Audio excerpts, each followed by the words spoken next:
All right, I'm ready. Good evening. I'm Dr. Emmett Brown. I'm standing on the parking lot at Twin Pines Mall. It's Saturday morning, October 26, 1985, 1:18 a.m. And this is temporal experiment number 1. Come on, Einie. Hey, boy, get in there. That boy. In you go. Get down. Get your seatbelt on. That's it. Whoa, whoa, whoa. Okay.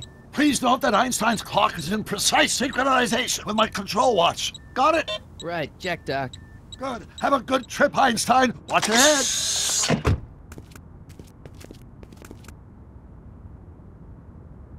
You got that thing hooked up to the car? Watch this. Yeah, okay. Got it.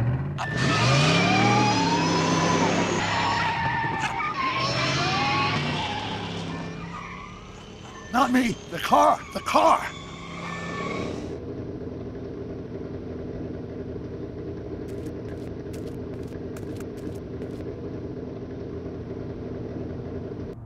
If my calculations are correct, when this baby hits 88 miles per hour, you're gonna see some serious shit.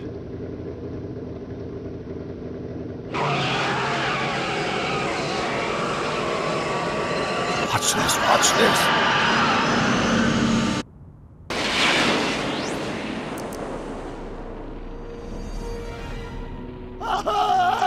What did I tell you? 88 miles per hour! The temporal displacement occurred at exactly 1:20 a.m. and 0 seconds! Ah, Jesus Christ. Jesus Christ, Doc. You disintegrated Einstein. Calm down, Marty. I didn't disintegrate anything. The molecular structure of both Einstein and the car are completely intact. Where the hell are they? The appropriate question is, when the hell are they? You see, Einstein has just become the world's first time traveler. I sent him into the future. 1 minute into the future, to be exact. And at precisely 1:21 a.m. and 0 seconds, we shall catch up with him and the time machine. Wait a minute, Doc. Are you telling me that you built a time machine out of a DeLorean? The way I see it, if you're going to build a time machine into a car, why not do it with some style? Besides, the stainless steel construction made the flux dispersal. Look out!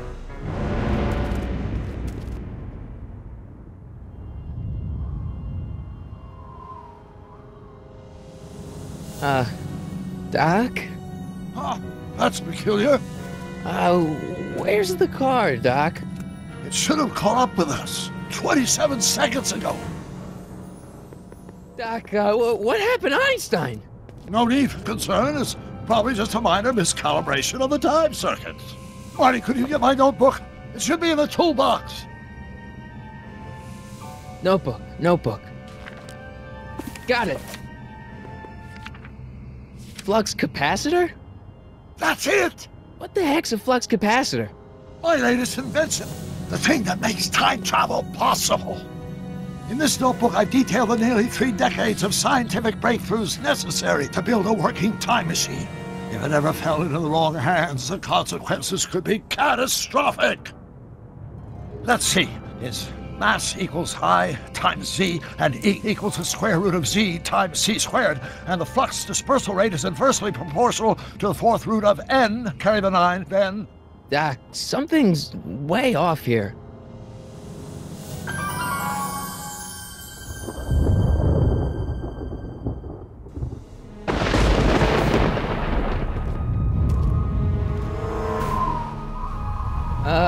Doc?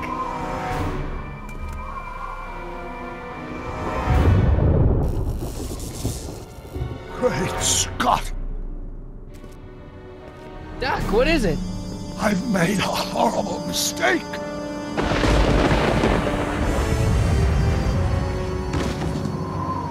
Doc! No! I'm sorry, Marty. Doc, come back! Doc!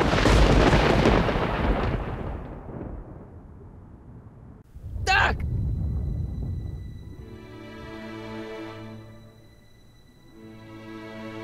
Marty, is everything okay?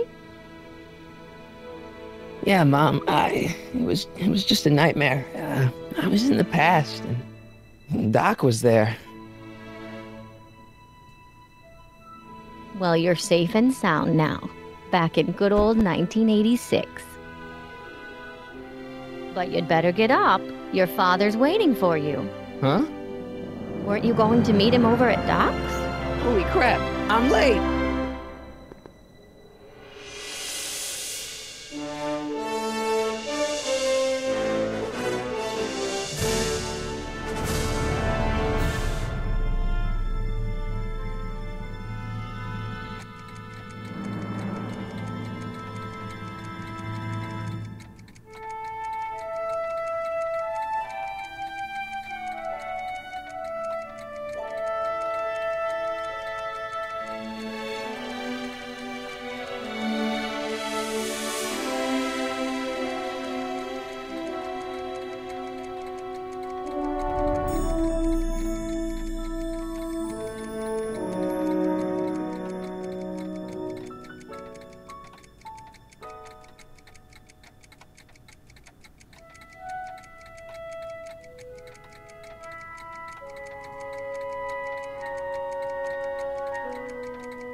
Dad, are we too late to stop the sale? Better late than never. You wouldn't believe how much rare stuff there is back here. That's Doc's stuff. The city has no right to. Now, son, I know you're upset, but your friend's been gone for months, and the city really seems hell-bent on using his land for that new parking garage. And, hey, is that a first edition Jules Verne? It's just not fair. But at least things can't get any worse. Hey, Marty! Hi, Biff. Come to see if the old crackpot had any buried treasure? Nah, I guess I'm just remembering.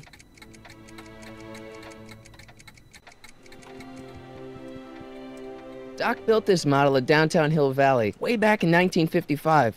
The clock tower in the courthouse even works. What the? Is that Doc's notebook in there? Hey, that looks just like the courthouse. You gotta hand it to the old coot. He was good with his hands. Biff, can I see that a minute? This would look great in my fish tank. Give the old carp something new to nibble on. You know, you and my folks go way back. Yeah, so? So how about letting me have that model courthouse, for old time's sake? No, I think I'll keep it. Give it here, Biff. Well, well, look at what we have here. Looks like plans for something.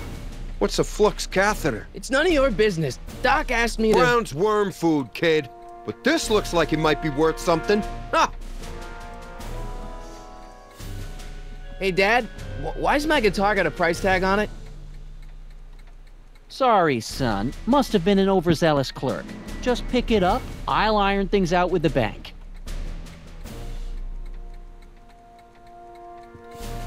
Let's make some noise.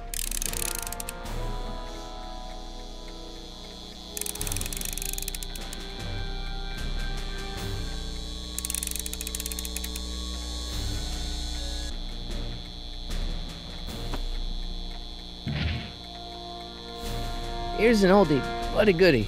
1, 2, 3. Hey, look, it's Chuck Butthead. Let me show you how it's done.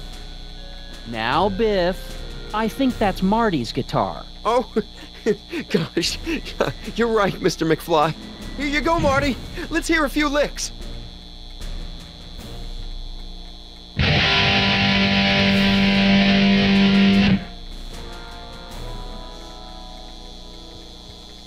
Man, you kids have ruined rock and roll. Hey, Dad. About Biff. Dad, I know you're trying to help. He talks a big game, son, but he's not so tough. I've been dealing with him a long time. Believe me, I can handle it. So can I.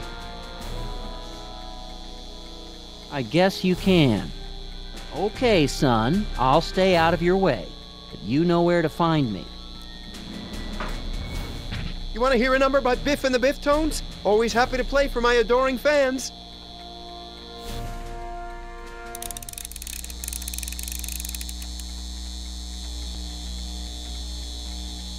Now watch me blow the lid off this joint. Whatever you say.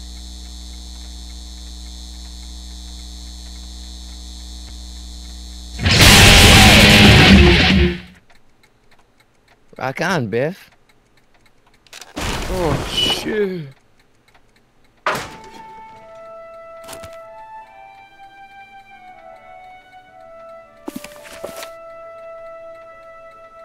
Doc, where are you?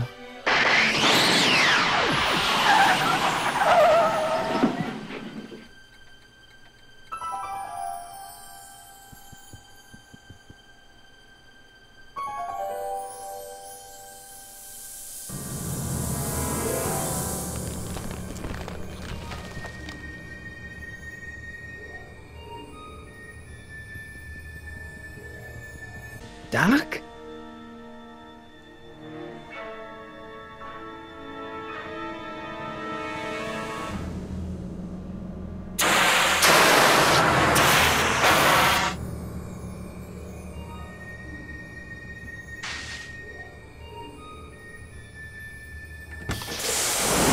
Einstein! Where do you come from, boy? Didn't you bring Doc with you?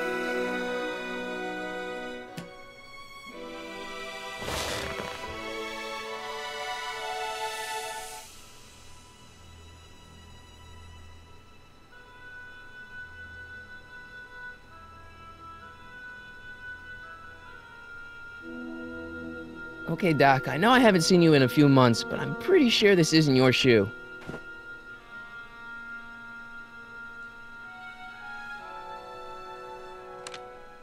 Marty? Ah! Marty, if you're hearing this recording, then the DeLorean's automatic retrieval feature is a resounding success. Automatic retrieval? In case of my failure to return to the DeLorean within an allotted time, I programmed the time machine to jump to these four-dimensional coordinates without me. As you are well aware, time travel is an inherently risky activity, and despite my elaborate precautions, there's always a possibility that I could land in trouble sometime. And that sometime is now, or then, or maybe later. He's in trouble. Marty, you come to my rescue in the past, or was it the future? Anyway, I'm relying on you to do it again. Please take the DeLorean back, or forward, to whenever it is I'm stuck in time. When you get there, I'm sure you'll figure out what to do. That's it? Aren't you gonna tell me when that is? Just go to the date specified on the time circuit readout under the heading marked Last Time Departed. Good luck. Right, last time departed. Oh, jeez. Come on. Crap! Oh, great. How am I supposed to find him now?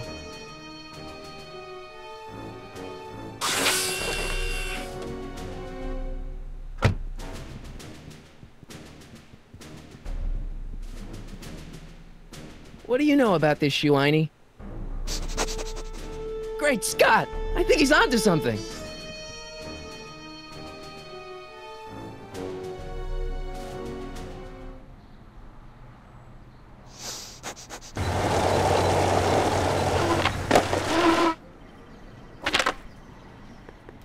Okay, now we're getting somewhere. How's this supposed to lead me to Doc, Einie?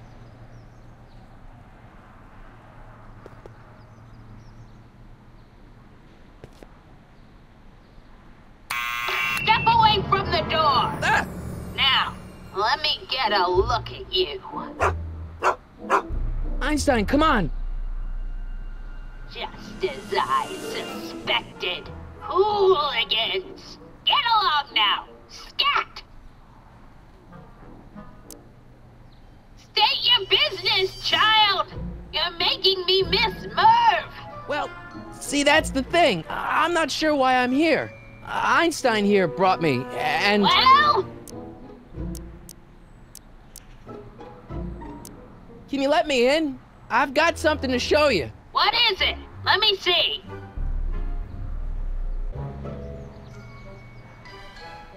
A shoe? Now what would I want with a... Huh? Stay there!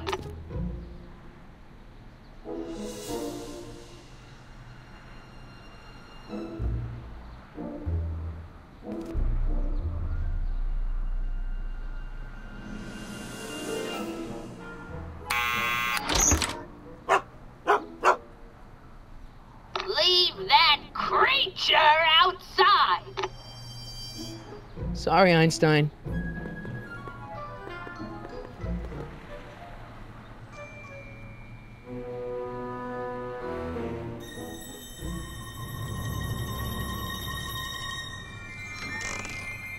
Well, took you long enough. There's a lot of stairs. To return the shoe, I mean. I lost it ages ago. You can put it down next to the other one. Much better. So neat and orderly. I suppose you'll be wanting some sort of reward now. No, All I've got is tea and candy. But... I'm sorry I called you a hooligan. I try not to jump to conclusions, but after all, 9 out of 10 people in this city are hooligans. It's a fact. Look it up.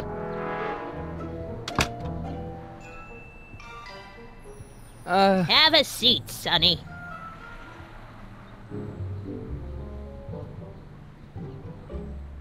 Hey! You kids! Put out those cigarettes!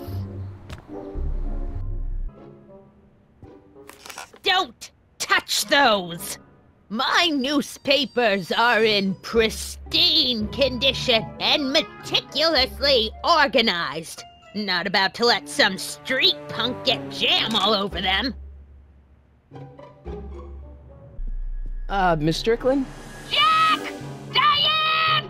I know what you're doing behind that tree! Yes? Do you remember when you lost your shoe? Shoe? That shoe over there. Oh, that shoe! Huh. Aye, what a nosy Nelly! No one likes a busybody, you know. But... Oh, fine, let me think about it. Yes, I remember. I lost it in a scuffle with a dog. Oh, when was it? Oh, yes. The day that speakeasy burned down. A speakeasy? In Hill Valley? Don't act so surprised, young man. Your generation doesn't hold a copyright on moral depravity, you know. Sin has been on the prowl in Hill Valley since the day it was founded. So where was it? That speakeasy that burned down, I mean. That was ages ago. If you're looking for bootleg hooch. No, I'm just curious, that's all. I'm a student of history. Student of history, my Aunt Fanny. Yeah, your generation of hooligans and slackers could give 2 ripe figs about history. Miss Strickland? Oh, video store! Huh? The speakeasy used to be hidden in plain sight down there in the town square. Right where that disgusting videotape rental store squats today. So the video store building must have gone up after the speakeasy burned down. The following year, as I recall. What's with all these newspapers? This is my personal archive. I've got every issue of the Hill Valley Telegraph ever published. Get out. Every single issue? From 1871 to the present. If it happened in Hill Valley, you'll find it in my stacks. Hey, mind if I use your binoculars for a sec? Go ahead, dear.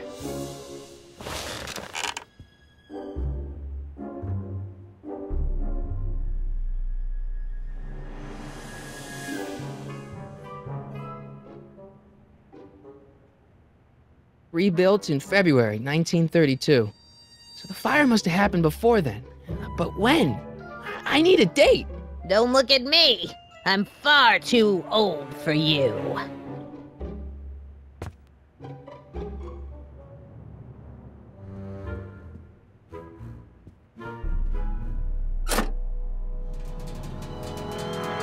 There's the whistle! Surely the water's boiling by now.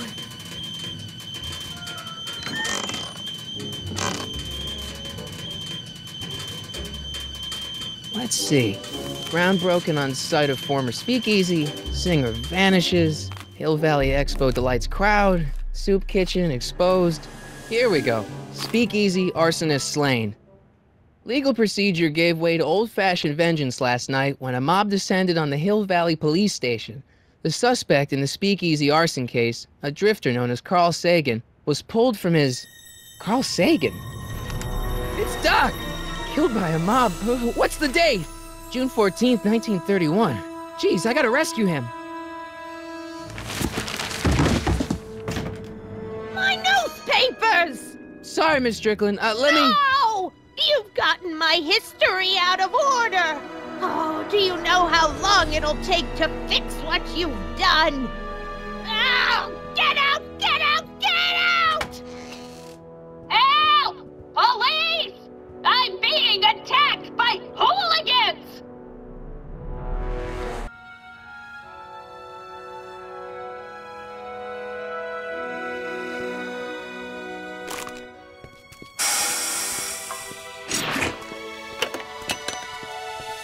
Marty! Where you been, son? And what are you doing in that getup?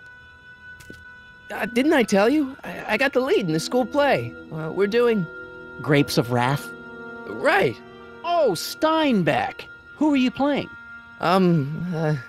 Never mind, you don't have to explain. I'm sure whatever it is you're up to, you know what you're doing, right? I hope so. Hey, sometimes you gotta go out on a limb for the ones you love, right? Wish my dad had understood that. You won't stay away too long. You'll barely know I was gone.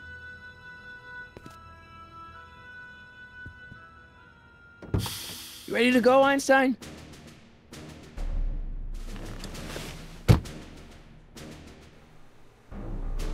I've got to turn on the time circuits first.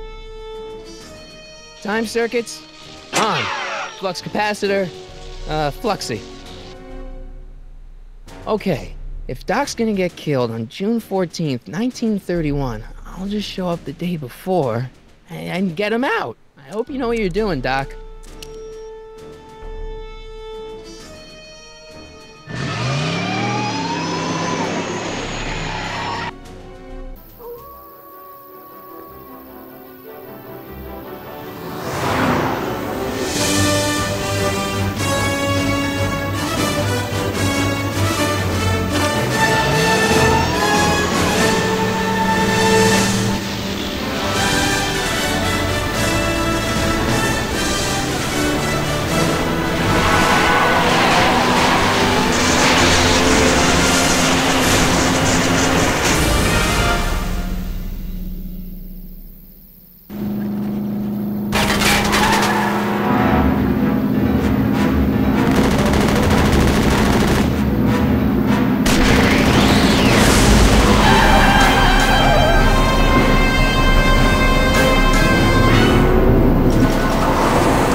Einstein, where'd you go now, boy?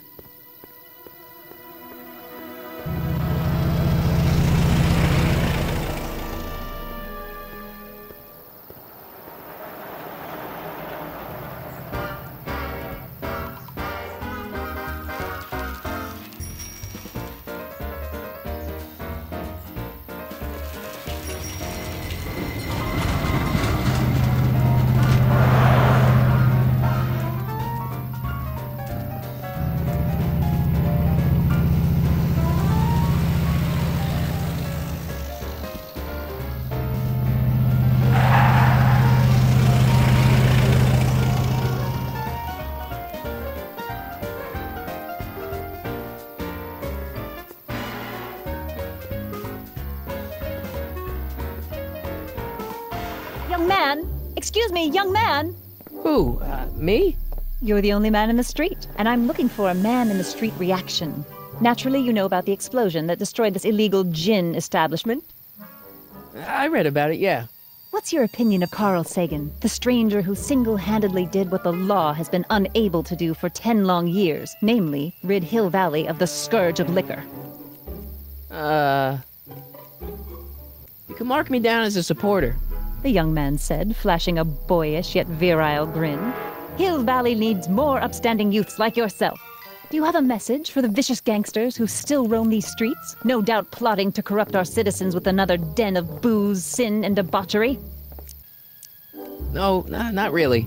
That's the spirit! Destroy them with indifference! If we refuse to patronize their establishments and glorify their wicked exploits, they'll soon be exposed for the pathetic wretches they are! May I get your name? Yeah, it's... Harry Callahan. Thank you for sharing your candid opinions, Mr. Callahan. Edna Strickland, Hill Valley Herald. I know. I met you back. I'm familiar with your work. You read my column? How sweet! I know it's just an etiquette column, but I believe it'll lead to bigger and better... Oh! Einstein, no. Down, boy. Is this wretched creature yours? He assaulted me once before. What's got into you? Aggressive dogs must be kept on leash at all times. It's the law. Look it up. Doc. I gotta find Doc.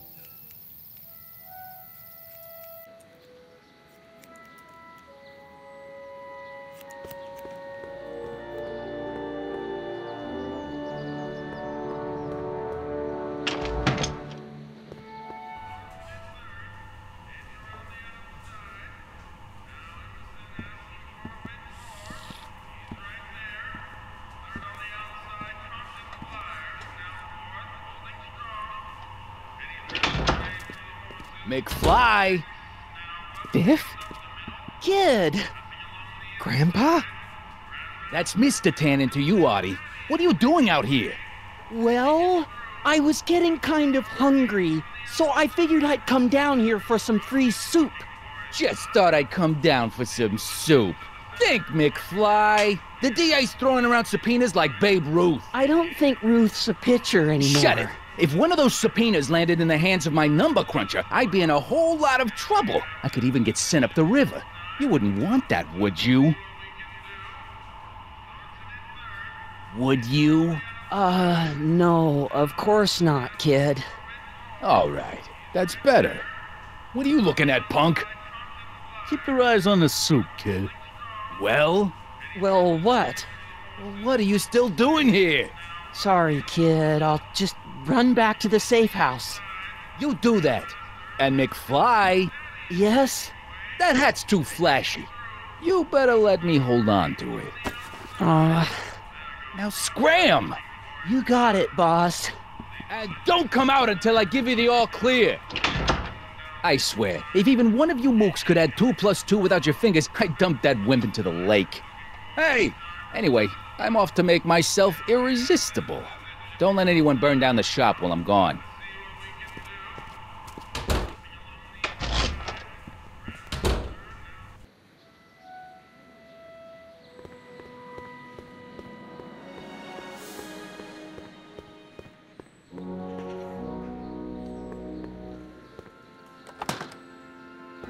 Who are you and what do you want? Can I talk to, Carl Sagan? Are you his lawyer? No. Then scram.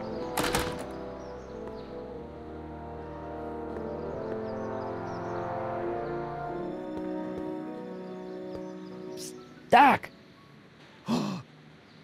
Marty! Doc! What are you doing here? You sent for me, Doc. I did? When? May 14th, 1986. 1980? The automatic retrieval system. Of course. I'd almost forgotten about that. So what's our plan for getting you out of here? Plan? We don't need a plan. We don't. Not in the slightest. The police picked me up for that speakeasy fire a couple of weeks ago, but the DA hasn't got a case. They're releasing me tomorrow morning.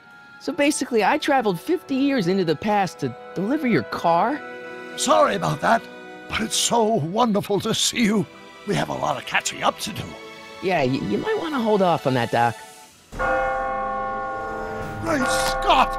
I'm going to be gunned down by gangsters on the steps of the courthouse. Why would they do that? Guess they didn't approve of my burning down their speakeasy. Very funny, Doc. Maybe now we should come up with a plan? A plan? Right. But what? Hey, maybe I could talk to the gangsters. Tell them they're about to shoot the wrong guy. I don't think the criminals of this era are going to be very receptive to a complete stranger telling them that their secret assassination plan is misguided, do you? Why don't I take the DeLorean, go back in time before you were arrested, and stop you from getting caught in the first place? Don't even think about it. Without my unjust incarceration, the events that sent you into the past might never happen, resulting in a paradox of continuum-shattering proportions. Jeez, we've been back together for 5 minutes, Doc. You're already talking about the end of the universe. I've missed that. Don't be ridiculous, Marty. I was only referring to the end of the universe as we know it. Well, I suppose I could just get some dynamite and break you out of jail. No, that's far too dangerous. Not just to me, but to random innocent people in the past. The repercussions could be... That's it! What's it? My rocket-powered drill. You have a rocket-powered drill? Not yet. I haven't built it yet. You've lost me, Doc. Listen, a few months ago, my 17-year-old self sent in a patent application for a rocket-powered drill. I abandoned the project after I never heard back from the patent office, but the prototype should be nearly complete. Great, I'll just run back to your lab and... No, I said nearly complete. You need me to help you finish it. How the hell am I supposed to sneak a half-finished rocket-powered drill into your cell? Not me! 1931 me! Wait a minute, Doc. You want me to convince your 1931 self to build a rocket-powered drill to break you out of jail? Precisely! Won't talking to yourself cause, irreparable damage to the space-time continuum or something? It should be fine. I've already invented the idea of the rocket drill. You've just got to goad my younger self into finishing the prototype. Okay, let's say I go along with this crazy idea. Where can I find you? I mean, the other you. How should I know? It was over 50 years ago. Why don't you go over to the soup kitchen next door and give my house a call? They'll know where to find me. Soup kitchen. Got it. Just stay away from the soup. It'll cause irreparable damage to your digestive system.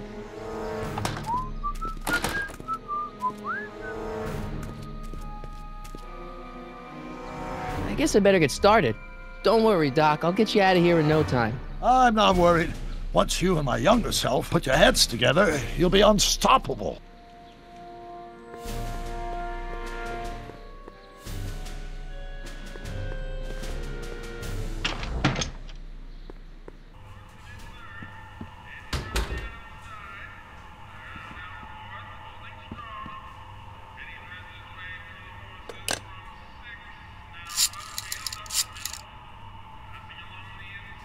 Brown residence? Hi. Do you know where I could find Emmett Brown? Young Master Brown is currently tending to his clerking duties at the courthouse. Who may I say is calling? The courthouse? Doc never told me he worked at the courthouse.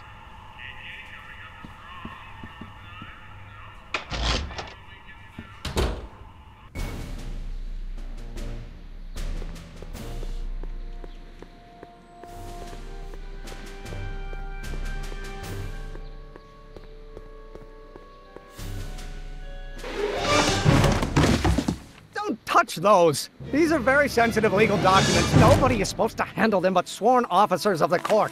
Judge Brown says so. Brown? Doc. Nice to meet you. I'm Michael, Corleone. Emmett Brown, but I am a law clerk, not a doctor. Now please get out of my way. I have important business to transact. Naturally, H2 of A multiplied by the inversion of H has to come out. Listen, Emmett, you don't know me, but I'm your friend. I'm not big on friends. They get in the way of work. Come on, Doc. Emmett, drop the Legal Eagle Act. I got something more important for you to do. Mr. Corleone, I'll have you know that the law is the very mortar that holds society together, and we in the legal profession are like brick masons building the edifice of the future. Your dad tell you that? Every morning. Listen, I understand you're working on a new invention in your lab. Invention? You must have me mixed up with somebody else. I'm in law. I have absolutely no interest in science.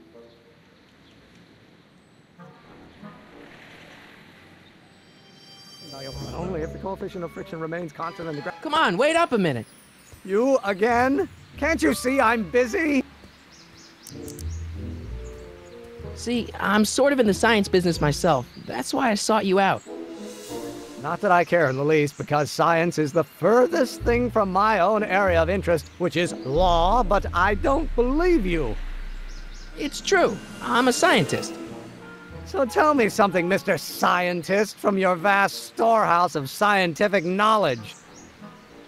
The leg bone's connected to the thigh bone? Amazing. Okay, so you don't want your old man to know. That's fine. Listen, we all keep secrets. But I'm telling you, you can level with me about this science project of yours. I am not a scientist. Go ahead, ask me what E equals. What does E equal? I have absolutely no idea. See? I don't know where you got your information from about me, mister, but you're wrong, wrong, wrong. H2 of A multiplied by the inversion of H has to come out less than sectation. Will you just give me a chance? Harassment's a federal crime, Mr. Corleone. So, Emmett, what time are you through with work? Depends. On weeknights, Pop sometimes keeps me in the office till 9. 9 at night? But today's Saturday. Right. So I probably won't get off before 10. How about you knock off work early and I'll buy you a beer, or soda. What do you say? Don't try to tempt me from my duty with sugary beverages. Keeping the wheels of justice turning, that's my one passion in life. Besides, if I left before 8, my pop would kill me. Sounds like you're a little scared of your father. Scared of my father? Pop is the most learned, just, incorruptible judge that Hill Valley has ever seen. The only people scared of Judge Brown are people with a dark secret to hide. And I don't have a dark secret to hide. What's this important business you're up to? It's a legal matter, very complicated, very abstruse. I need to obtain 5 sets of initials on every copy of this writ of indemnification before before Judge Brown can even think of granting a waiver to the party in the first part. You have no idea what it's about, do you? That's how important it is. Come on, you could trust me, Doc. Emmett, it's your future I'm looking out for, in more ways than one. What are you talking about? I'm talking about you and science. Oh, that word again! If you insinuate I'm a scientist once more, I'll sue you for defamation of character! Going to be the inverse. My function remains constant and the gravitational constant is variable. Wait, is that even possible? Oh, think, Emmett, think. H to the A multiplied by the inverse of A. H to the A multiplied by the inverse of A.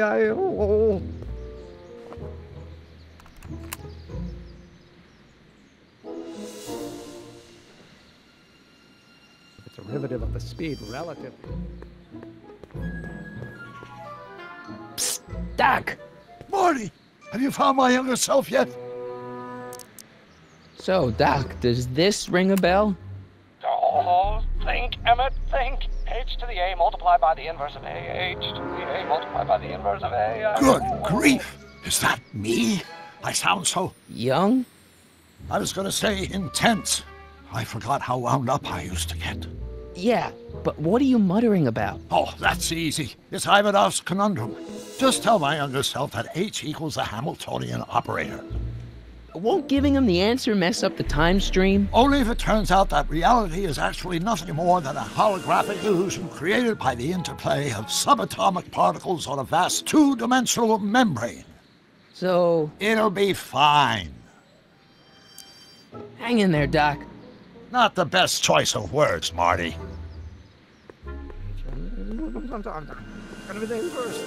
Will you just give me a chance? Harassment's a federal crime, Mr. Corleone. Maybe H equals the Hamiltonian operator. What did you just say? I said maybe H equals the... Hamiltonian operator? Yeah! Great Scott! If H is a Hamiltonian, then H to the A multiplied by the inverse of H can only be the same as the expectation value for A. That's it! That's the solution to Ivanov's conundrum, the problem I've been wrestling with in my head all week! I'm sure you would have figured it out by yourself in a day or two. The way you figured out how to build that rocket-powered drill. Where did you learn so much about science? Well, it's like this. You know about my rocket-powered drill? Then there can only be one explanation. What? You're from the patent office. I confess I didn't quite know what to expect when I sent the paperwork, but I never expected this. Welcome! I'm at your service. What can I do for you? Can I see your rocket-powered drill? Of course, of course. Naturally, it's just a scale model, but it's nearly operational. I can show it to you, say, first thing in the morning? Nah, that's no good. I need to see a full-size model. That's fully operational. Tonight. Otherwise, we'll have to award the patent to a competing inventor, Dr. McCoy. It can't be done! I mean, it might be possible to construct a full-size working model in that time frame, but I haven't got the main ingredient for the fuel. I'll get it for you. What is it? 190 proof grain alcohol. And you know how difficult it is to get a hold of alcohol these days. Especially now that someone's blown up the speakeasy. And besides, there's no way I can get off work until I've delivered this subpoena. It's part of the investigation into the business affairs of Kid Tannen. Is it vitally important you see that rocket-powered drill today? Yes. Is it vitally important you deliver that subpoena today? Yes! Listen, I'll help you deliver it, and I'll see to it you get the alcohol you need. It'll help you get that drill finished by tonight. Deal? Deal. Here's the subpoena. I've got to subpoena my grandpa? It's Kid Tannen. Hey, I just saw him at the soup kitchen yelling at Arthur McFly. I'm not surprised. Arthur does the books for his business. What kind of business? That's what the DA is trying to find out. Let's go talk to him. No! Why not? Kid Tannen can tell us where Arthur's hiding. Yeah, well, he can also have us fitted for a Chicago overcoat.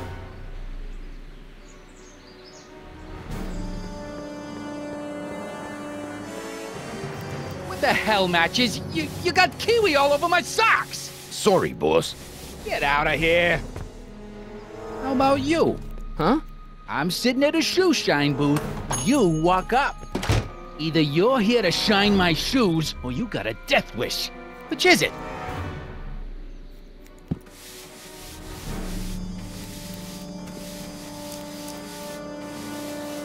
I guess you won't talk about your business. Why not? I got nothing to hide. I recently acquired controlling interest in the Sisters of Mercy soup kitchen. Isn't a soup kitchen an odd line of business for a guy like you? I like soup. Plus, I got a heart as big as all outdoors. Buff a little harder. I want to see myself in the toes. I'm looking for a guy named Arthur McFly. He's my, sort of a relative. Well, he's my employee. He's very busy today. So when do you think Arthur will be leaving the office? When I tell him he can leave the office. Hey, you missed a spot. Isn't that Arthur McFly's hat you're holding? It was McFly's hat. Now, it's my peanut bowl. Can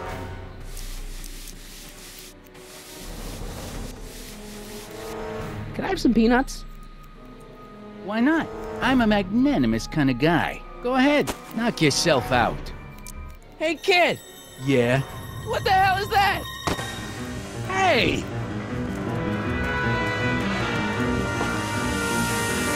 What'd you do? Oh!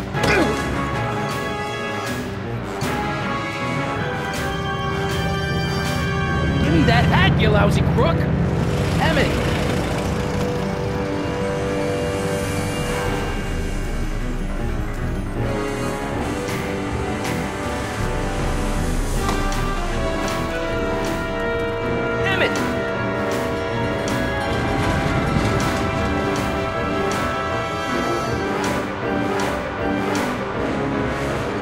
Nobody makes a monkey out of Kid Tannen!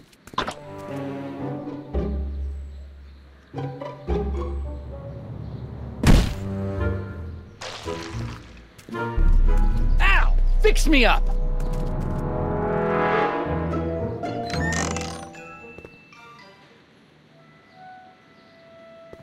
Where'd you learn how to move like that? Sandlot football. They used to call me the Streak. Get out!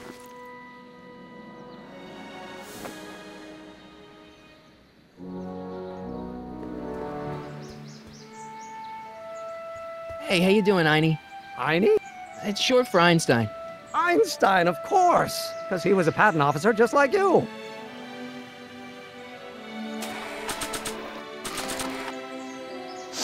Hey, Einie, come here for a sec, boy.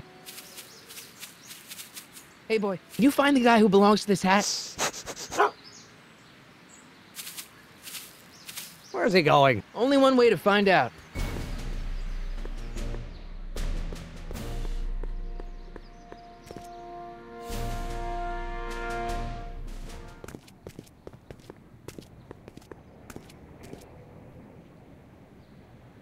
Huh, déjà vu.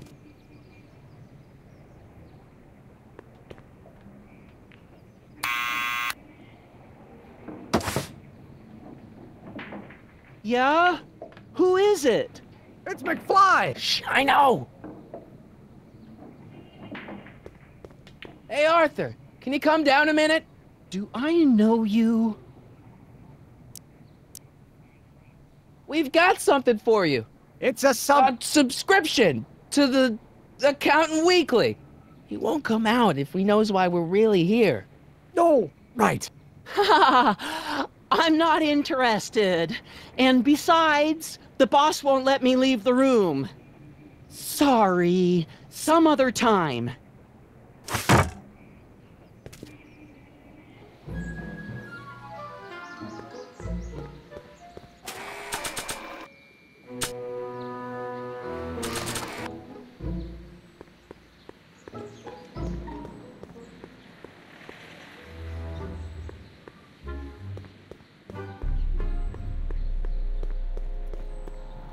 Hey! Hey!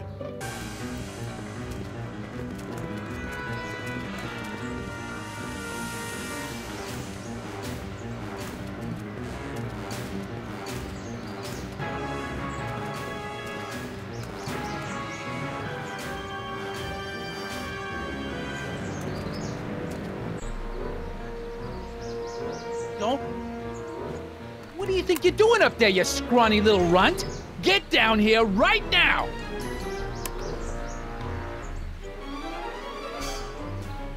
Hey, Einie! Look out, boss. It's that crazy mutt again. I can't believe you lost him again!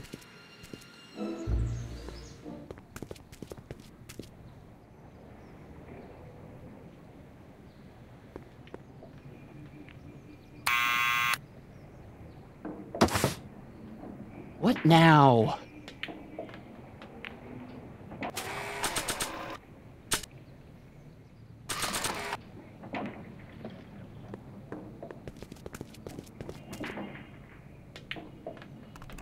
What do you think you're doing up there, you scrawny little runt? Get down here right now! It's Kid. Right away, boss. Where's Kid?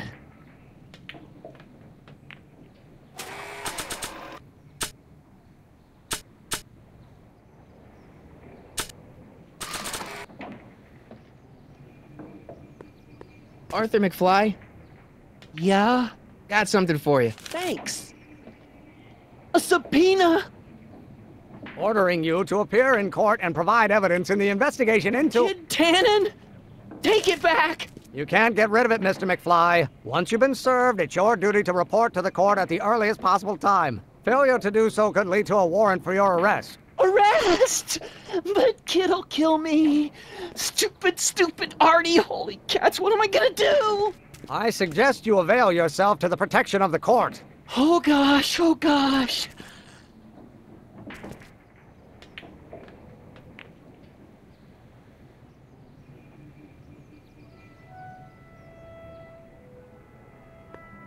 Oh, I hate doing stuff like that. But I won't have to much longer. No? Once we get that 190 proof alcohol and build my rocket drill, my future will be set and I'll be able to quit this crummy job. Oh, right.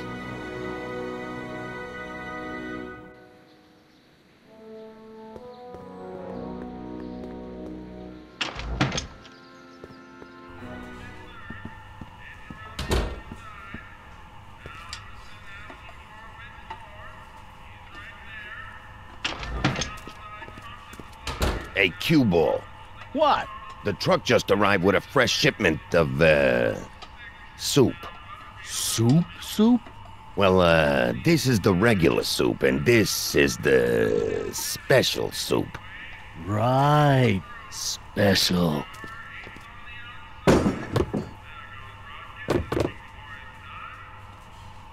Hey, what are you doing? I'm spicing up the soup. It's my secret recipe. Listen, this ain't the Savoy, and we ain't here to feed these bozos no fancy soup. The boss has got a business to rebuild, so knock off the goofing and mind your post.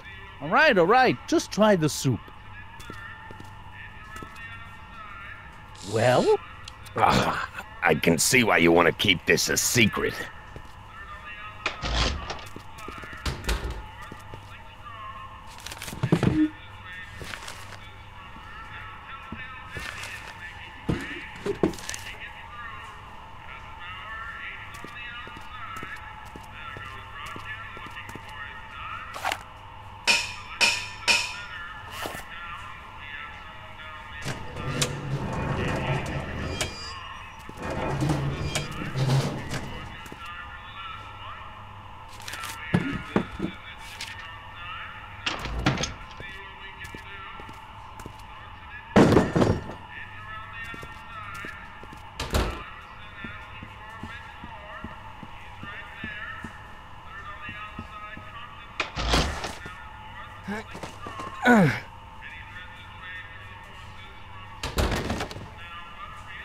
There's no way I'm gonna keep that door open without some help. Huddle up, Emmett. Huddle? Just listen up for a second. Emmett, I can't get into the door over there. Those tables are jamming it shut. The door? So your plan is to just waltz in there and take a barrel of alcohol? No, of course not. That would be stupid, right? I'll say. Still, I'd like to get that door open. I can't do anything from out here. Well, it's a simple matter of physics. A lever, some sort of stop. Let me see what I can come up with.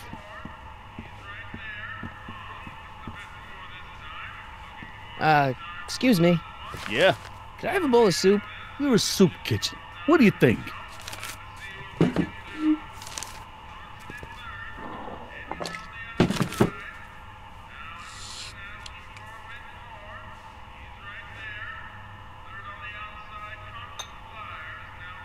What kind of soup is this? It tastes like... Scrolle ribollita? I was gonna say week-old cabbage. Everyone's a critic. Look, all I got to work with is this 2-bit soup in a barrel and spice rack that hadn't been restocked since the Coolidge administration. What do you think I should do to perk this slop up? Let's see. Have you tried... parsley? It might help to, complement the mellow flavor of the cabbage. Compliment the mellow... What are you talking about? Trust me. You might be onto something, kid. Let me see what I got.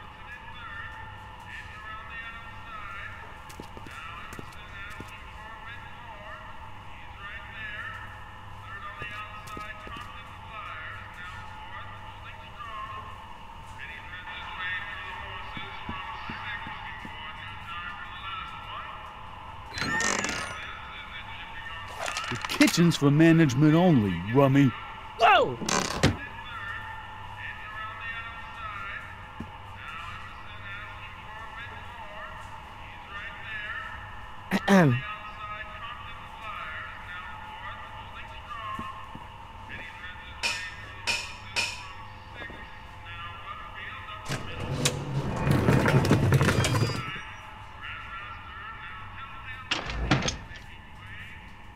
Ah, Miss Strickland. Come for some more soup? Come now, Mr. Donnelly. You know I wouldn't set one foot in this mockery of all that is good and decent if the poor of Hill Valley weren't so dependent on Mr. Tannen's overblown show of generosity. Was that a yes? Just give me the soup before I gag on the hypocrisy.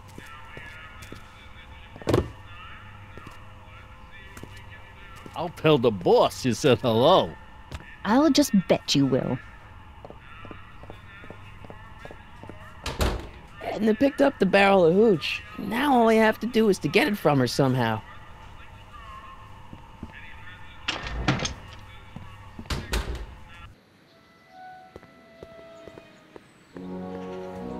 Hey, Miss Strickland. Oh, hello, Mr. Corleone. I'm afraid I haven't much time. The meeting of the Stay Sober Society is due to begin very soon. As a matter of fact, I do know a local charity that's running low on soup. Oh? Who? The Stay Sober Society. That's right. They'll soon be gathering at the Brown estate, and we haven't provided refreshments. I can't get over the generosity of your friend Emmett, volunteering his father's house for our meeting. Huh? Wait there!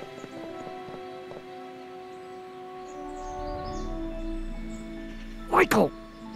What in the name of Thomas Alva Edison do you think you're doing? Don't you get it? You need alcohol to run your drill, right?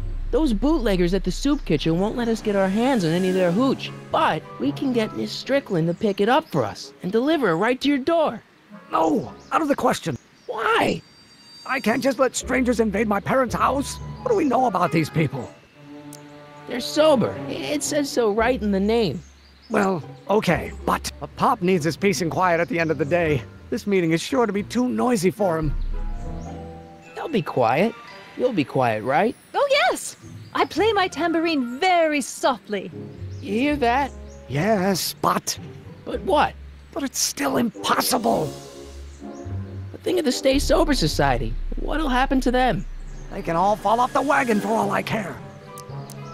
But I promised Miss Strickland. It means so much to her. The answer is still no. Okay, forget the whole thing. We don't have to test your rocket-powered drill tonight. We don't? No. I'll take the train back to Washington and I'll tell the folks at the office to give the patent to Dr. McCoy. Wait!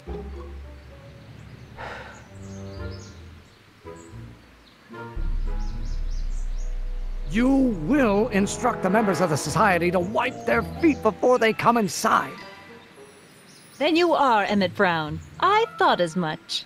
You have such a righteous face. Edna Strickland, I don't know how to thank you for your generosity. Pleased to meet you. The feeling is mutual. I've got a bad feeling about this. You worry too much, Emmett. Well, we've served the subpoena and gotten a barrel of booze delivered to your house. Looks like we're off to your lab to build your rocket drill. You do have a lab, right? What kind of future patent holder would I be without a lab? Come on. Doc! I'm off to get the rocket drill. Good. Come on, let's go. Time waits for no man.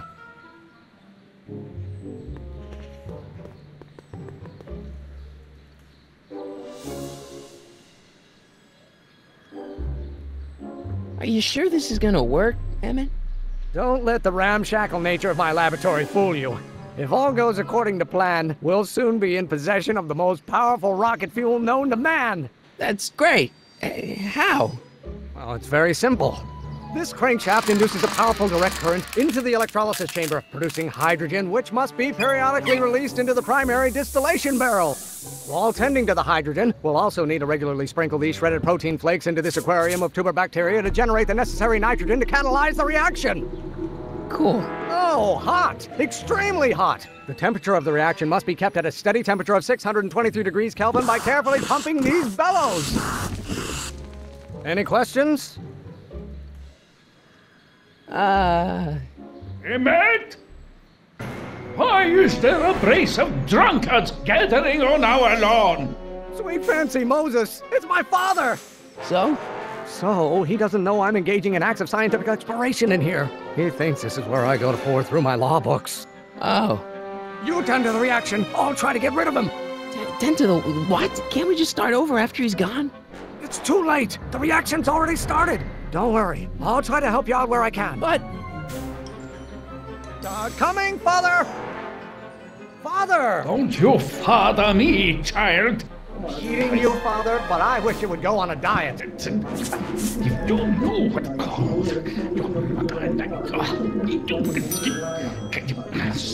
There is a flame inside me that cannot be quelled by your legalistic gobbledygook, Father. Is it my fault if I don't get a spark out of laws and statutes?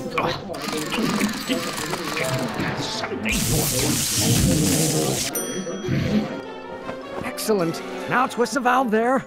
Great. We're about a quarter of the way home. Emmett, get back here! Why are you always bellowing at me? You don't get to control my life just because you fed and clothed me for 17 years. Why won't you release me from your unattainable expectations? Why should I honor your wishes? You treat me like common bacteria. Law may be your burning passion, Father, but it is not mine. This isn't food for thought, Pop. It's gruel. You don't like my performance at the courthouse, then fire me. Lawyers are nothing but overblown bags of gas. What do you call a room full of lawyers trapped in a burning building? A good start. This may come as a shock to you, Pop, but not everyone wants to be a lawyer. You learn, boy. You learn. How many times do I have to prove myself to you before I can shake your overbearing criticisms? I'm afraid we'll have to take this up later, Pop. My soup's about to boil over. What? This isn't over, young man. Whew. Are you okay? You and your dad sounded... It was an argument we should have had a long time ago. We... No! Oh, what?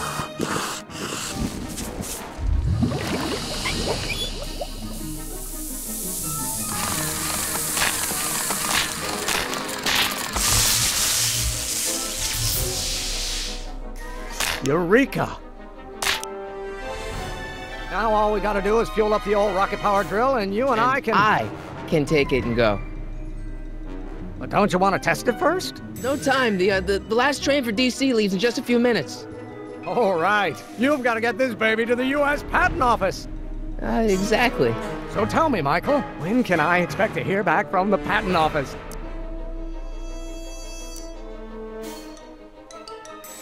Oh, in about, I'd say... I can't. Huh? Emmett, I'm not from the patent office. I don't understand. I lied to you, but I didn't want to. It was the only way I can get you to trust me. See, there's somebody who's in big trouble. Someone very important to me, to both of us.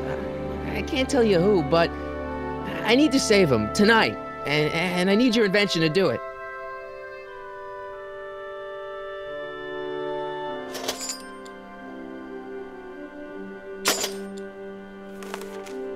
I'll get it back to you, I promise. And, Emmett, you're gonna be a great inventor.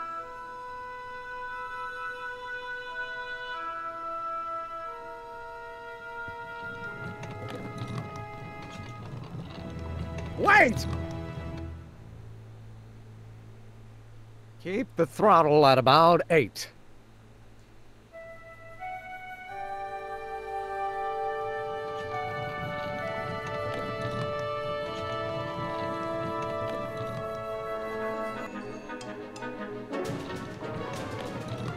Okay, Doc, I got the drill. Now let's get you out of here.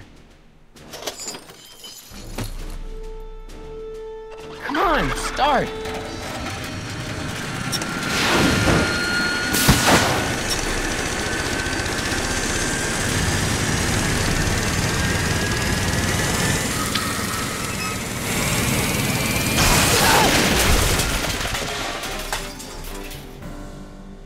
Mr. Corleone! You're too late! Too late? The Doc's not supposed to be... Doc! They're moving him to another facility for safekeeping! Oh, I better go get a quote from the police chief.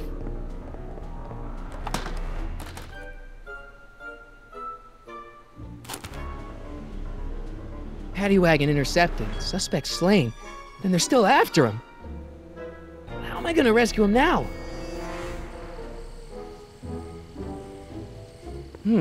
At least the rocket part came out of this in one piece.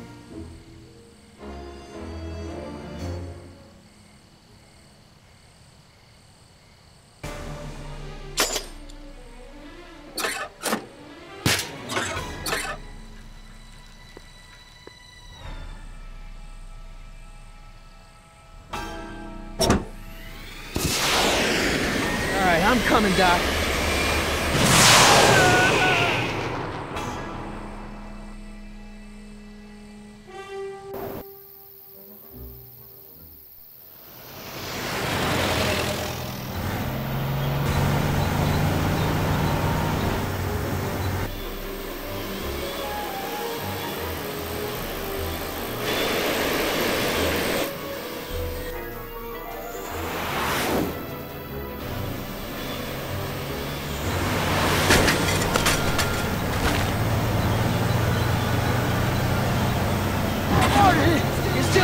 Doc, I've got to get you out of here.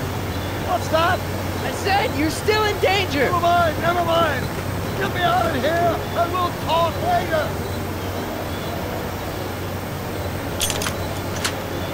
They're locked. I know.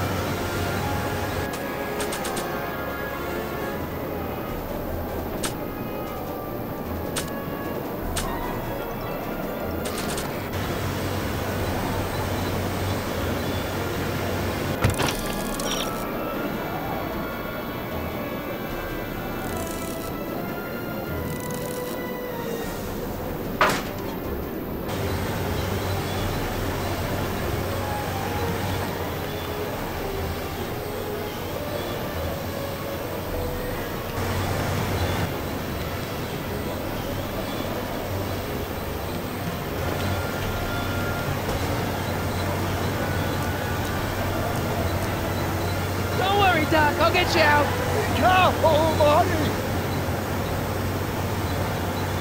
I'll be back. I'll wait right here.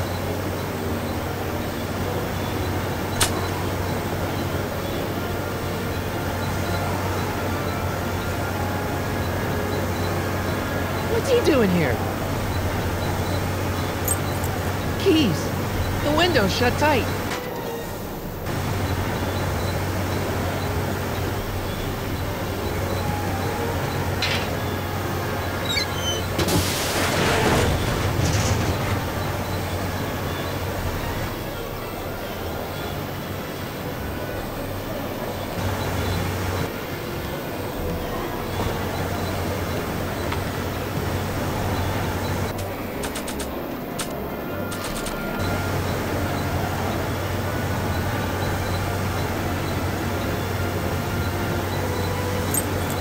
Keys.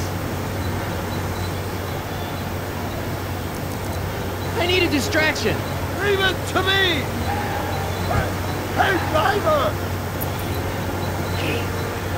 You're driving too fast. Watch how you take those curves. What are you trying to do? Kill me? Not. I object to your tone of voice, and I find this seat distinctly uncomfortable. Do you have a pillow I can sit on? Hey, I'm talking to you, driver. Don't ignore me. You! Thanks, Doc. I guess that's why they call you the Street. How did you know that? I have my sources.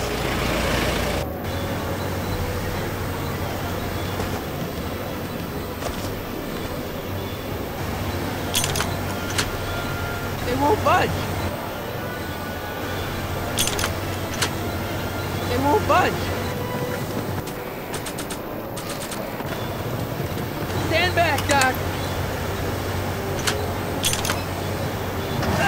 Marty! Oh!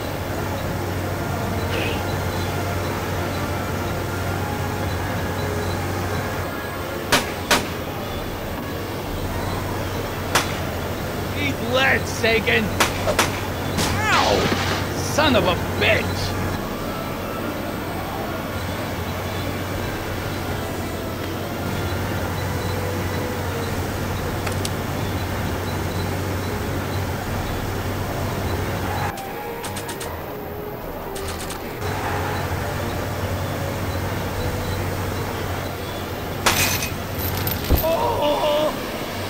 This is a rescue!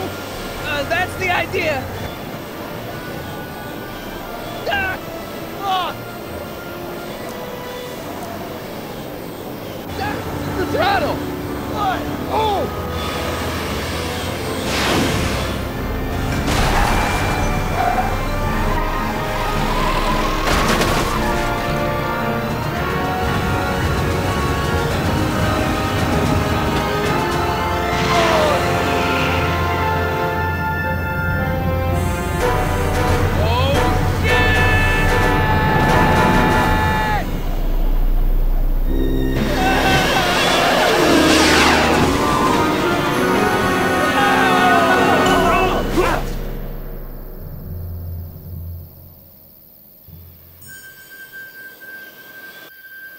Doc! Are you okay? I'm fine.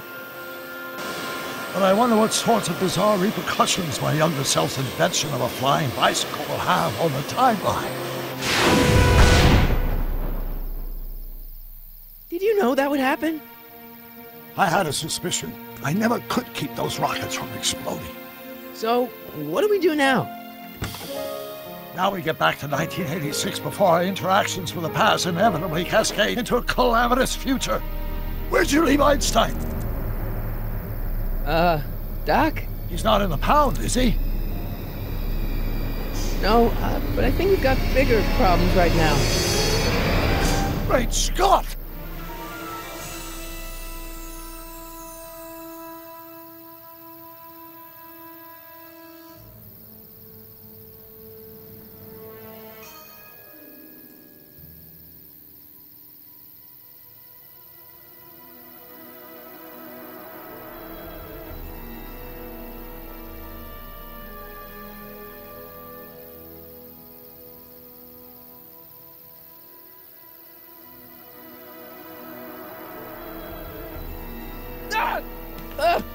What's happening? I don't know.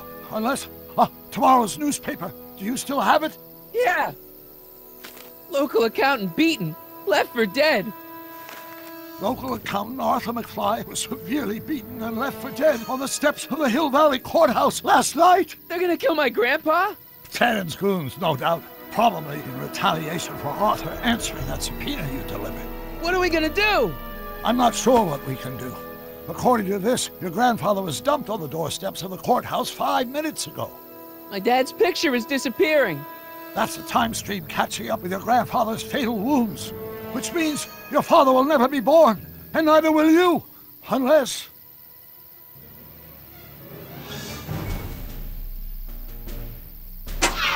When did you last see your grandfather? 4 o'clock, in the town square. Let's give him enough time to make his deposition. Right.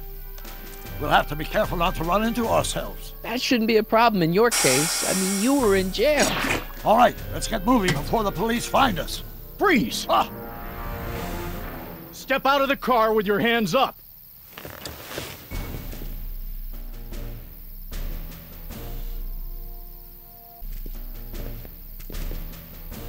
Well, looks like I caught me a fugitive.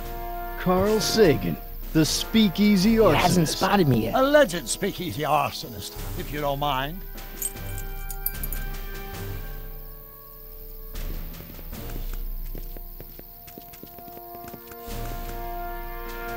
Looks like something out of Buck Rogers. A year from now, everybody will be driving these babies.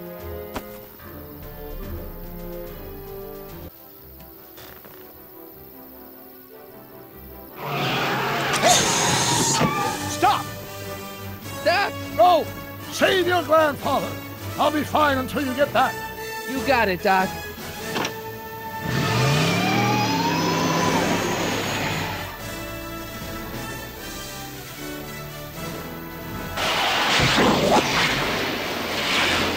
What was that?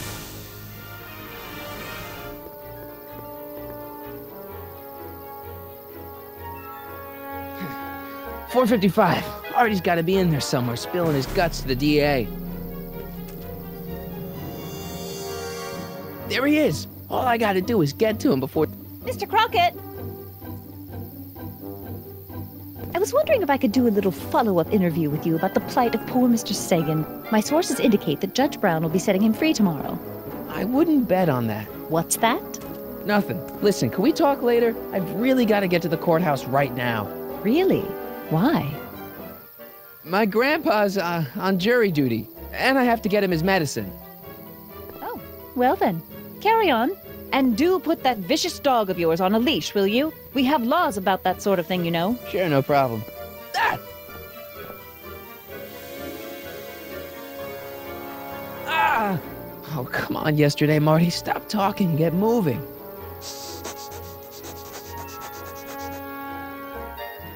Einstein? Einstein, what is it, boy? Sit, Einie, sit. Crap.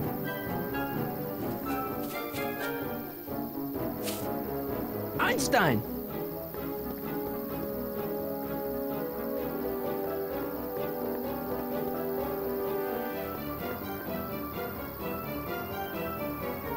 Is it a squirrel, Einie?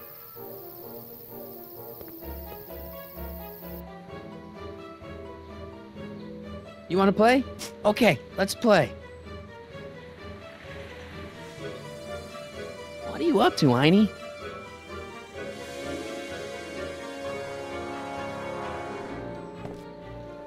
Go get her, Einie. You!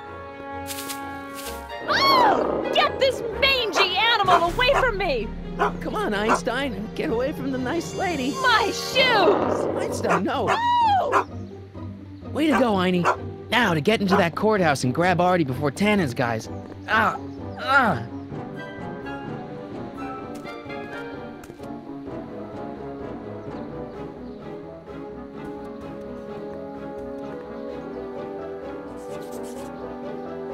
Hey.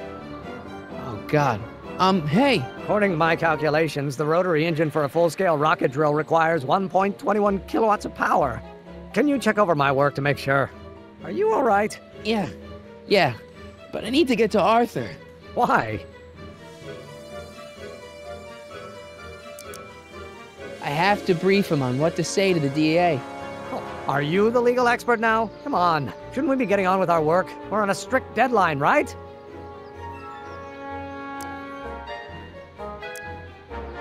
Sure. You start without me. Turn around and start walking and I'll catch up to you in just a few minutes. Huh? Oh, hell. Oh, my God. What the hell is that? What's what? Who are you talking to? I'm talking to you. No, I mean before, while I was walking towards you. I wasn't talking to anyone. I was working on equations for my rocket drill. No, I mean after. Never mind. Let's get going. Follow me. I thought I'd never leave. At least now I have a clear shot to the courthouse.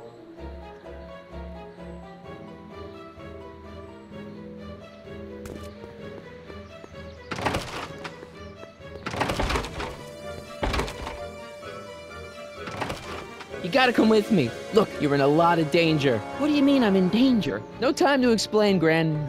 Artie, just promise me you'll stay at the police station until... Marty McFly. Just the guy we're looking for. Hey, fellas. Run! Get him!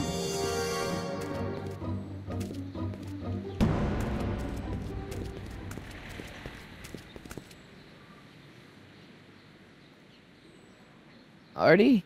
I better pick up their trail before I start fading out again.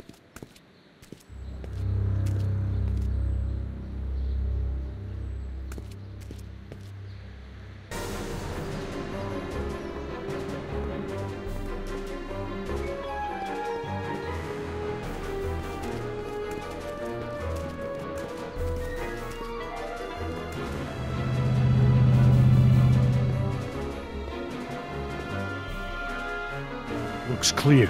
All right, McFly. Let's go see the boss.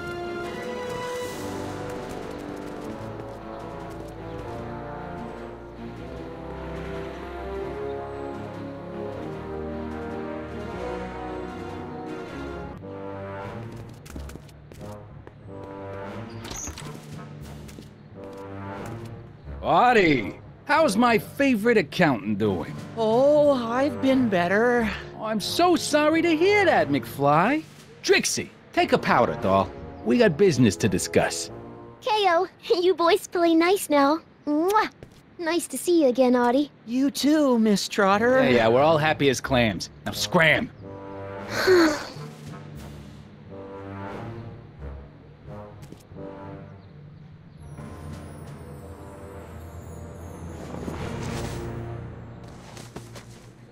Are you guys stupid? What are you thinking, bringing this fish food to my doorstep? We just thought that was your first mistake. Thinking. Look at me. Do you ever catch me thinking? Huh? Don't answer that. Look, just drag him inside, find out what he told the DA, then get rid of him. I think we can handle that. Good. Now, if you don't mind, I've got an arsonist to snuff out.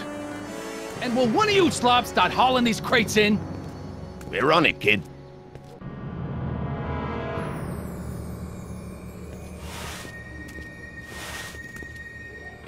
So far, so good. Huh!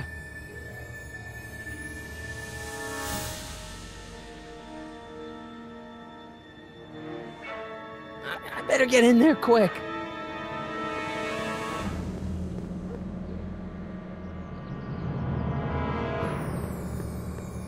Contents. One winged goddess. Oops.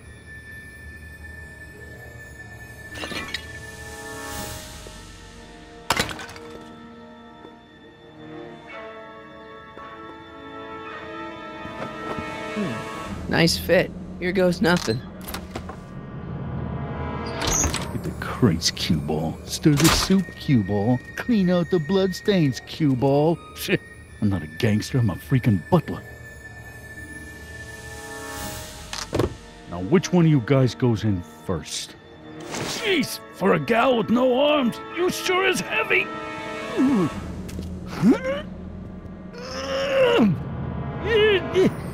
Whoops.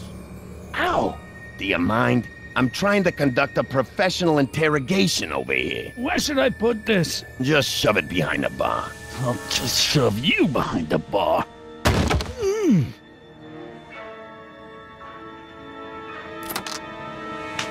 Come on, Artie. Jeez, how much chloroform did you put on that rag anyway? What? Because I'm having a hard time bringing Sleeping Beauty here around. Let me see.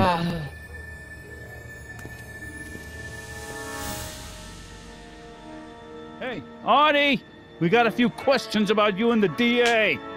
D-A... D-D... You see what I'm working with here? Seems to be catching. Zane, wake up! Oh, sorry, boss. This stupid cold's got me wiped out. Well, try to stay awake long enough to finish that poster, will you? We got a club to open in a few days. And turn off that sign, would you?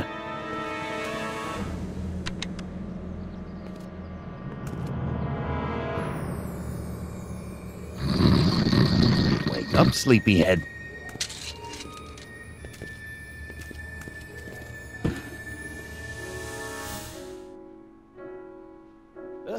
Achoo!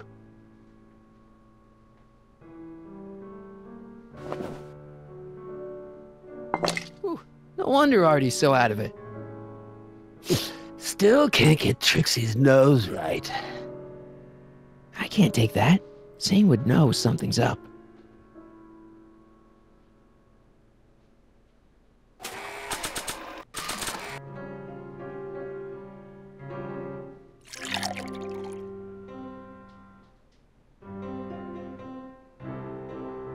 Oh, hey guys, I don't feel so. Zane, wake up, you lazy bum! Must have been the cold. Cold my eye. He's been dipping into the inventory. The inventory? One more on down. 2 to go. Shouldn't Kid be back by now? How long does it take to stroll?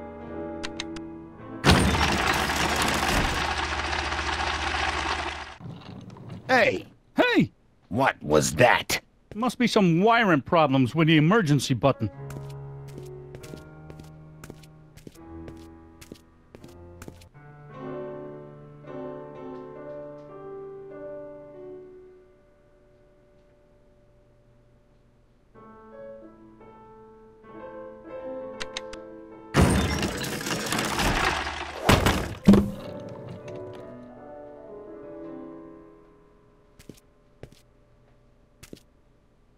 Wake up, sleepyhead. McDermott's Canadian whiskey.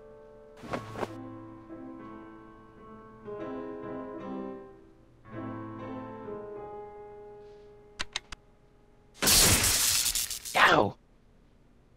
Night. What the? I think we blew a fuse. Well, go up to the soup kitchen and get a new one. Why me? You'd rather hang around and talk to this guy, huh? 3 days are here again. Yeah, I'll just get that fuse.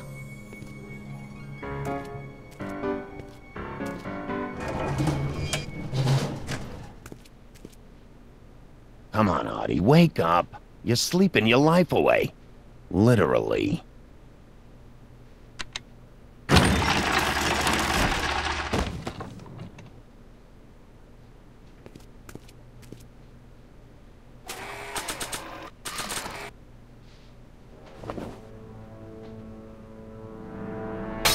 Wham! Right in the kisser.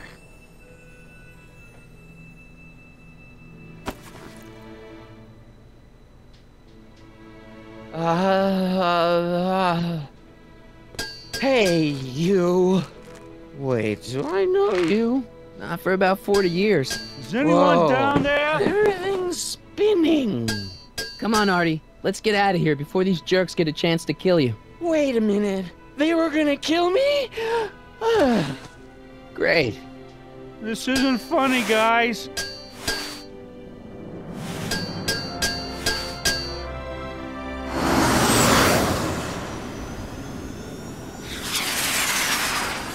Perfect timing. Hang on, Grandpa. We've got a pickup to make.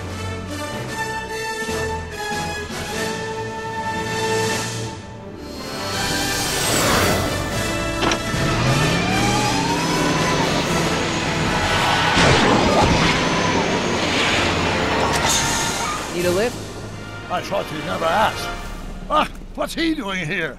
It's a long story. Ah, son of a... And then I carried Artie to the DeLorean and came back to get you. Fascinating. So we can go home now, right? Not yet. We still have this loose end to tie up. No, don't tie me up again. He's coming around.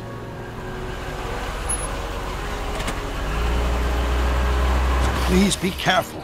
You won't be safe in Hill Valley as long as Kid Tannen remains at large. Don't worry, I'm going far away from Hill Valley, and I'm never coming back. No! He's got to hook up with Grandma. What's her name? It's Sylvia. You know a woman named Sylvia? No. Well, she knows you. We'll know you. It's vitally important that you two meet. Oh, I get it. You want me to be part of some undercover sting operation. No, possibly. Yeah. Are you G-Man? Uh-huh. Something like that. Sure, anything for Uncle Sam. I'll stay nearby and wait for this Sylvia. But in the meantime, I'll lay low. Good man. When can I expect to see you? That was a close call. You think he'll be okay? You're not fading out, are you? Besides, Arthur will be completely out of danger come August 25th. August 25th? That's the date Kid Tannen is finally put behind bars. How's that picture of your dad? Still there. Good. Let's get out of here before we accidentally elect Hoover to a second term.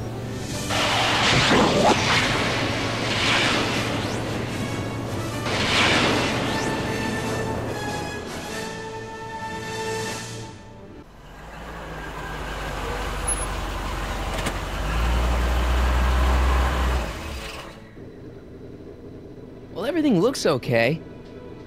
Are you sure?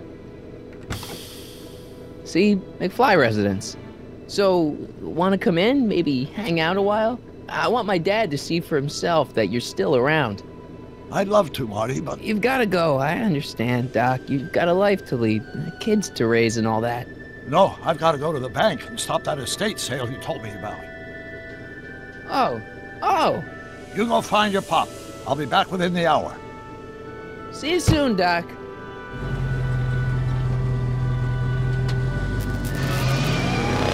All right.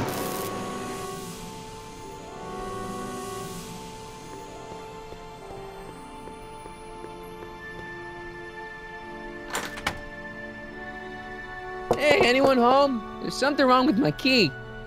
Please, not now. Tomorrow. Give me another day. It's Marty, Dad. Open up. Marty? No, that's impossible. Marty was run out of town. I've got a bad feeling about this. You just saw me last night, Dad. Don't you remember? Doc's estate sale, the DeLorean. This is a trick. Go away. Leave us alone! Haven't we suffered enough? Mom. Mom, it's Marty, Mom. Open up. It sounds like Marty, but it must be a trick. Mom! Go away. Shame on you. How can I convince you? Tell me something only Marty would know.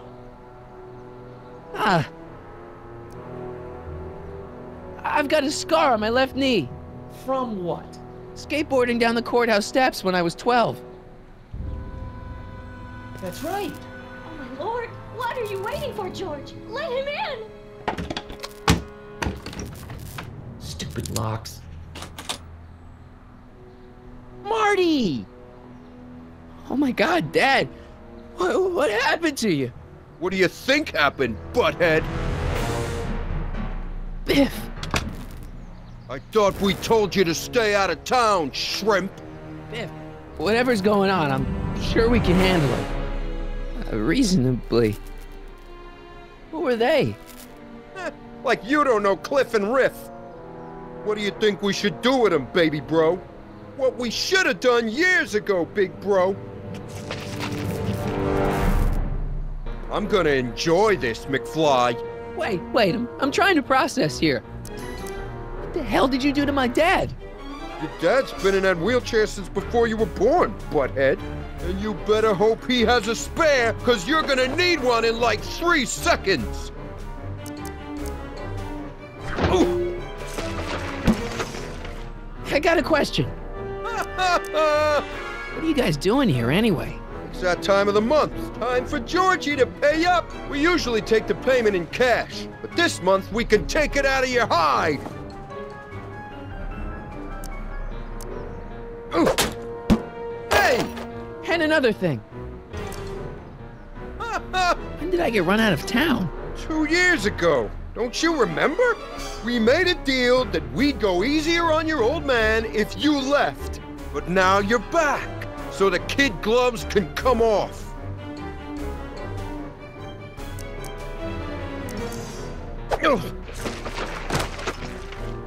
Tell me. How long have you been coming down on my dad like this? Ever since that school dance, when Georgie laid Biff out in the parking lot. Shut up, it's not funny. Someone messes with the Tannen family never lets him forget about it. Ah! Oh! Here's what I still don't understand. Why can't you pick on somebody else? We do! We pick on lots of guys. It's kind of our thing.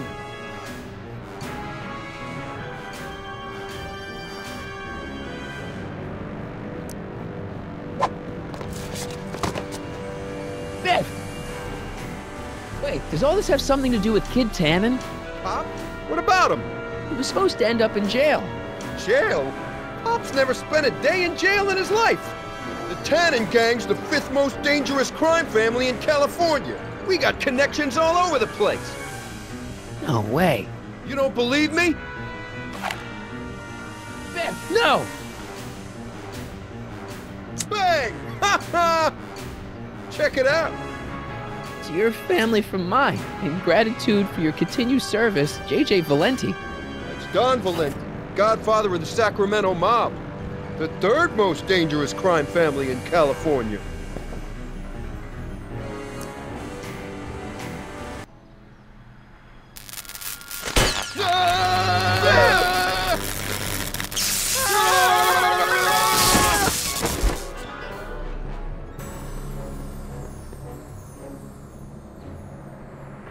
Piece of cake. I never should have let that floozy talk me out of rubbing out your grandfather. Huh?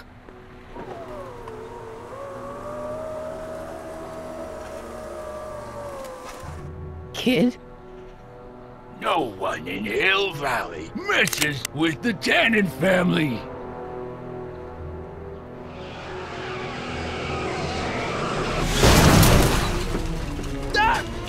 Marty, get in! This timeline's been compromised! No kidding!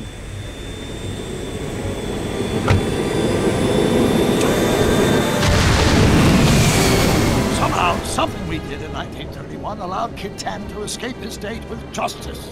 As a consequence, the Tannens have been unchecked in Hill Valley for over 50 years. Ah, jeez, they robbed the arcade? We've got to go back to the day Kid Tannen was supposed to be arrested. Figure out what went wrong and fix it.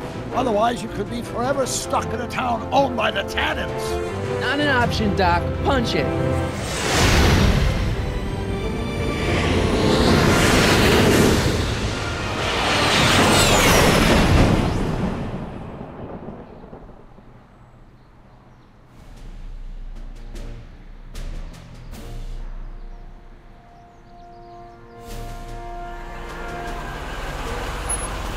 Okay, Doc, let's run through this again.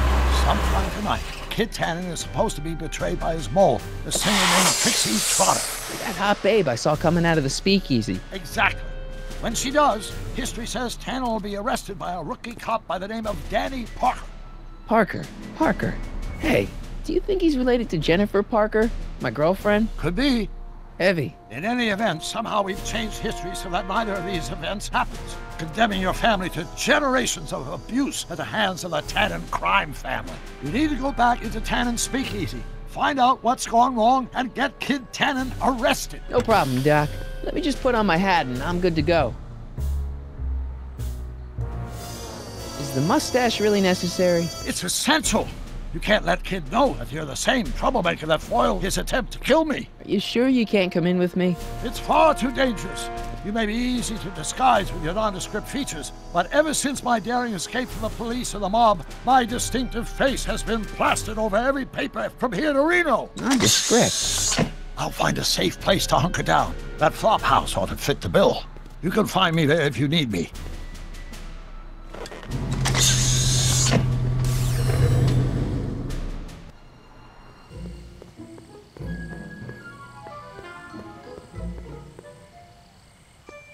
Pardon me, sir.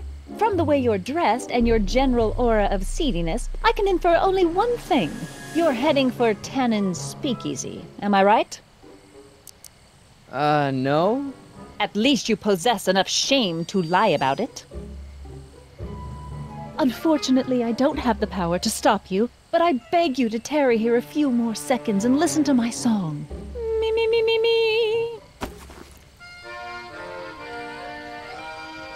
You say you've lost your self-respect, but you should care. What in heaven's name? Oh, sorry, Miss Strickland. Just a little experimental prototype gone momentarily awry. Mr. Brown, why is there a dog in that vehicle? Why? Well, to advance the human condition, of course. Hello, Sonny. Sonny? Mr. Crockett, what are you doing in that getup? I'm going to a masquerade for charity. How exciting! You'll have to give me an exclusive sometime. Right now, I've got some souls to save. And you'll have to get an eyeful of my newest experiment. You're not angry about the rocket drill? Water over the bridge. I've moved on to bigger and better things. Come by the gazebo when you get a chance. I'll be setting up. You won't believe what Einie and I have been up to. Famous last words. All right, now where's that speakeasy?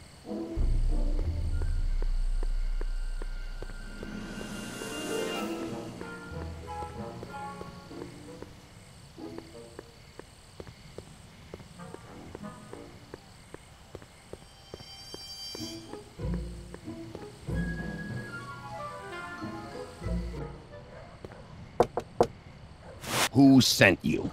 Ulysses S. Grant. What did you bring me? Meat and potatoes. What's the word? Words are for wimps.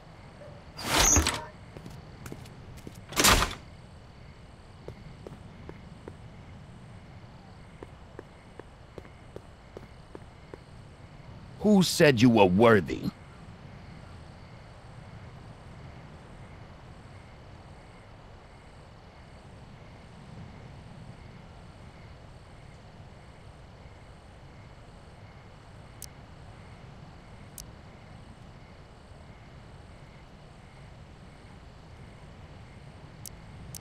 Joe Piscopo? Take a hike, Squirt.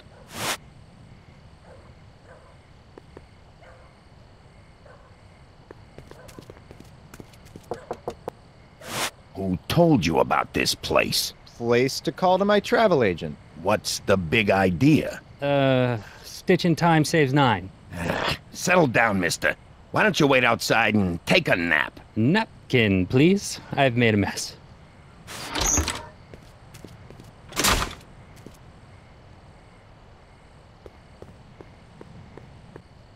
Who gave you the right to knock on my door?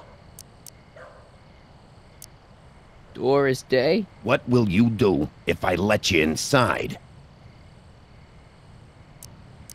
Sidle up to your boss? Where do you hang your hat? Hattiesburg. Welcome to El Kid, sir.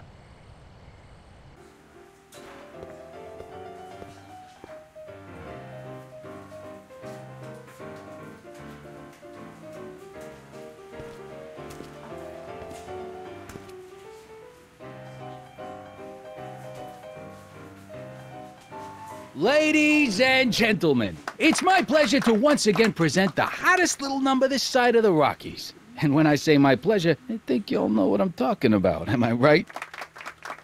So let's have a big El Kid welcome for the one, the only, Trixie Trotter.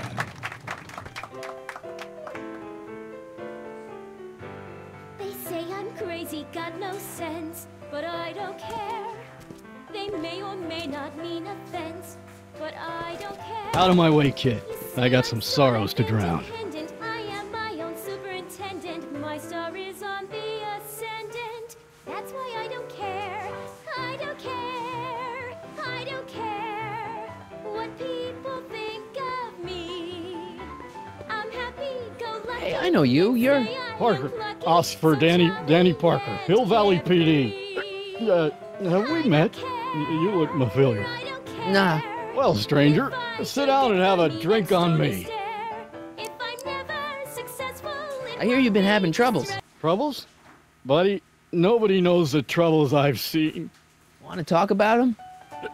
Do I? Do I? Yeah, I do. Listen, it all started when this car... Every morning, every evening, ain't we got fun? much money. Oh, but honey, ain't we got fun? Whoopee! Yeah, now about those troubles. I don't want to wallow in misery. I came here to get happy. Hallelujah! In the winter, in the summer. See you later, Danny. I'll be here. I'm supposed to get this guy to arrest Kid Tannen tonight? There's nothing surer. The rich get rich and the poor get children. In the meantime, in between time, ain't we got fun?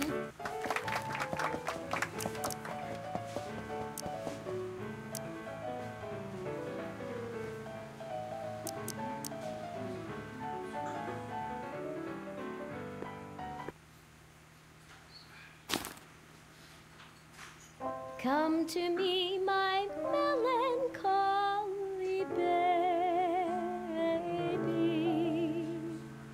Cuddle up and don't be blue. All your fears are foolish fancy, maybe. You know, dear, that I'm in love with you. Danny. You! Every cloud must have So about those troubles.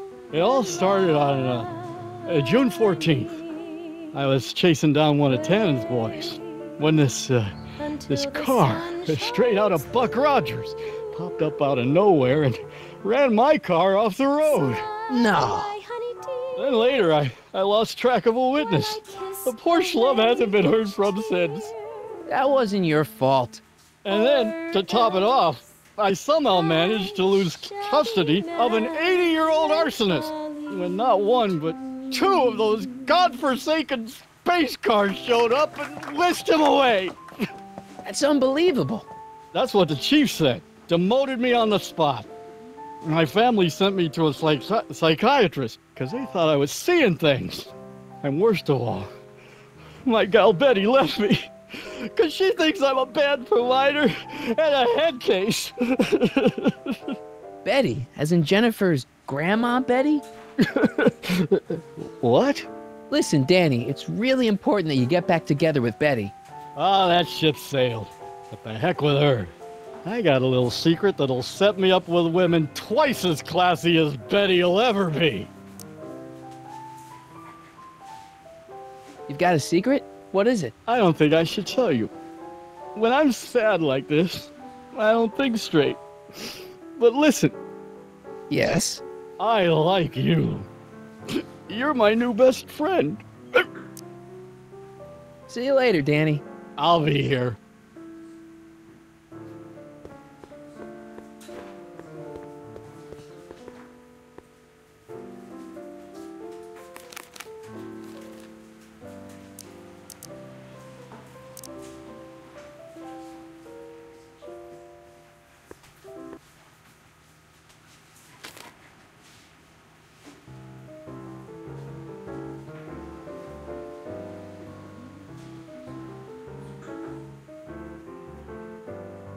Whisper in my ear, so no one can hear.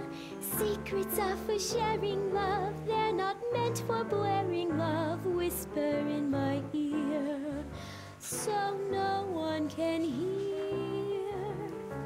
Shh. Whisper in my ear, let me read you soft and clear. Don't make it fortissimo, make it pianissimo. Danny. You. Whisper in my ear. So about that secret. Oh yeah, my secret. Well, you're my pal, so I can tell you, but don't let it get out. I've been working for Tannen for over a month now. What? It's true.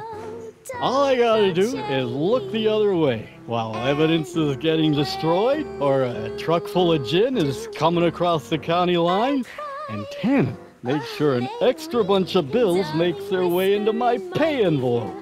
Great deal, huh? No, not a great deal. What's the problem? People need to drink, right? As long as no one's getting hurt, why shouldn't Daniel J. Parker make a few bucks on the action? Just whisper, whisper. But people are getting hurt. Kid's a killer. That's just rumors and circumnavigational evidence. Although, that wall of fame is pretty spooky. Oh God, I've made a horrible mistake. I thought if I could get my hands on some money, that Betty'd take me back. But when she finds out what I'd done, she'll never even talk to me again. What have I done?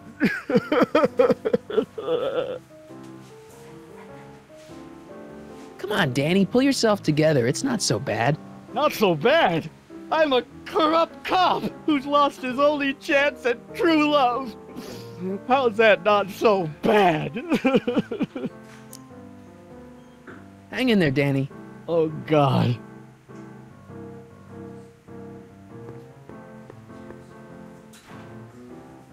Hey, nice suit.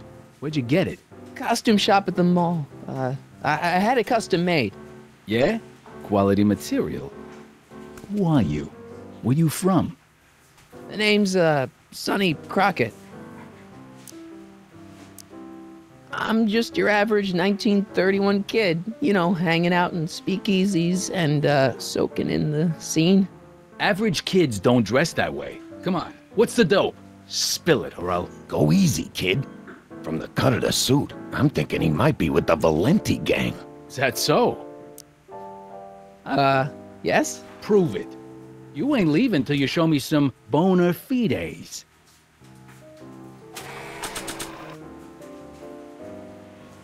In gratitude for your continued service, J.J. Valenti. You know, a cigarette lighter shaped like a gun seems like a really bad idea. I've got a little something here that might convince you. Don't even blink. It's not a real gun. It's not a real gun, I swear. It's a gift from Don Valenti. See? To your family from mine, in gratitude for your continued service, J.J. Valenti. Looks like little Sonny Crockett here really is with the Sacramento boys. You got stones, Pee-wee. I like that. Have yourself a drink on the house. Matches, put down your gun. You look like a moron.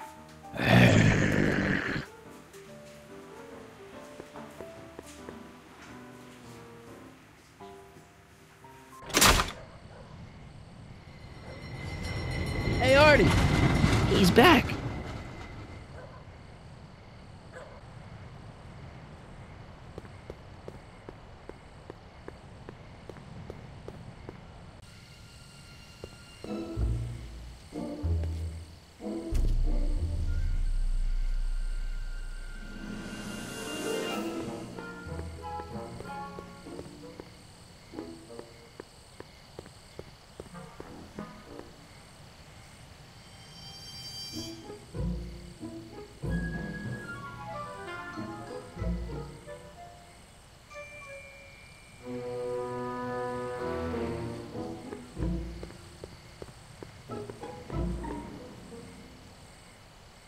Hey, Edna. Mr. Crockett, what can I do for you?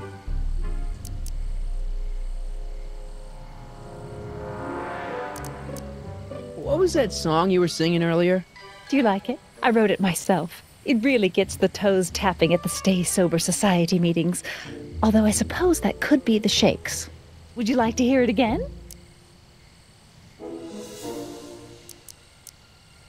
Sure. I knew if I waited long enough, somebody would request it.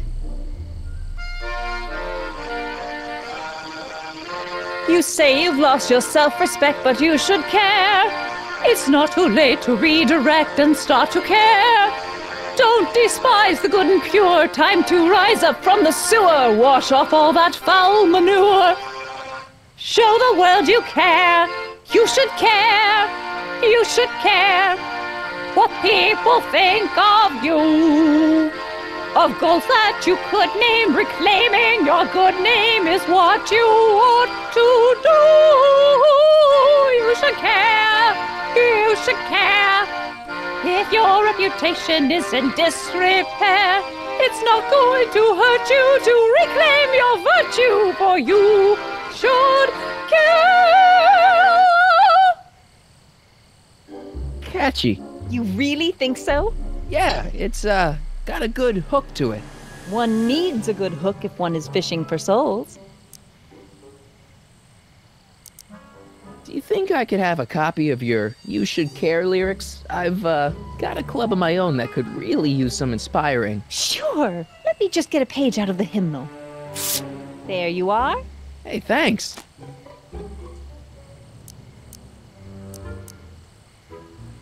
See ya. Keep fighting the good fight.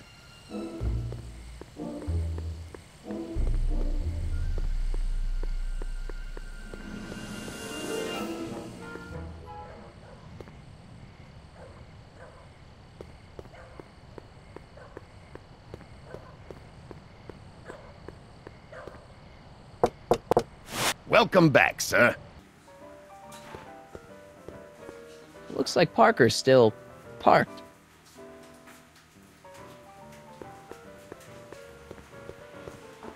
I don't care. It's the lyrics to her song.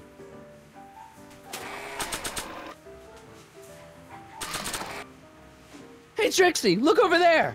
Why? Didn't you see it? No. Ah, never mind.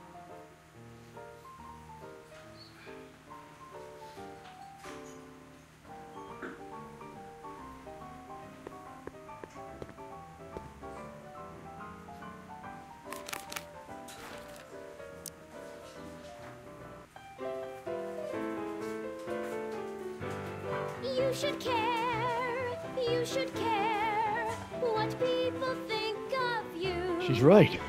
I can turn my life around. Sure you can. You know what? I used to be a good cop. And yeah, I've had a few bad breaks, possibly even a psychotic one that caused me to imagine a disappearing space car. But I'm a good man. Yeah. And all I need to do to win Betty back is be the same good man I always was. And let the chips fall where they may. All right. So, now what? Now I wait. Wait for the moment to take down Kid Tannen, restore my good name, and win back the heart of Betty Lipinski.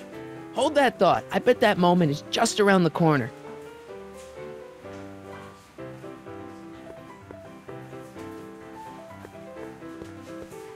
Excuse me, are you Trixie Trotter? That's what it says on my dressing room door. At least, it would if I had a dressing room. What's a nice gal like you doing with a guy like Tannen? Oh, Kid ain't so bad. He just takes some... Hey, Toots, any chance you could sing that can number? The guys really love the way it shows off your, assets. Whatever you say, kid. And quit lazing around. I ain't paying you to yak with the drunks. You ain't paying me at all, you bum. What were we talking about again? You were telling me what a great guy Kid is. Yeah, I guess he is a pretty crummy boyfriend. But until my insurance policy checks out, I guess I'm stuck with him. Insurance? Yeah. Look, I may not be the brightest bulb in the marquee, but even I know you don't break up with a creep like Kid without something to keep him from going all crazy on you. What's this insurance policy all about? Are you kidding? There's only one person I trust with my secrets. But I ain't seen him in weeks. You don't mean... Marty McFly. Marty McFly. You know him? Not as well as I thought. Before he took a powder, Artie was tutoring me in all sorts of stuff. Etiquette, philosophy, accounting. He's a regular Renaissance man. He even had one of those smart guy professor's pipes, see? Can I borrow this? Sure. I've been secretly working on my Get Out of Kid card for weeks now. But Artie's the only one I trust to check my work. You can't be too careful when you're dealing with a maniac like Kid, you know. I happen to see Arthur McFly. Tonight? Uh-huh. How is he? Where's he staying? I didn't manage to find out. If you see him again, tell him I'm looking for him, okay? I could really use his advice in regards to my you-know-what. Break a leg out there. Thanks. She's supposed to turn on Kid Tannen tonight? Okay, Doc, if you say so.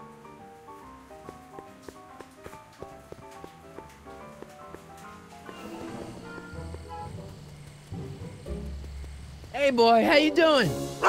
Good dog.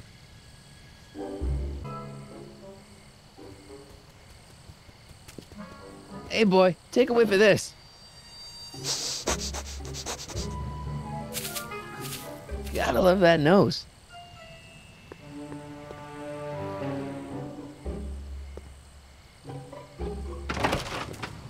I've been laying low, officer, but I've got to go to the pictures once in a while.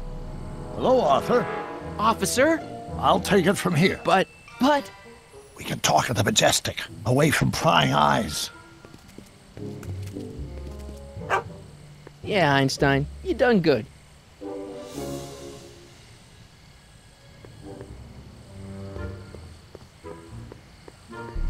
I better go tell Doc about Artie and Trixie.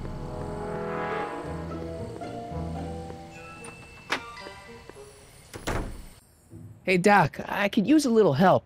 What's the problem? Is Artie still here? He's in the bathroom. Hey, Artie, open up. You've got a gangster to bring down. Is it time for me to meet this Sylvia? No, it's time for you to meet Trixie. Trixie says she's got something that might be able to send Kid up the river, but that you're the only one she trusts to check it out. Me? What is she... Oh, I know what she's done. Clever. Care to let us in on the secret? Sorry, guys, but if Trixie's keeping it a secret, then so am I. That's all well and good, Mr. McFly, but if you and Trixie are going to collaborate on this evidence, we'll need to arrange a rendezvous. Well, Trixie's chained to Kid's speakeasy. So we'll have to bring Arthur to Trixie. No way am I getting anywhere near that place again. I don't know how you talked me into this. Just stay back here in the shadows and don't come out until you see Trixie. You're sure I'll be safe here? Perfectly safe. We'd never make you take any unnecessary... Sagan. Where's Kid? Don't worry.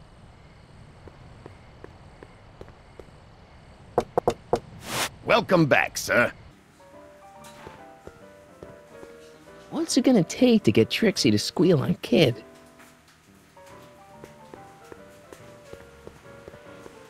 Trixie? Yeah? Guess who's waiting in the alley to talk with you? Artie? The one and only. It wasn't easy to track him down. I had to... Cover for me, cue ball. I'm taking a smoke break. Atta girl.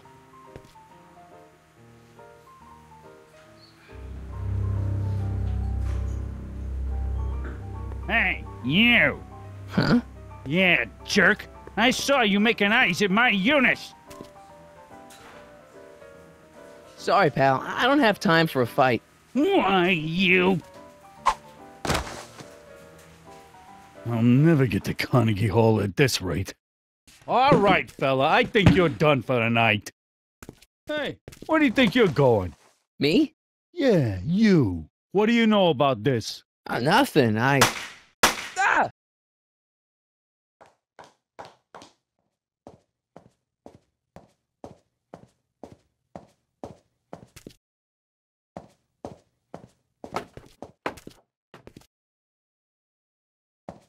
Trixie? Break's over, cue ball. Whatever you say, babe. What was that?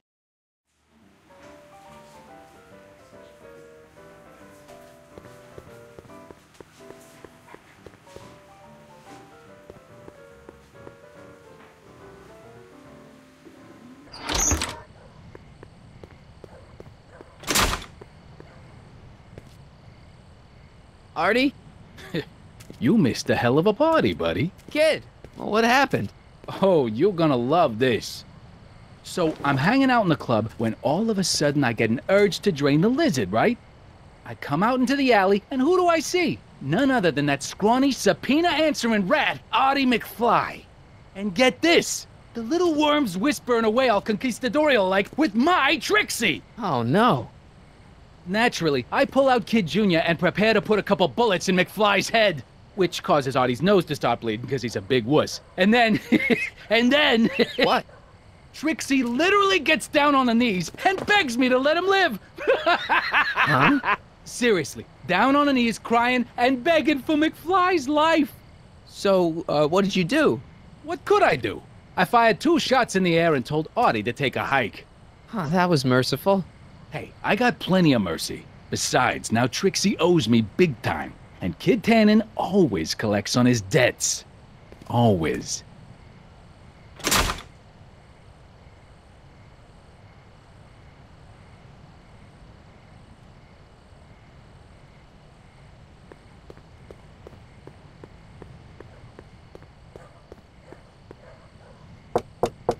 Welcome back, sir.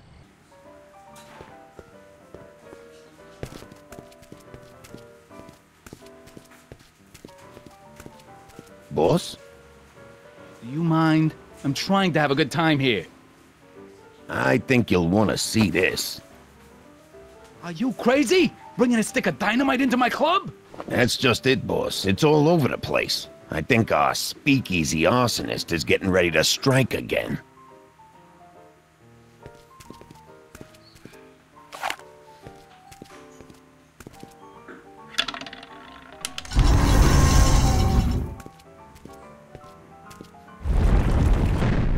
What's it gonna take to get Trixie to squeal on Kid? Louis the Louse, squashed in his prime. Hey, bartender. What'll it be? So about this, portrait gallery of yours. What about it? What's it all about? Who are those guys? The caricatures hanging along the wall of honor commemorate those who are no longer with us on account of having ticked off one Irving Kid Tannen. They're the guys the kids killed? Well, of course not. They're just a bunch of guys that Kid didn't particularly like, and that at a later date turned up dead. It's what do you call it? A circumstantial coincidence. Yeah. You think you could draw a picture of this guy? Sure. Hey, that looks like that Marty McFly think. I never noticed that before. Hey, can you give him a hat like Artie wears? Voila! Nice job. Now, go tell them chumps at the New Yorker. Sorry about this, Dad.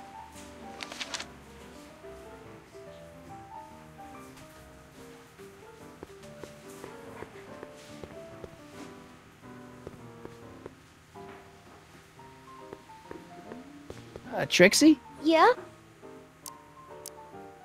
I don't know how to tell you this, but I think you should check out the Wall of Fame. Why? What is it? Artie! I don't believe it! We had a deal! Artie was supposed to be safe! I don't know what to say. Well, I do. Felony tax evasion. What? Before he died, Artie was teaching me about all sorts of stuff.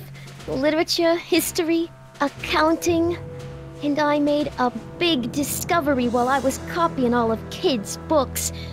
This establishment ain't entirely on the up and up. Really?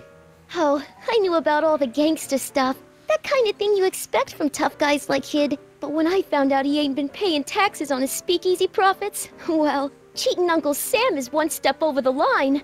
Once I turn this over to the police, they'll throw the book at him. This book! Hey, copper!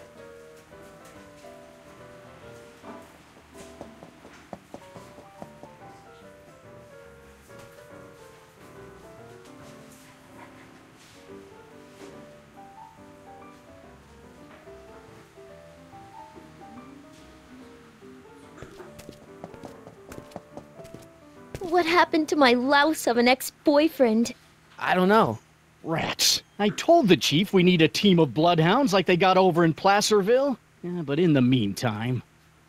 All right, everyone, party's over. Everyone out of the speakeasy. Speakeasy? You're mistaken, officer. This is an ice cream parlor. Nice try, you. Out!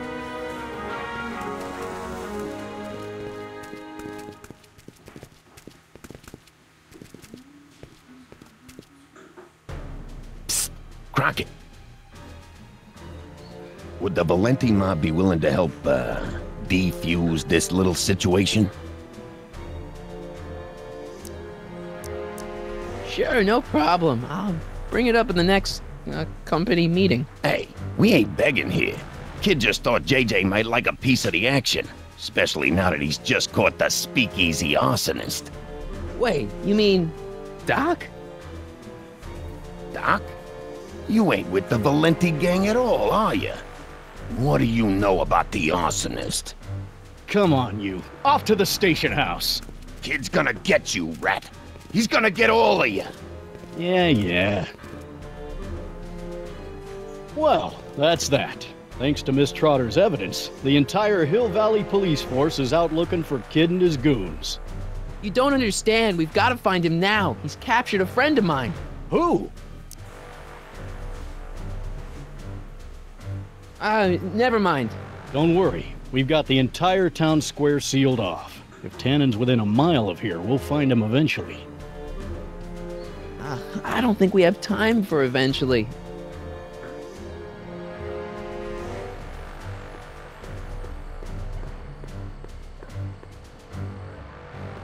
Irving Kid Tannen.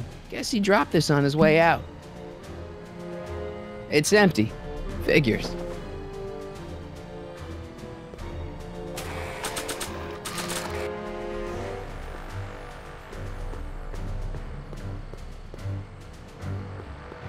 Hey, Einie, get your nose over here.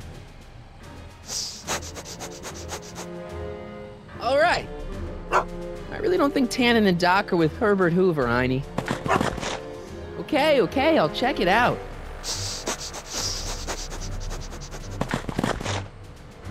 A button. All right, Doc, here I come. Crockett, what are you doing here? Never mind. Come here and help me get rid of this stinking arsonist. Edna? I caught her planting dynamite while he was clearing out the soup kitchen. Guess Sagan was innocent after all. I was researching a story, you ignoramus! Tell it to St. Peter, sister. Hey, what's all this? Parker? Tannen, you're under arrest. Get him, Sacramento boy. I can't do that, kid. What? Oh, I get it. Why don't you let go of Miss Strickland and call it a night? Hey, look over there! Watch out!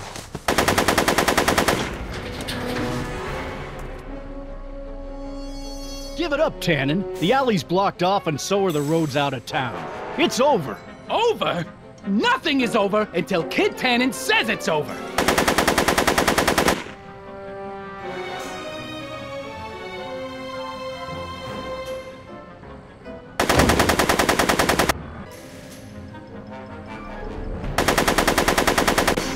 Take that, copper!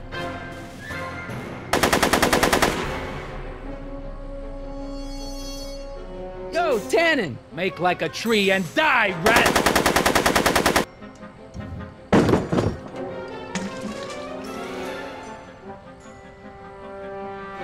Whoa! No one messes with Kid Tannen!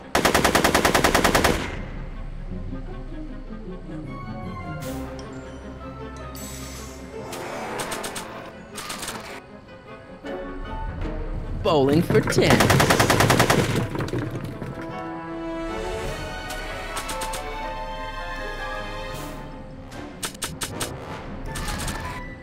Come on, kid. You know how this'll end.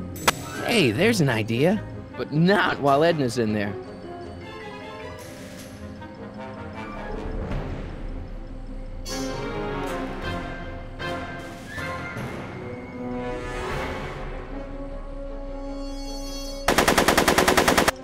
Are you shooting at me? Are you shooting at me?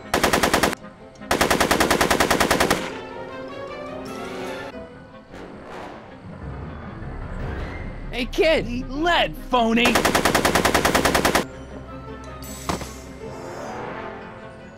Hey, moron! Moron, this! Go, Tannen! Make like a tree and die, rat! Hey! Atta girl. Take it easy on yourself, Tannen. Tannins never make things easy.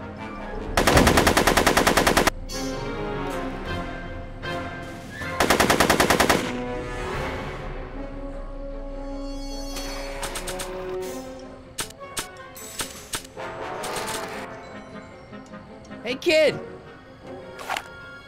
That ain't a real gun. Oh, right. I forgot. I better just get rid of it then. Oh, crap.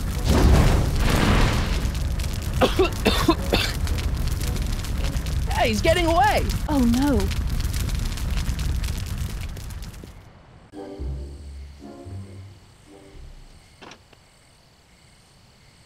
Yes. No.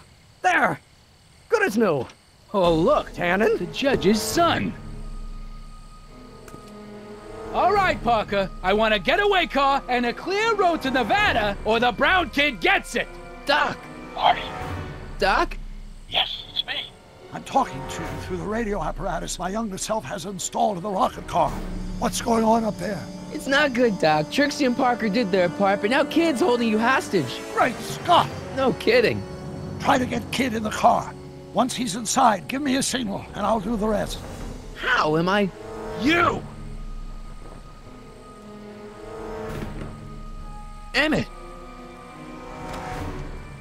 You're the cause of all of this, ain't you? Should have known. I mean, Sonny Crockett? Yeah, well, what kind of gangster's named Irving?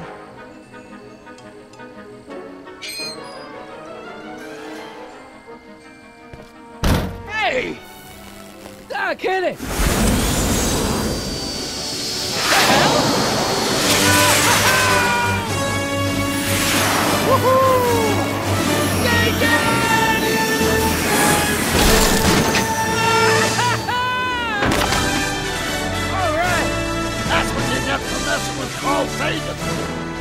Irving Tannen, I'm placing you under arrest for kidnapping, attempted murder, tax evasion, and smelling like a piece of crap. Tax evasion?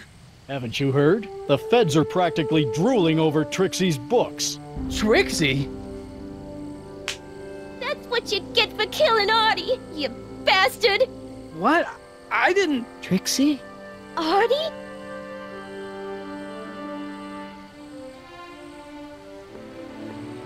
All right, Grandpa.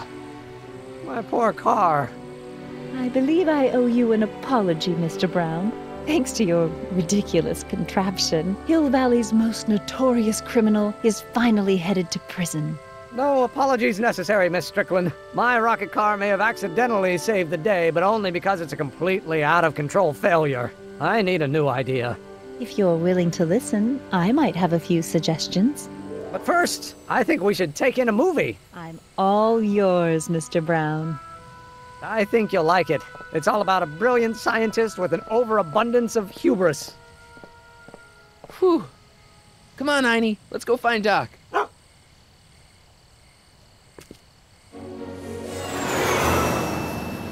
Thanks for letting me fly the DeLorean, Doc.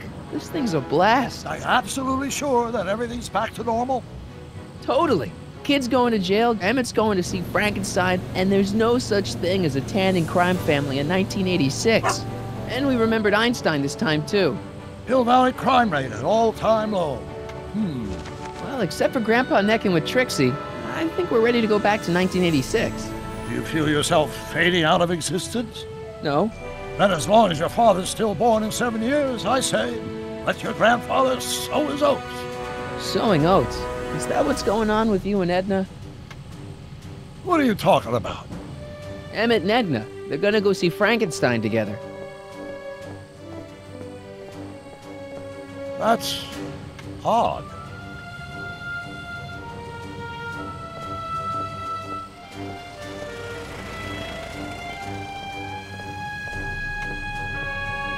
Great Scott! What?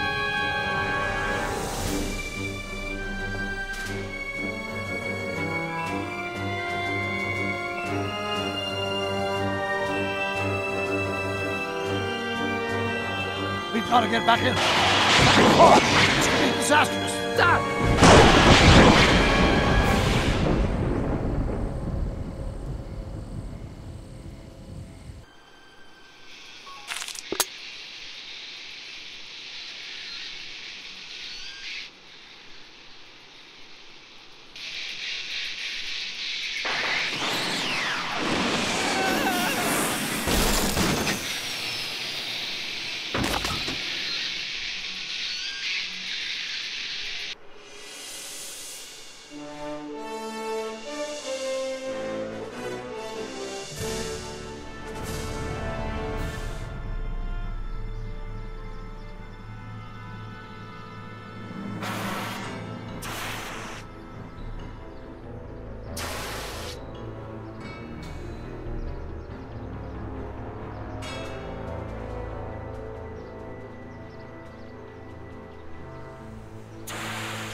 control.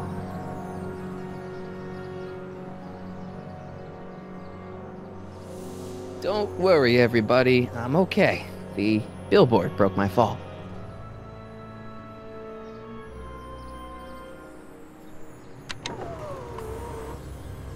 This is the dumbest design ever.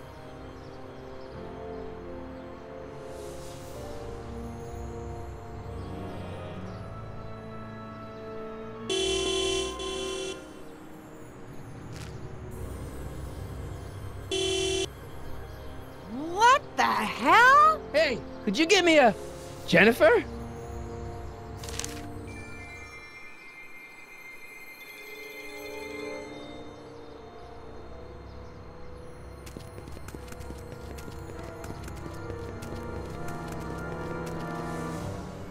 Jennifer, I need some help.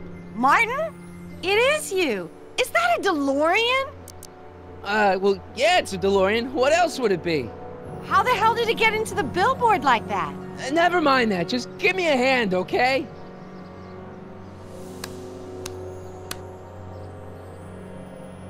So who you supposed to be? Luke or Bo? This isn't funny, Jennifer. Can you help me down? Why don't you just jump? I'll break my neck. And?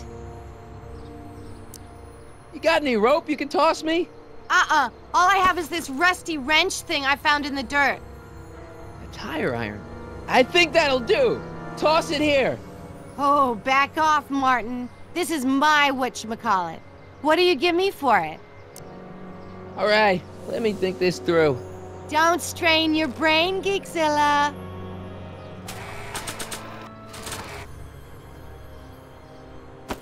Jennifer! This is all I got. Is there anything in it? Give it here.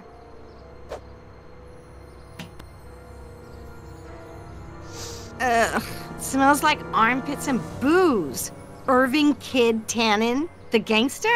Where the hell did you get this? It's a long story. Can I just have the tire iron now? Heads up! Thanks. Oh, great. Now what? Oops. Oh.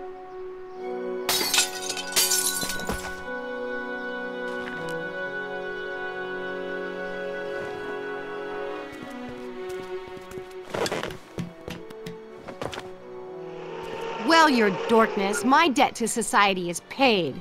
As for you, good luck with your car. Way to stick it to Big Brother. Just don't expect your sudden cry for attention to change anything between us, dig? Doesn't change what? Look, Jennifer, I think there are some things we need to talk about. Hey, maybe you can give me a lift into town. Oh, sure, Martin. Climb on in. Hey, Jennifer, wait! I told you, we're through, McFly. I'll never date such a square again. My own girlfriend thinks I'm a square? Jesus, could this get any worse? Whoa, whoa, whoa!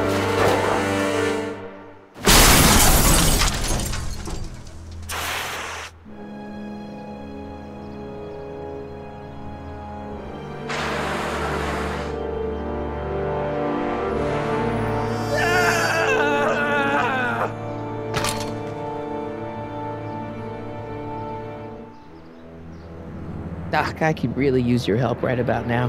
Relax! We've got everything under control.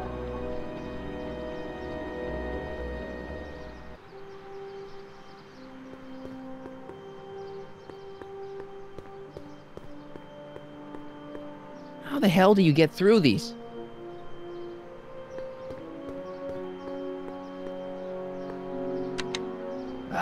Check.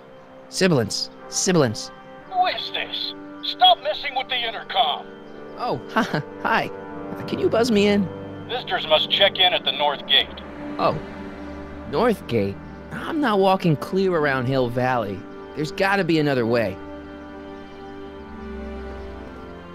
Well, at least one of the hover wheels work. 12 volts. Wait, this is the car battery? Must have been installed in 2015 with the Mr. Fusion. Still has plenty of juice.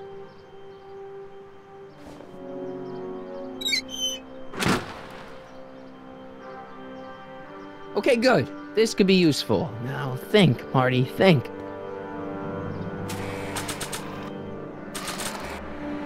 Let's see here. Red to positive, black to negative.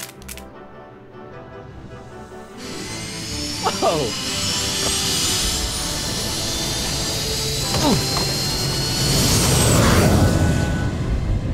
Far out. Okay, Doc, let's see what kind of nightmare alternate timeline I've landed in this time.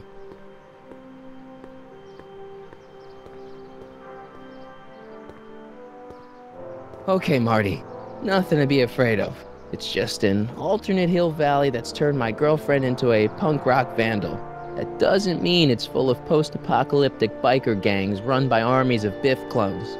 Just take a deep breath and remember, we gotta find Doc.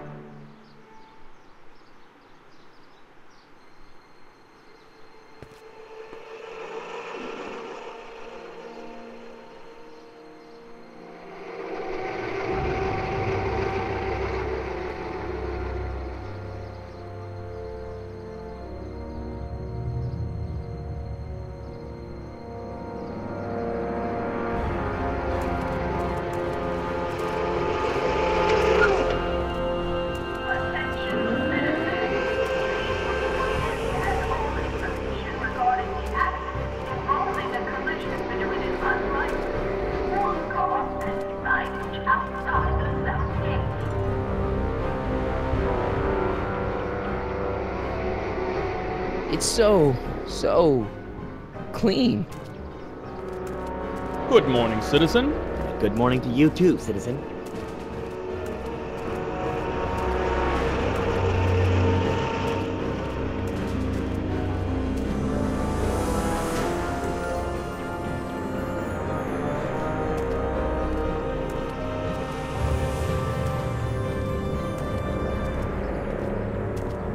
What's going on here, Doc?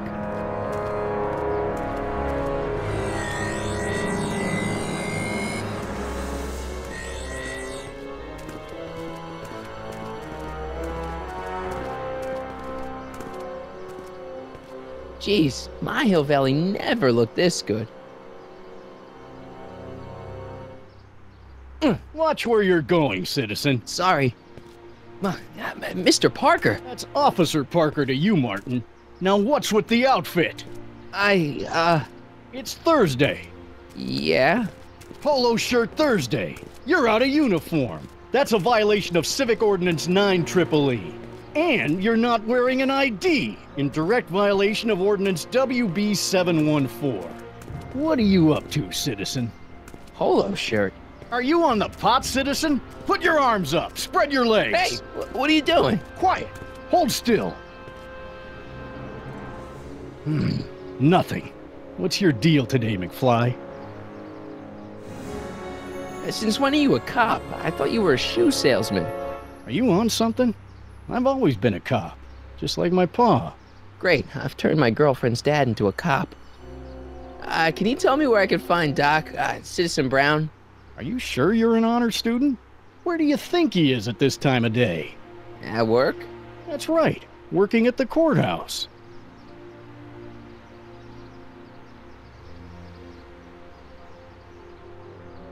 Heavy. I've got to finish my beat. Are you gonna make trouble for me today? No. No what? No, sir. That's right, citizen.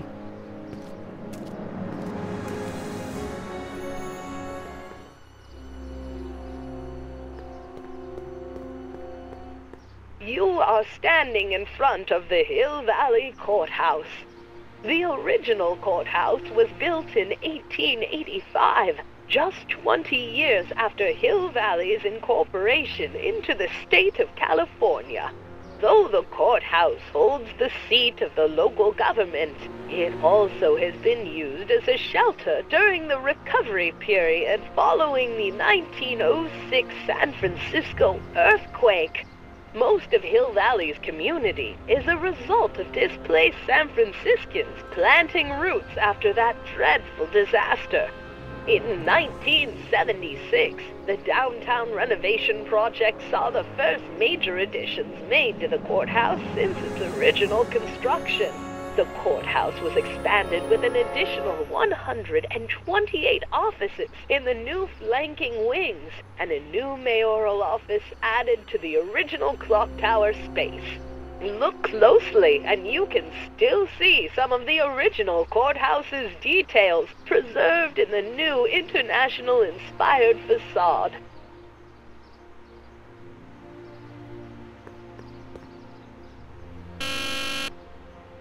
Hill Valley Courthouse. How may I help you, citizen? I need to see Doc, or Citizen Brown. Do you have an appointment? No, but... Then I'm afraid you'll have to wait your turn. Citizen Brown's a very busy man. That voice sounds familiar.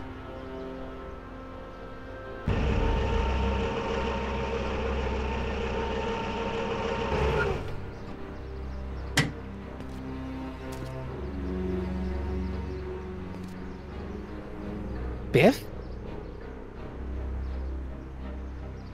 Doc?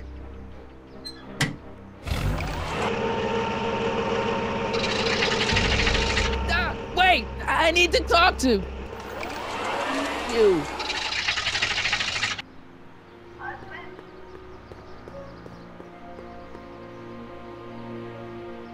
Biff?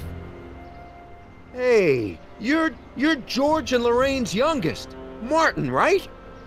What? You don't know me? Only by reputation. Brown Cadet of the Month, 3 months running. Impressive.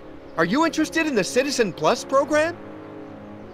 Listen, Biff, that car I saw you get out of, was that Doc Brown in there with you? Ah, Doc! That should be his new nickname! But yeah, that was Citizen Brown. What an inspirational guy. How'd you get FaceTime with him? He seems so busy.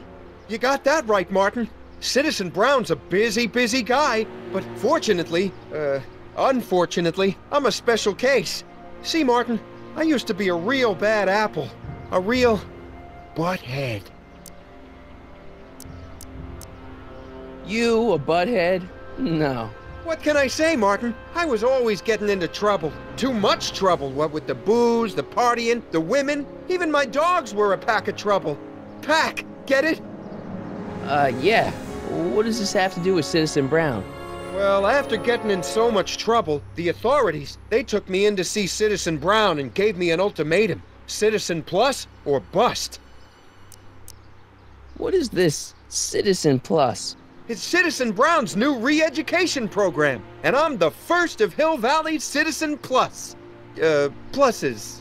Plus I? Do you think I could get to see Citizen Brown if I did all the bad stuff you used to do? I guess, but why would you want to act like that? See you later, Biff. Bye, Martin!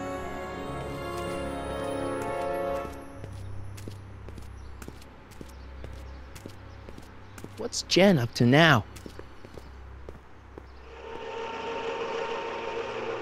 Look out, son!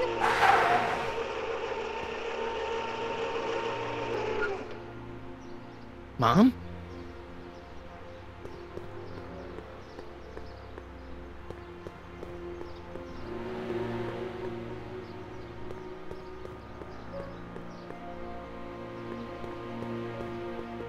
Mom? Mom! But are you happy? Happiness is overrated, Lorraine. I'm content. Well, I'll think about it. Mom? Hi there, Martin. I saw you as I was driving in. Did you hear me honking? Mom, that can't be you. Martin, are you all right? I'm fine. It's just that you're so gray. Well, isn't that an uplifting way to greet your mother? Sorry, I just don't... I guess you're right, though. I am going a little gray. No thanks to your father. So, what? Are you out here shopping or something? Oh, shopping? Pff, who shops anymore? No, it's that time of the month for me again. For my civic duty. I'll be polishing the statue all day. Oh, right. What's with the golf cart, Mom? Now, Martin, I know you're embarrassed to be driving around in last year's model, but we really can't afford the 86s yet. What about my truck? No one owns a truck in Hill Valley. Martin, are you sure you're feeling okay?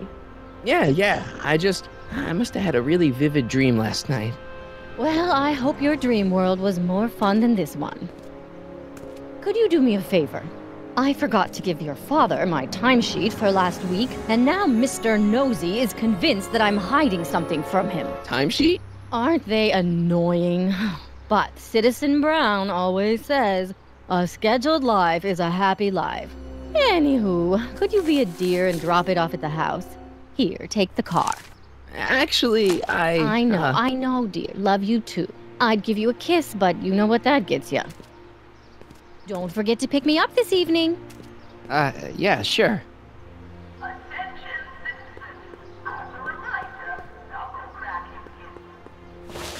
Well, it's not the truck, but I guess it'll do.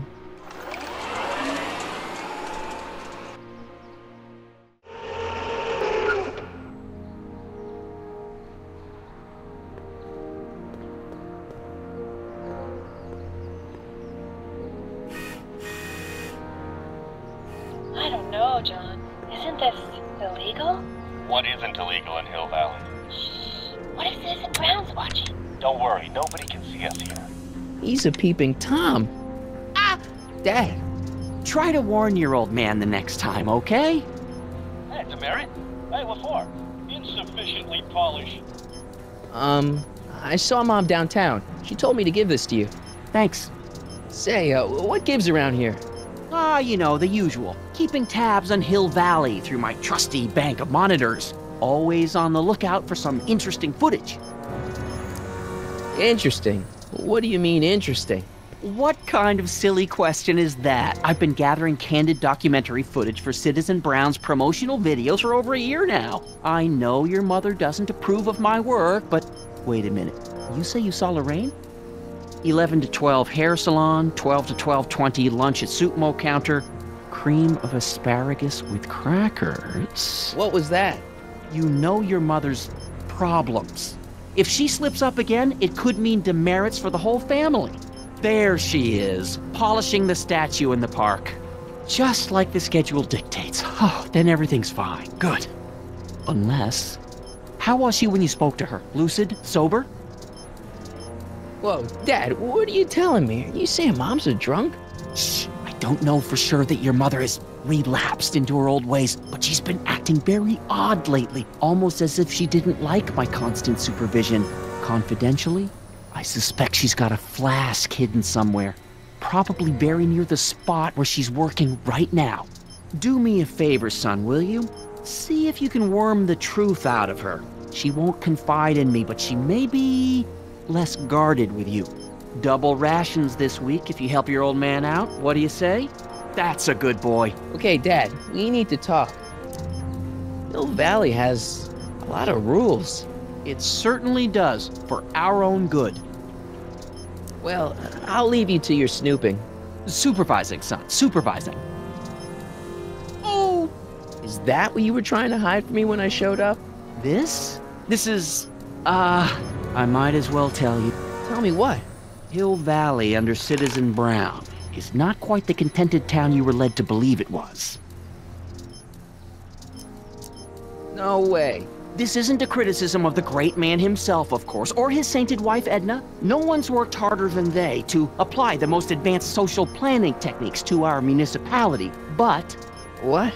Confidentially, not everybody appreciates it. A great many citizens, perhaps even the majority, actively resent the Brown administration. They don't say so publicly, of course, but in private, well, just listen. I tell you, Bert, this regime is a joke. They're all laughing at us over in Fairfax. A toast to Citizen Brown. May his beloved courthouse be struck by lightning. Shh, Agnes, you're awful. Are you coming to the town square, Lester? Citizen Brown's about to give another speech. Citizen Brown can kiss my hairy... Well, you get the idea. Sounds like people can't stand what the Browns have done to Hill Valley. Not everyone. Only around 50%, maybe 60. Does Citizen Brown know? He should. Whenever I send copies of my raw footage to the Public Relations Department over at the courthouse, I get a memo telling me how much Citizen Brown thanks me for my service. But how could he see those videos and not do anything about it? Maybe you should take your tapes directly to Brown.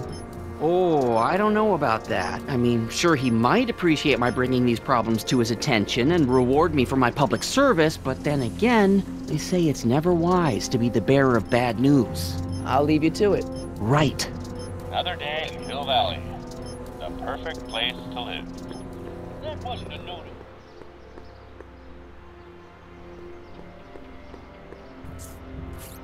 Okay. Welcome to Soup Mo, where soup is just...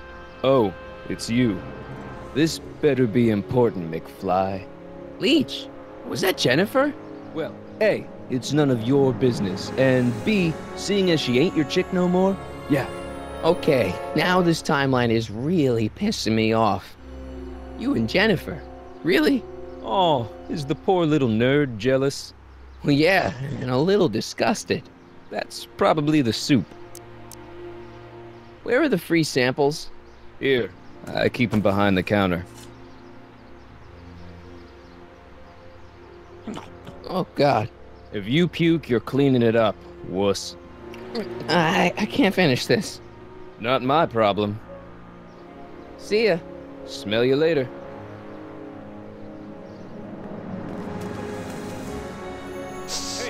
Hey! There's that mangy. Go get him, McFly!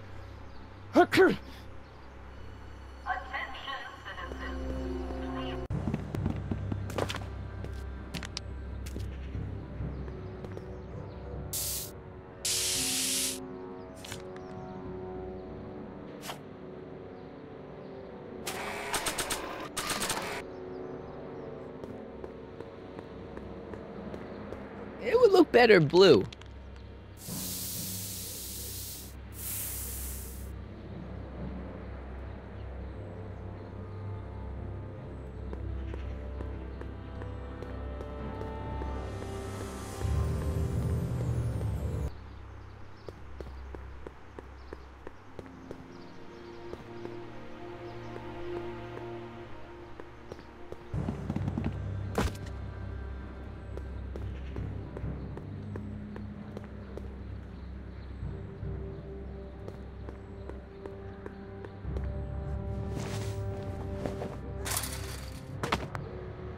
Now we're in business.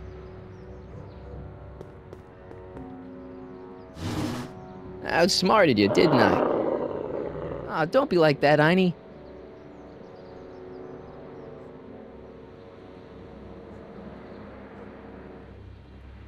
Look, Einie, I've got a treat for you. Attaboy, now hold still.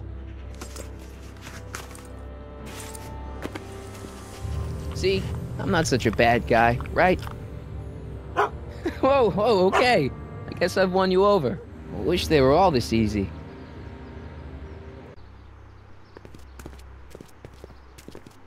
Huh? What is it, boy?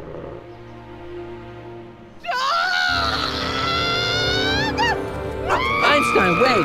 No! Oh, rabies, help! Back! Down! Sit! Play dead! Officer Parker, subdue that beast at once! Einstein, sit! Einstein? Oh, if he bites me, you'll be in a world of trouble, citizen. Wait, I know that creature. Officer Parker, that's the stray that keeps escaping the kennel. I thought he was muzzled. I took the muzzle off. You what? That's right, he's my dog now. Citizen, you are in violation of Statute 357K. Parker, demerit this hooligan at once. I'll return this creature to the kennel. Yes, ma'am. Filthy, wretched beasts. Don't worry, Einie. Once I fix all this, you'll be back with Doc and romping through time. Now stay out of trouble, unless you want a visit from Citizen Brown. Mom?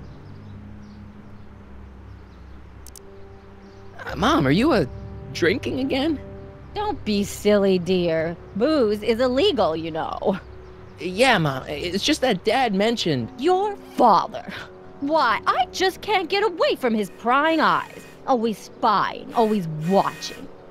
You mind your own business, George. Now, Lorraine, This is for your own good. I know you're keeping a secret from me. It's mine to keep. Dad! Mom! Knock it off, you two! Now, you listen here, young man. This is an adult matter between your mother and me. Dad, I know, but your way isn't working. You gotta give her some space here. Huh? Where'd she go? Mom? Aha! I knew it. What is that in your hand? Rum? Gin? A wine cooler? For your information, it's brass cleaner. I have a job to do here, you know. Lorraine. No. Lorraine, I'm just trying to look out for you. You know the kind of trouble we can get in? What happened? What the heck am I looking at? Yes.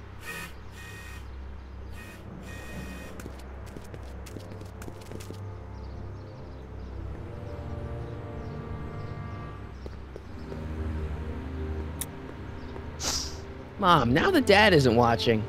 Oh, Martin. Was that a flask, Mom? Flask? Don't be ridiculous.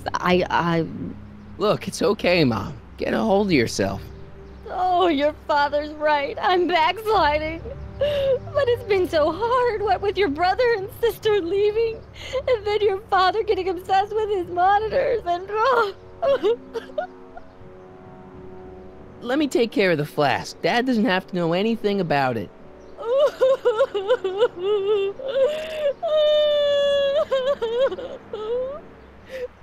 Oh, thank you, sweetheart. I couldn't bear the thought of facing your father over this.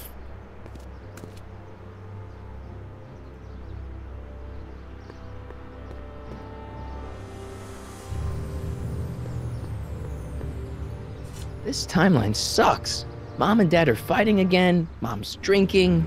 It's like everything Doc and I ever did to fix things is falling apart. Time to get some attention.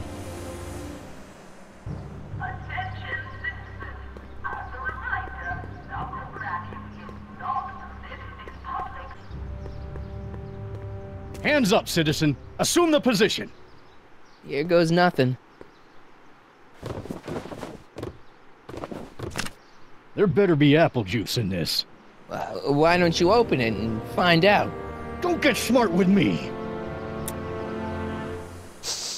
I knew you were no good, McFly. Officer Parker, what seems to be the problem here? Citizen McFly, ma'am. Came strolling up with a 181B violation in his pocket. Ugh! You, young citizen, where did you get that booze? Nowhere? Is he being smart with me? Yeah, he played that attitude on me as well. Could we just fast forward the lecture and just get this over with already? No! Officer, demerit him severely. And as for the alcohol, drop it into the recycling bin. With pleasure, ma'am.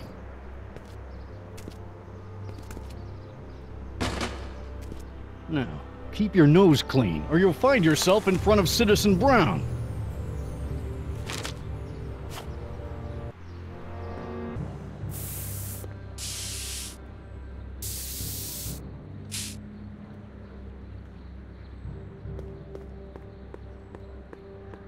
Jennifer! Jen!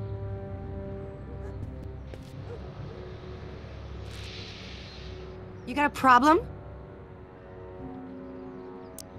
You and Leech, Jennifer? Hey, don't badmouth Leech. There's a lot more to him than soup, you know. Like what? For one thing, he wields an axe like nobody's business. So you got yourself a new guitar player. What can I say? I'm a girl who appreciates a hot lick. Yeah, I remember. Come on, Jennifer. Nobody in town plays guitar like me. I'm talking electric guitar, Martin. I'm gonna be honest, the ukulele has to go. I can outplay your loser boyfriend any day of the week. You're that desperate to get to first base. Did you say first or fourth? I'd give you 2.5. But first you gotta prove you've got better fingers than Leech. You ready to throw down? I was born ready. Okay, so where's your guitar, McLoser? I should have known. All talk, no rock. Your paint's starting to streak. Ah!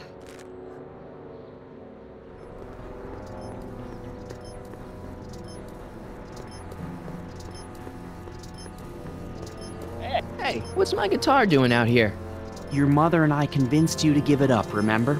Rock and roll music is frowned on by the Brown administration. It sets a poor example for all the kids who look up to you as a model of studiousness and moral gravity. And besides, you're not very good. Come on, Dad, I need that guitar. Give me one good reason why I should give it back to you. Because a certain girl is only gonna like me if I can play the guitar. A certain girl? You don't mean... Jennifer. Oh, Martin.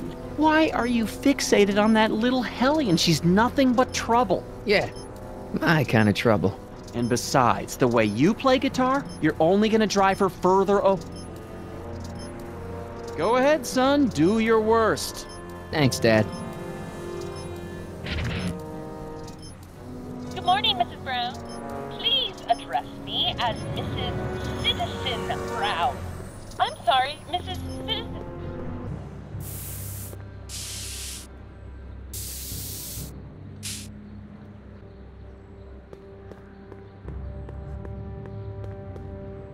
I'm ready to rock.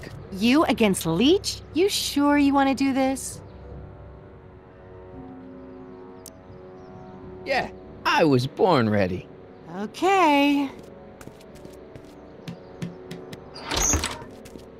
You can knock on my door anytime. Hold it, we got company. McFly, what's that was doing here? He says he can outplay you. I told him, there's no one in Hill Valley better than you. You want to go prove it? The Ring of Rock? Don't crush him too bad. Just teach him a lesson.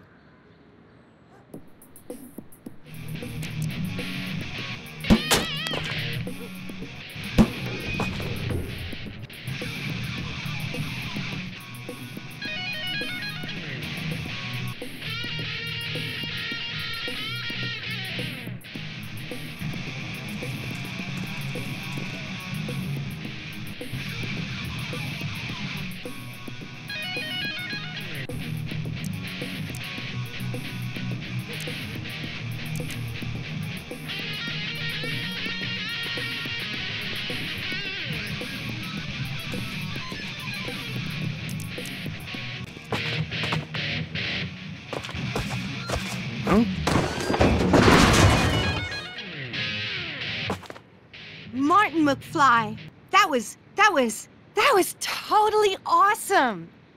What can I say? Some guys got it and some guys don't. You broke my headstock. I think I've got a new idol. Come here. Wait, I got a better idea. What was it you called me? A square? A girl's entitled to make a mistake, isn't she? Oh. Oh.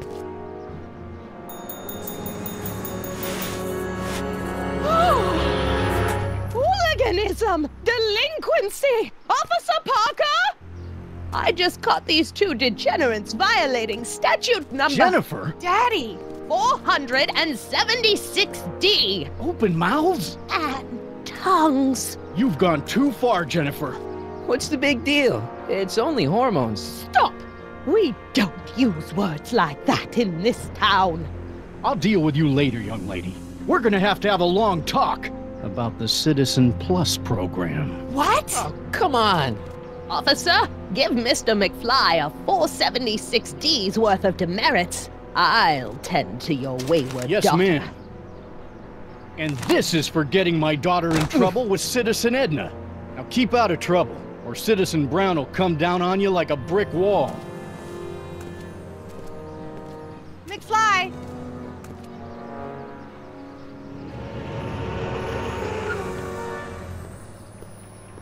Hey, Jennifer. Are you still angry with me? Angry? Nah.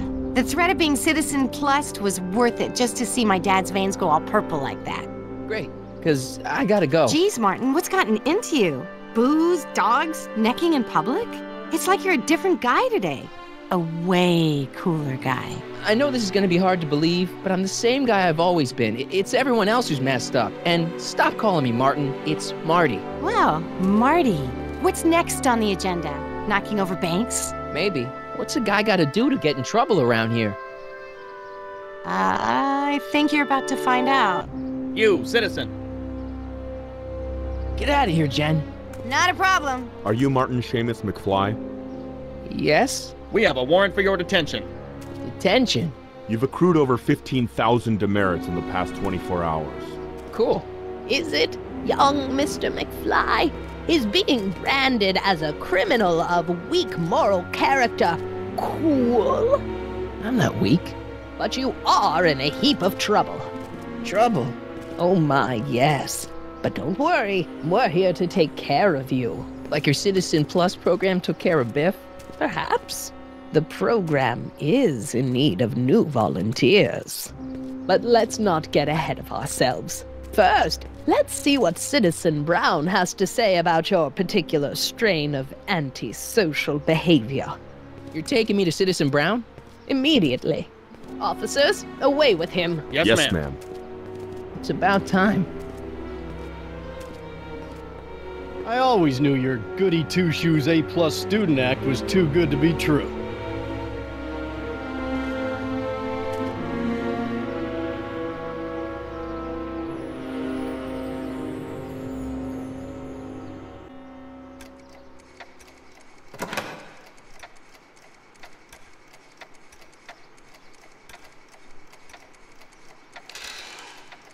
Come in, citizen.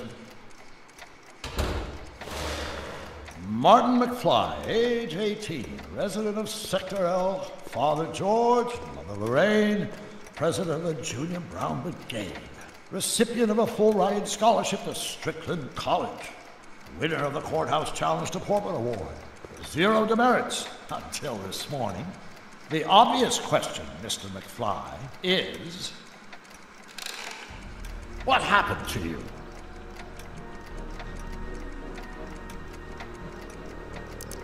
Jesus Christ, Doc, what happened to you? Doc. Interesting. You regard me as a doctor, indicating awareness that you're suffering from some variety of mental disorder. That's a hopeful sign, Martin. Of course, I'm not actually a doctor, but I do have the tools to turn you around and put you back on the road to societal normalization. Shall we begin with a few questions to establish a baseline? Whatever. Let's get through this nonsense so I can set you straight. You'll set me straight? Explain. This! What you've turned into, it's all wrong. You're supposed to be a scientist, an inventor. You created the flux capacitor, and we went on all these crazy adventures in time, and your hair, you don't look good, Doc. So you believe this interview is really more about me than you? Yes. You went to all this trouble just to deliver a message to me in person? Yes. A cry for help, as it were. Yes. No, wait. Tell me, Martin, is your mother on the sauce again? Forget my mother. She's not the issue here. Don't ever forget your mother, Martin. Your parents are your superiors, and respect for one's superiors is absolutely essential to the Hill Valley Order. I'm surprised your father hasn't set you straight on this point. He's shown himself to be a very obedient and cooperative citizen. You mean a warped citizen? He's supposed to be a science fiction writer, not a peeping Tom, and you're supposed to invent a time machine. Time machine? Yeah, Doc, listen to me. You don't remember it, but you built a time machine out of a DeLorean. Why? Well, just for the hell of it, I guess. Plus, the steel frame of the DeLorean dispersal, I don't know. It was important for some reason. Fascinating. Yes, it is fascinating. It's amazing. It's incredible. But you don't know it because you've never invented it. You're not the real Doc Brown. You gotta believe me. And this is because? Everything got screwed up when I went back in time to 1931. Sounds like this time machine is a very impractical and dangerous invention. No, I mean, yes. What I mean is it's messed up a lot of things, but first, it made a lot of things better. Like my mom and my dad. It was only thanks to your time machine that they ever became successful and happy. So they're happy. But they're not, because you summoned me back in time, and somehow your timeline got messed up, and everybody else is along with it. I see.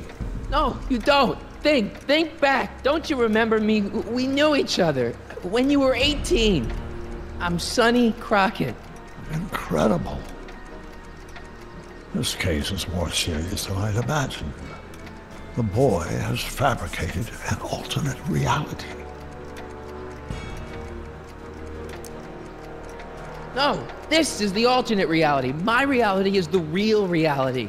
Calm down, Martin. I'm not blaming you for anything. The failure is ours, not yours. Obviously, there was a drastic flaw in your social conditioning. God, you don't understand. No, I don't understand yet, but I want to. I want to get at the root of your problem. Keep talking.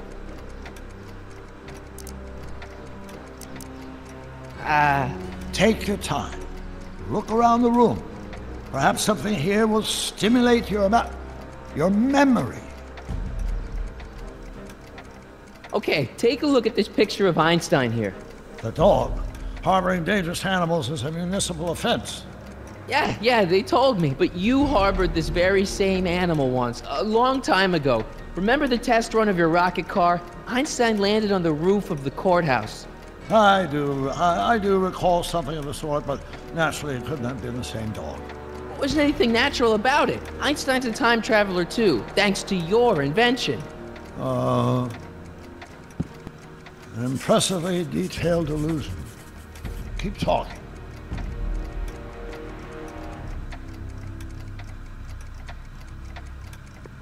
So that's what Judge Brown looked like. I never actually saw him. Of course not. He died before you were born. He was my biggest supporter, after my wife, of course. That's a switch. Last time I saw your younger self, you and your dad had just had a big falling out over your decision to become an inventor instead of a lawyer. Isn't that right? Bizarre fantasy life. Go on. Proceed.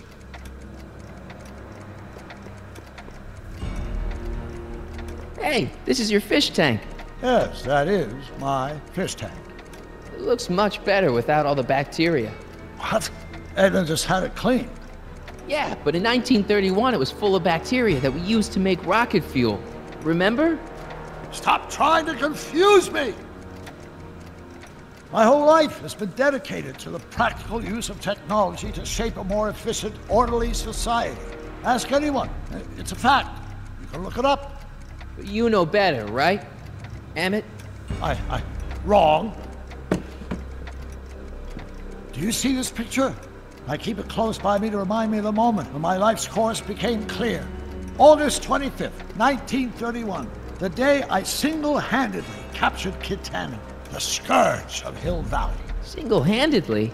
And not, incidentally, the day I caught the eye of Edna Strickland, my scientific muse and the love of my life. Take a look. What you see there is a young man who understands his destiny. That's not what I see. What do you see?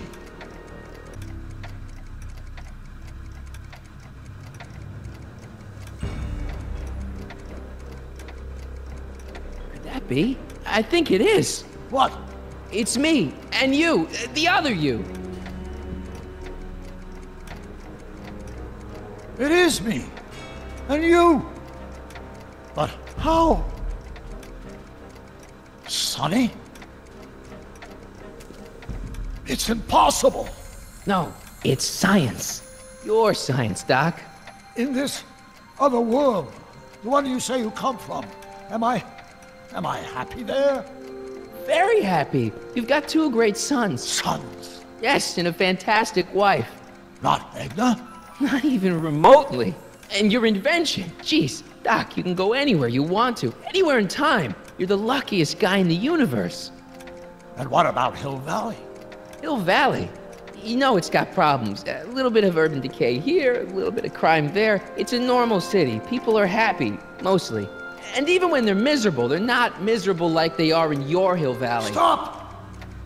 There are no miserable people in my Hill Valley. Give me a break. You don't really believe... My citizens lead lives of order and peace. Nobody worries. Nobody complains. Only because they were afraid to. Jeez, open your eyes, will you? You and Edna have got them all terrorized. That's Mrs. Brown to you, Sonny. Doc. Kindly address me as Your Honor. We worked for over 50 years, my wife and I. Every waking moment devoted to ridding Hill Valley of vice and disorder. And you dare to claim that our citizens are unhappy? Yeah, I do. I've seen it. They're just too afraid to speak up. Afraid? Afraid of what? Afraid of the consequences of their actions, Doc. You run this place like it's a police state. Nonsense. I can prove it. All right then, time travel boy. You do that. And until you do, I'm going to treat your wild story as just that. A story told by a madman. And I've determined that the best treatment is simply to let the insanity run its course. So, is the interview over? Should I leave? Please do. I'm very busy. I've got a city to run. Fine, but I'll be back with proof.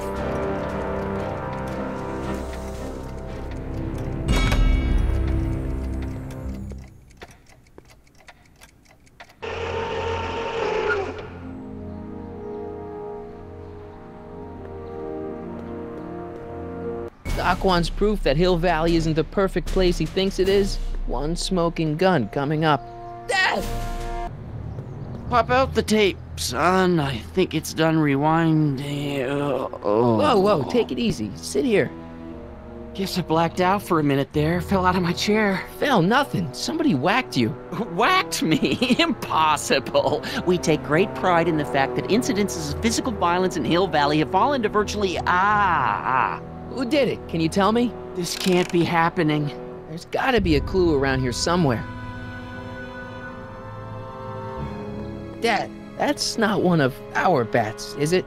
No. McFlys never use aluminum bats. Curious. Oh, wait, don't touch it. It's evidence. Of what? Oh, why would anyone do a thing like that to a nice Sector L citizen like me? What's the last thing you remember? I was sitting right here, copying another incriminating scene onto my tapes. My tapes! What happened to my tapes? Stay calm, Dad. Are they on the floor? Do you see them? They're in a box marked raw footage.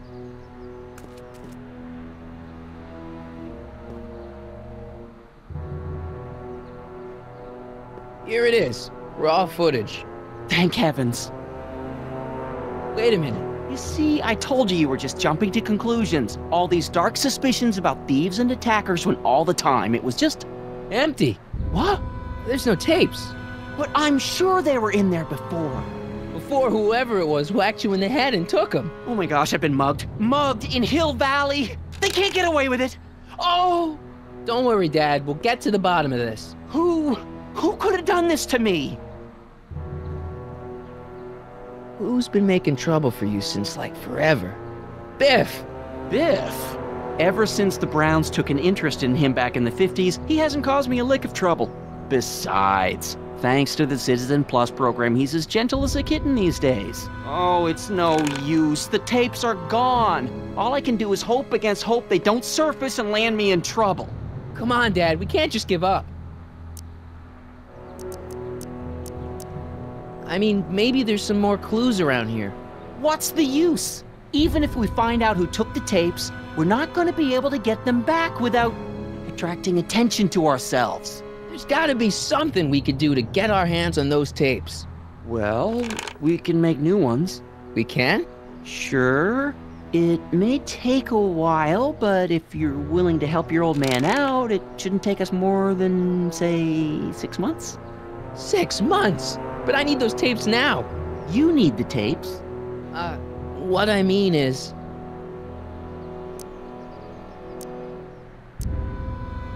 I gotta give it to Citizen Brown. I told him I was gonna furnish him with proof that Hill Valley isn't as happy as he thinks it is when I was in his office, just before I came here. You had an interview with Citizen Brown? It wasn't easy to get, believe me. I had to break all kinds of rules. You've been breaking rules? Harboring stray dogs, kissing girls in public, getting caught with mom's flask. That is the most far-fetched story I've ever heard. It's true. You forget I'm your father. I know your history. Yeah, well, history's changed. Prove it.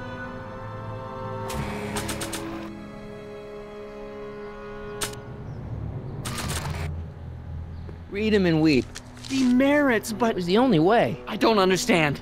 Dad, listen to me. I mean, really listen. You and I both know that things aren't right here. Citizen Brown might have started with good intentions, but his Hill Valley's just made everybody miserable. Shh! You said that to him? Basically, yeah. Oh, there go our privileges. No, wait, I got him to listen, Dad, and he's gonna make things right for you and Mom and all of us. I can't explain how. You're just gonna have to trust me on this. Okay. But first I have to show him your tapes, to prove my point. Oh, no. No. Dad. This scheme of yours, maybe you know what you're doing, I can't say. But leave me out of Dad. it. I don't like trouble. I can't handle it. It's not in my genes. But... do it for your father. My father? Yeah, Arthur McFly. I know his name. Didn't he have something to do with putting away Kid Tannen, you know, way back when? Yes. Yes, he did. Where'd you hear about that? It was way back before Citizen Brown cleaned up the town, before I was even born. Everyone lived in terror of Kid Tannen and his goons. But Dad stood up to him. He had evidence of Kid's guilt, see, and he risked his life to deliver it to the authorities. Never be afraid to do the right thing. That's what he always used to tell me. And what are you doing? Trying to remember which is the right feed. Feed to what? To the surveillance camera, the one in the yard. Wait a minute. You have a surveillance camera trained on yourself? Of course. Gotta cover all bases. Now help me figure out which monitor I'm on.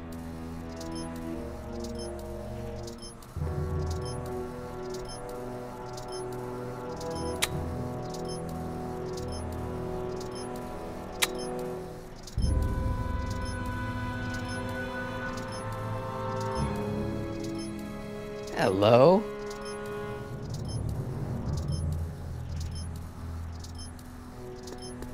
Let me get this straight. You captured this whole attack on tape? Of course! Surveillance is what I do! Why didn't you say so in the first place? Come on, son. Stop dawdling and help me track down that feed. Try flipping the switches. Hello?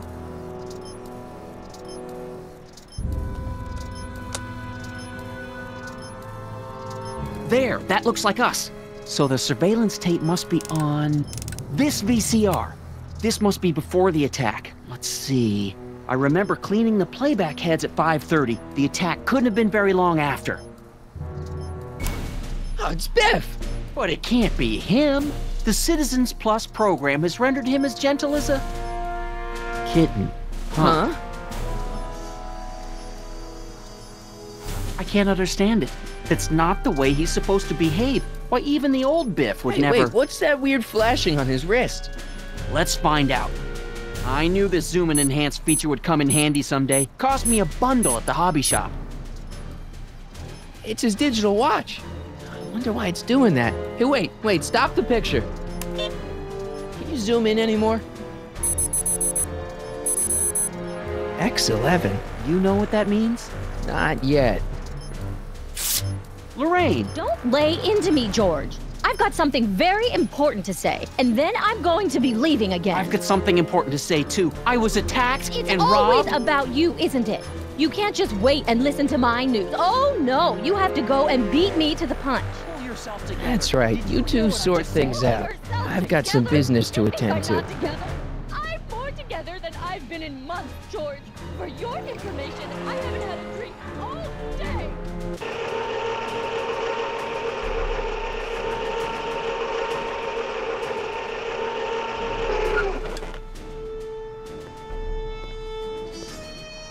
Biff!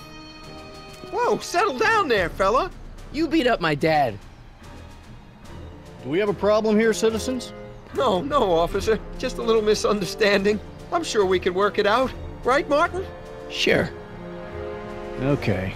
Let me know if you need any help, Mr. Tannen. Now let's see if we can get to the bottom of this. Yeah, let's. Why'd you hurt my dad, Biff? He never did anything to you in this timeline. Timeline? What are you talking about? Don't play dumb. I saw you on camera. But I can't hurt anybody. Thanks to Citizen Plus, I blow chunks whenever I even think about doing bad stuff.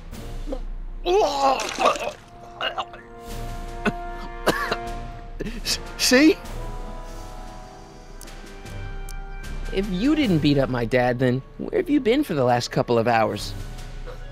Well, I was... What? That's strange. I don't remember. What's the last thing you remember before your memory lost? Well, I was handing out flyers for the Citizen Plus program, just like I'd been doing all day. I just finished giving some leftover bologna to a cute little squirrel when Miss Edna came by. Edna? Yeah. She wanted to run a diagnostic on my Citizen Plus watch. I must have fallen asleep or something, because when she was done, it was an hour later. And then your mom came by. Biff, your watch. Does X11 mean anything to you? X11? Is that a new band or something? I don't go in for that new hippity-hoppity stuff. It's not a band, Biff. It's a mode on your Citizen Plus watch. Weird. I've never seen it look like that. Heck, I can barely get this thing to stop blinking. See? Cool. Hey, I didn't know you could do that.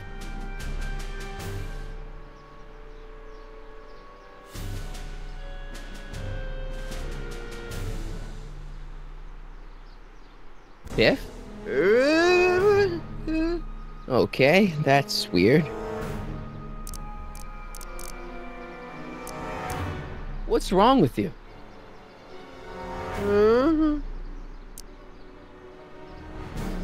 Where's my dad's tape? Recycling bin? Could you do me a favor and go get my dad's tape?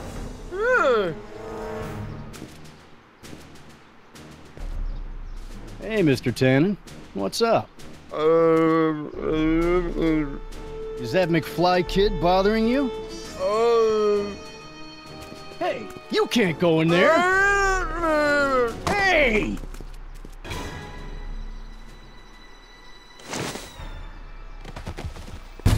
Whoa! Holy smokes. What happened to him? I don't know. No one's ever jumped into the decycling bin before. Well, where does it go? That information is above my pay grade. Oh, jeez. I'm in a lot of trouble now. Don't move a muscle, McFly. I gotta go tell Citizen Brown about this. I've got a really bad feeling about this. Well, here goes nothing.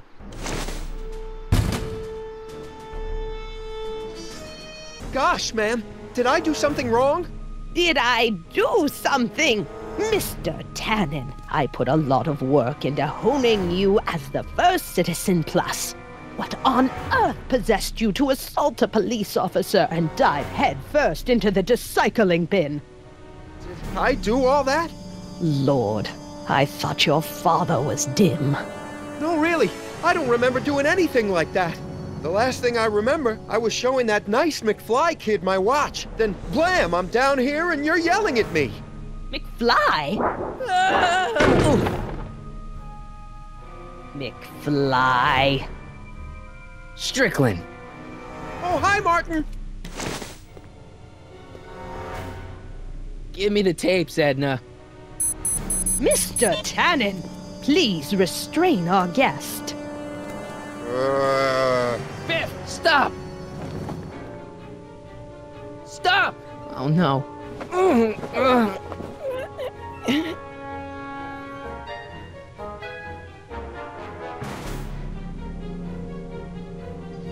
Biff, are those your favorite cigars?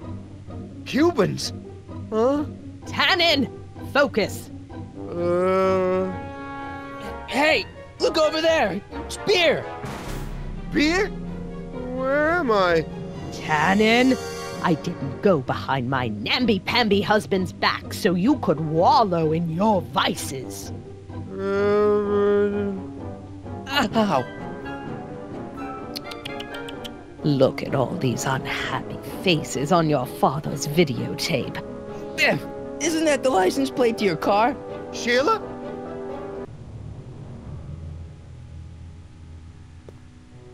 Tannen, listen to me! Babes.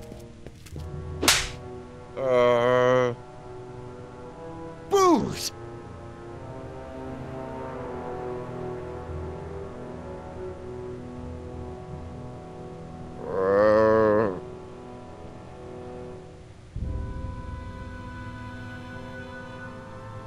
What the Mommy?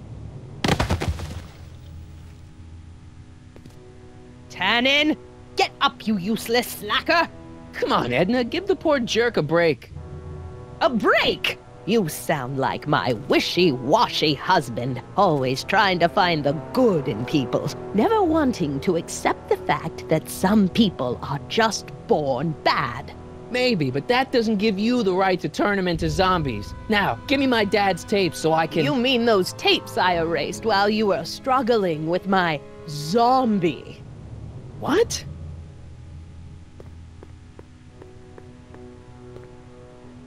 Come on. Utopias are fragile things, Mr. McFly. Especially when overseen by minds as distractible as my husband's. No. Edna! Doc? Emmett, what are you doing here? I came down here to investigate a troubling report involving Mr. Tannen. Doc, you gotta stop her. Silence! Okay. I was concerned there might be a flaw in my Citizen Plus program. Imagine my surprise when I found my wife perverting my life's work. Is this what it's all been about, Edna? All those years? All our struggles to cure society's illnesses? Just to create a world where free will can be turned off with a flick of a switch? Oh, please, Emmett. You wanted this just as much as I did. Remember? If only we could tell someone to stay off the grass, and so help us, they would never tread foot on a well-manicured lawn again. That's what Citizen Plus does. It makes rules unbreakable. I only gave it the slightest of changes. Enough! We will not have this discussion here. But— Go home and wait for me. Fine.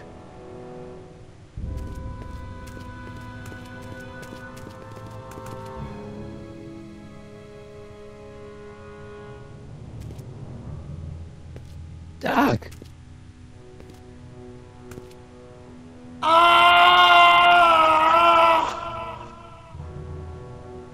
Father, what have I done?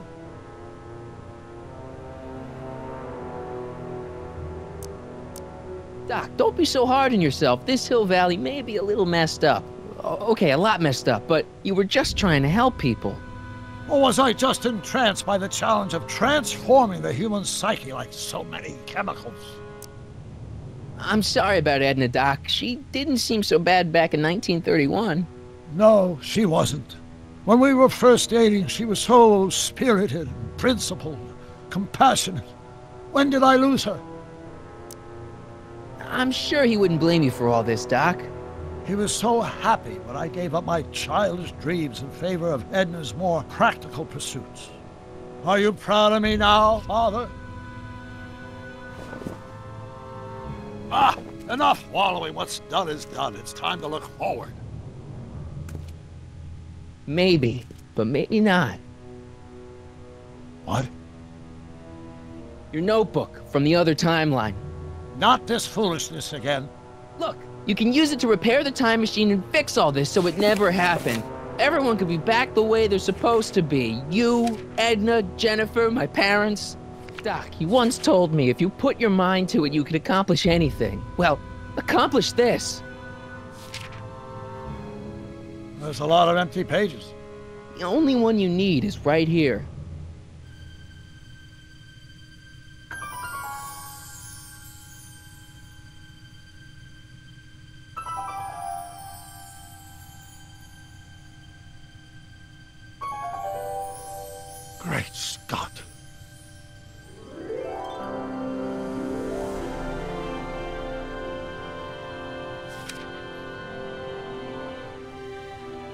Martin, this could work.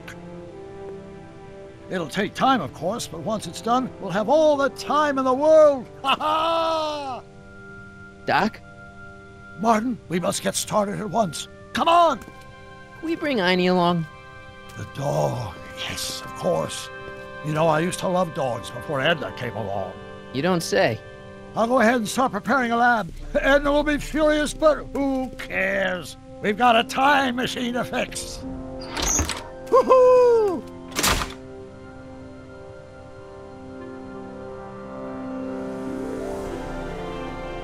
Don't worry, boy. I'll get you out of here in no time. What is it, Einie? McFly!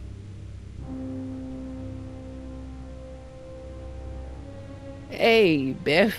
You okay? Yeah, I'm okay.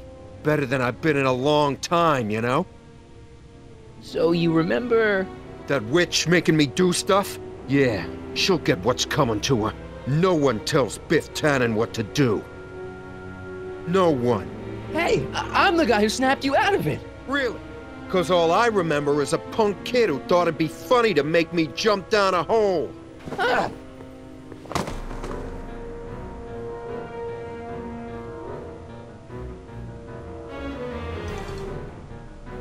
I hope I don't run out of rock.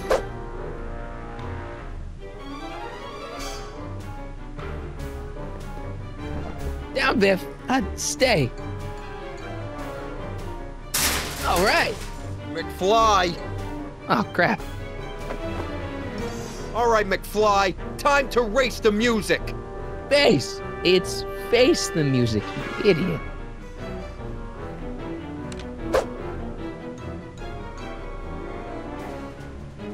Einie, stick him!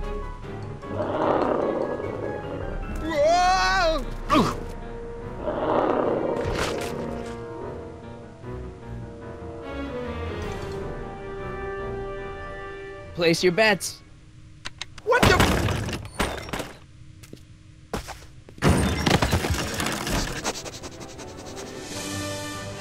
Let's get out of here, Einie.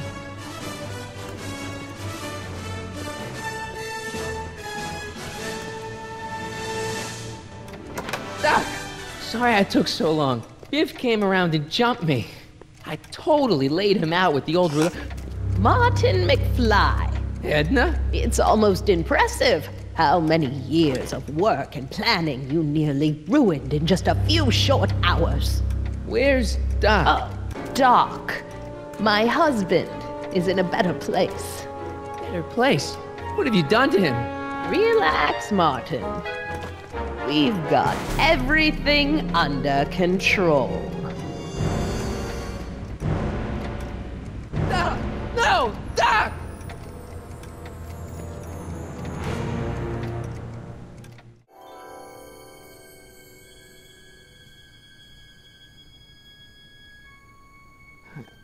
What? Where am I?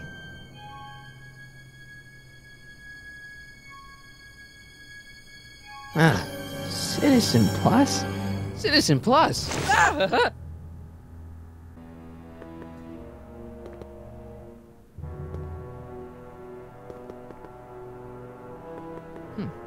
Doesn't look like it's on.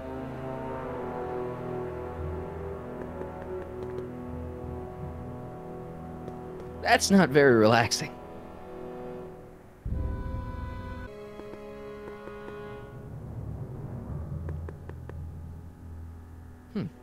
Doesn't look like it's on.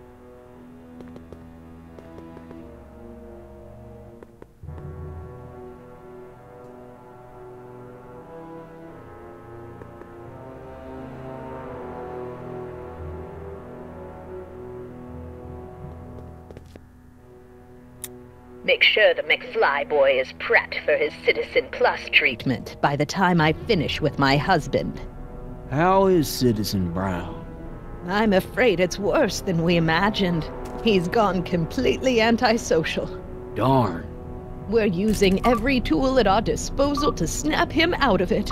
But I fear that nothing short of a complete personality rebuild will bring our leader back to us. And it's all McFly's fault. Unbelievable, isn't it? One teenage hooligan has brought Hill Valley to the brink of ruin. Ah, well.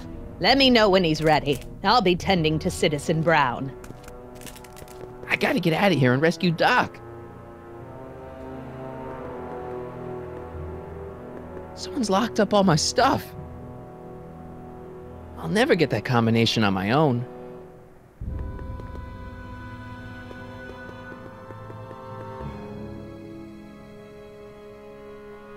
Doc.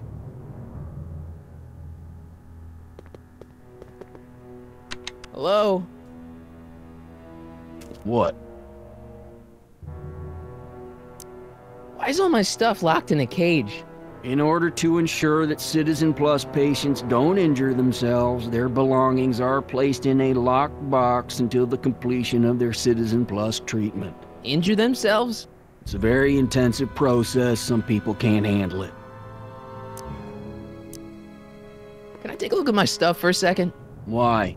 I want to make sure my guitar neck isn't getting bent. What? Come on, man. My parents spent a fortune on that thing. Fine. Back away from the door, sir.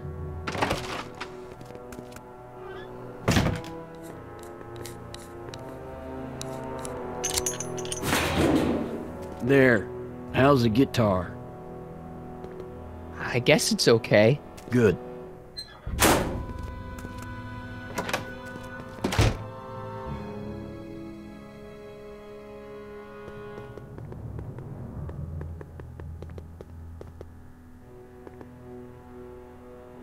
Martin? Ah, Dad, is that you? Who else would it be? Where are you? Back in the garage.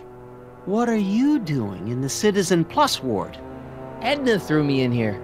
She can't do that to my son. How can I help? I tried to peek over the guard's shoulder to get the combination, but he's too tall. Over his shoulder? Hold on. What? I may have it on tape. Zoom, enhance. Zoom, enhance. Ha! What? The camera was high enough to see over his shoulder. Nice work, Dad. The combination is 2 left, 8 right, 18 left, 32 right. Right. Hey, your guitar! I'm sorry I tried to throw it out. Yeah, the guitar's pretty cool, but this is what I care about. No fair making your dad all misty, son.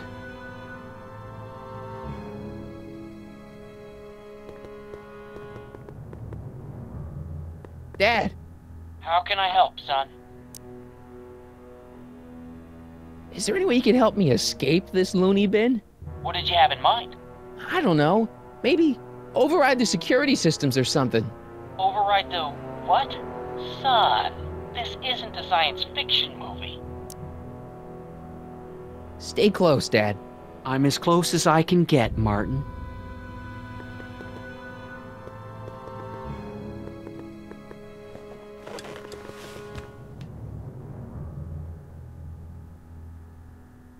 Jen? Hey, Jennifer! I gotta get her attention.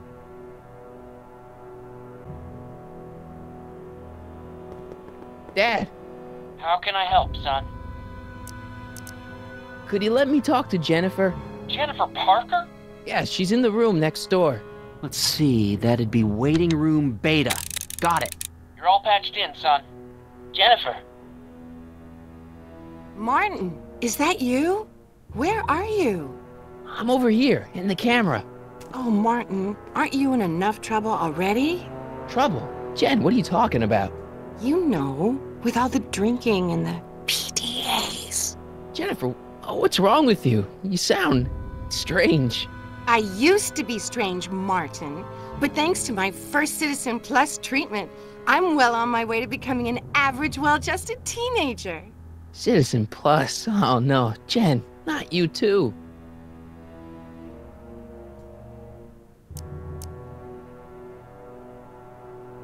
Jen, this whole Citizen Plus thing is a scam. Edna's using it to take control of everyone in Hill Valley, including her husband. You know, Citizen Edna told me you were having paranoid delusions, but I had no idea. Jen, snap out of it. This isn't the real you. I mean, it's kind of like the real you, but Not like the real you in this timeline. Wow, that's... I know, it sounds crazy. I'd never call you crazy, Martin. You're just sick. I should know, I used to be sick too. But now, I never want to spray paint a Buick or listen to rock music ever again.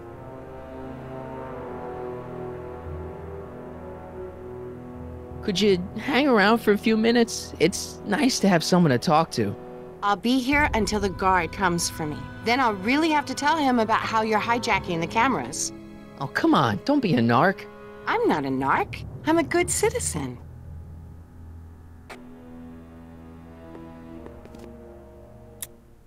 Okay, Jane, here's a little something I think you're gonna like. At least, I hope you still do. Martin? Jennifer. Oh, Martin. Martin? What are you doing?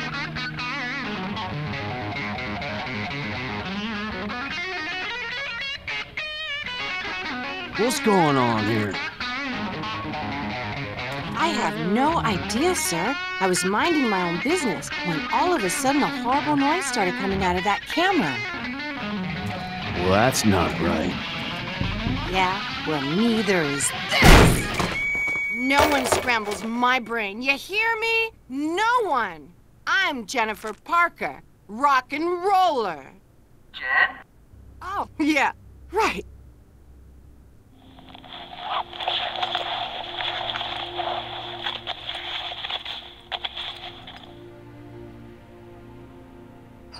Go! Jen! No time for small talk, McFly. We need to get you disguised so we can walk out of here. Calvin Klein underwear? Really? There. How do I look? Little short for a stormtrooper, but it'll have to do. Come on!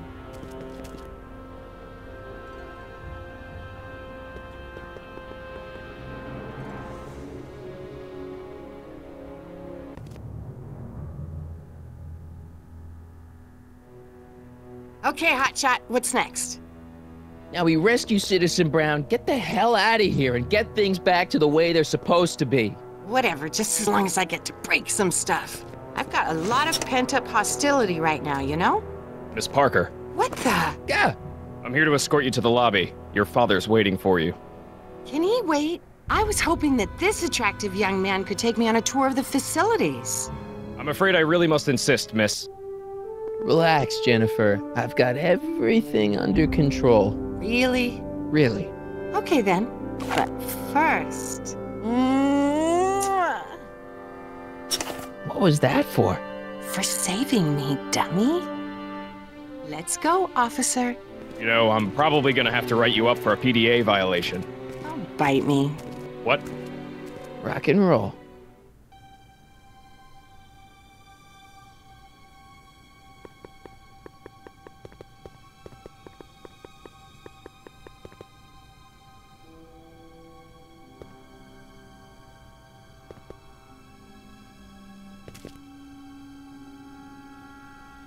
Hey, get me out of here! Sorry, can't hear you in this thing, but thanks for the duds, though. Disengage occipital overrides. Don't touch that! I need the caffeine. Can I have some of that? Feels like I haven't eaten in years. No, that's Tannen's. He's not allowed to eat it until he's taken his pacification pill. We tried to give it to him an hour ago, but he still hasn't swallowed it. Let me try. I can be pretty persuasive. No.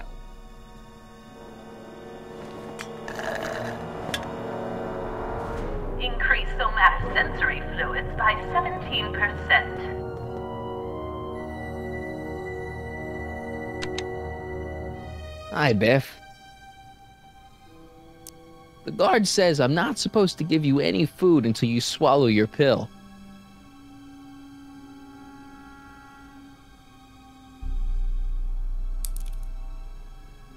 No, no.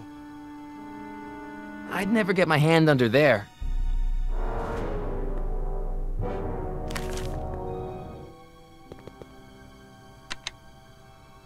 Hi, Biff. Come on, Biff, just swallow your pill.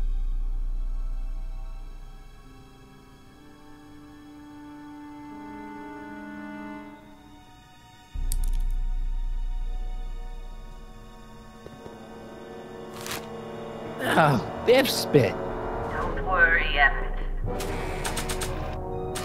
It'll all be over soon. Hey, is that a public display of affection over there? What? Sorry, it was just a shadow. Stop goofing around and get back to work. Yes, sir.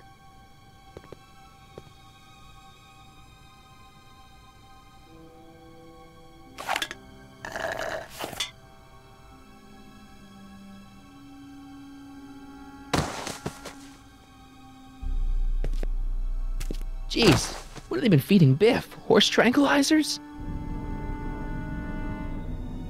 You, God! Who, me? I mean, me? Yes, you. As you can see, that slacker of a technician is sleeping on the job again. Please be a dear and tend to the Citizen Plus control panel, will you? Sure. Okay, Doc, I'm in. Now, how do I get you out of here without turning you into a vegetable? Jeez, where's the off button on this thing? Hey, an equalizer. At least, I think it's an equalizer. Optics.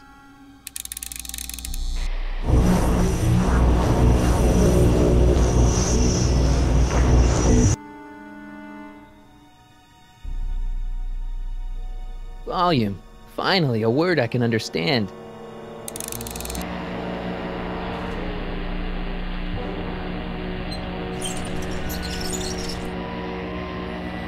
Okay, that moved him a few inches.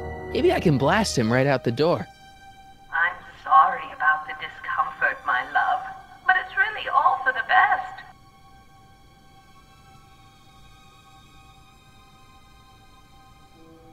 Tactile. Whoa! Sorry. Gastrosensory.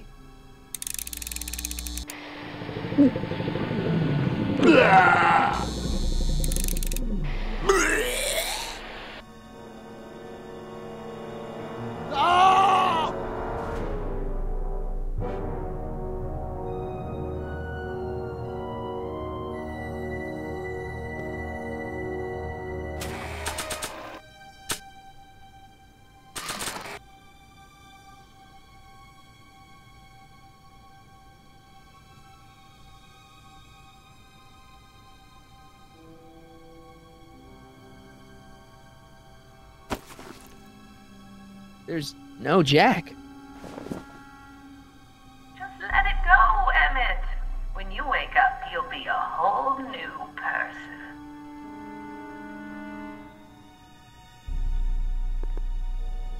Olfactory. I think I know what that means.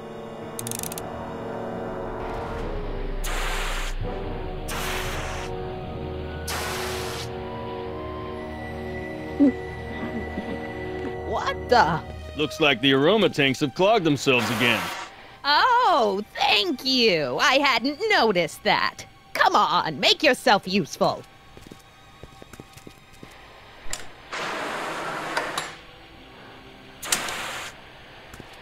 I'm sorry about the delay, dear. This'd go a lot easier if you just gave up this madness about time machines and altering the past. You should concentrate on the future. There is no future for us. You won't think that in a few more hours. And, please, think about the consequences of your actions. Me? You're the one threatening the social order of Hill Valley with your crazy time machine.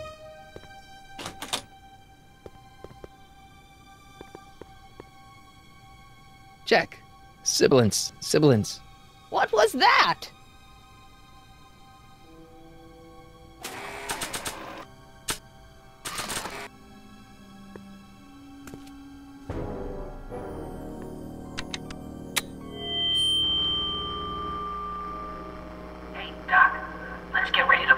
joy. What was that?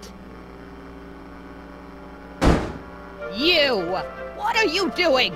Getting my friend out of here, you nutcase.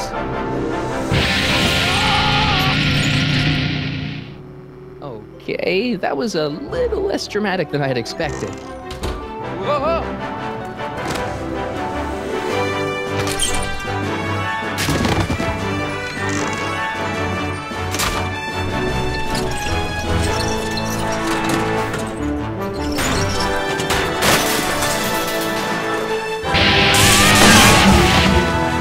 Let's go, Your Honor. What?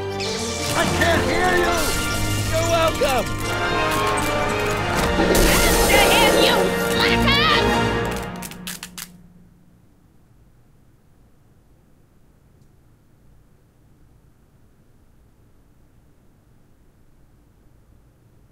Attention citizens.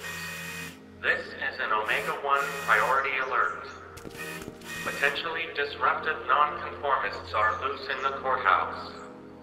Please return to your homes until the situation has been resolved. Have a nice day.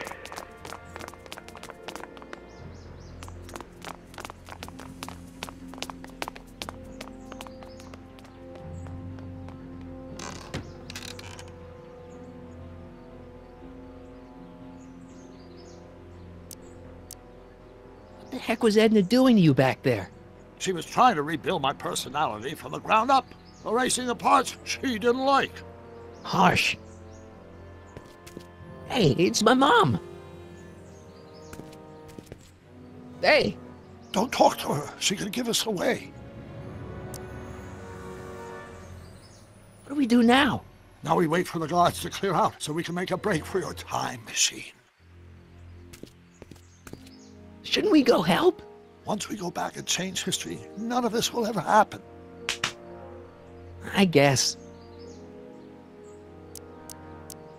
Where is the DeLorean anyway? I had the wreck towed to my secret lab near Clayton Ravine. Clayton Ravine? As in Clara Clayton? Why? Is that significant? Well, Clara's kind of supposed to be your wife, so yeah. Fascinating.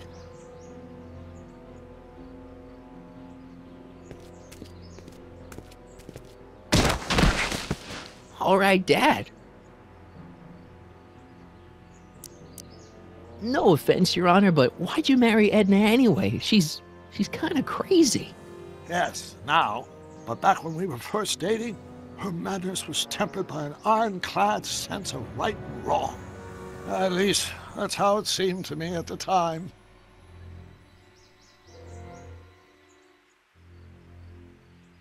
Mom, Dad, no! They'll be fine. Once we repair the time stream, none of this will ever have happened. I guess you're right.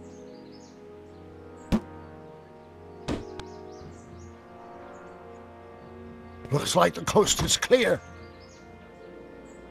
Great! Let's go fix the DeLorean. I'm afraid I'll have to do that without you, Martin. What? Why? Well, from what little I understand of time travel, if you help me rebuild the time machine, your presence in the repair efforts could cause some sort of temporal paradox after we return to 1931. So what am I supposed to do? Just hang out here in Bizarro Hill Valley until you fix the time machine? Exactly. But don't worry, if things work out according to plan, you won't even notice I'm gone. You know, for a second there, you sounded almost as confusing as the real Doc. See? We're making progress already. See you soon, Martin. Good luck, Your Honor. Oh, and you might want to stay off the streets for a few seconds. Stay off the street? Citizen Brown? Emmett?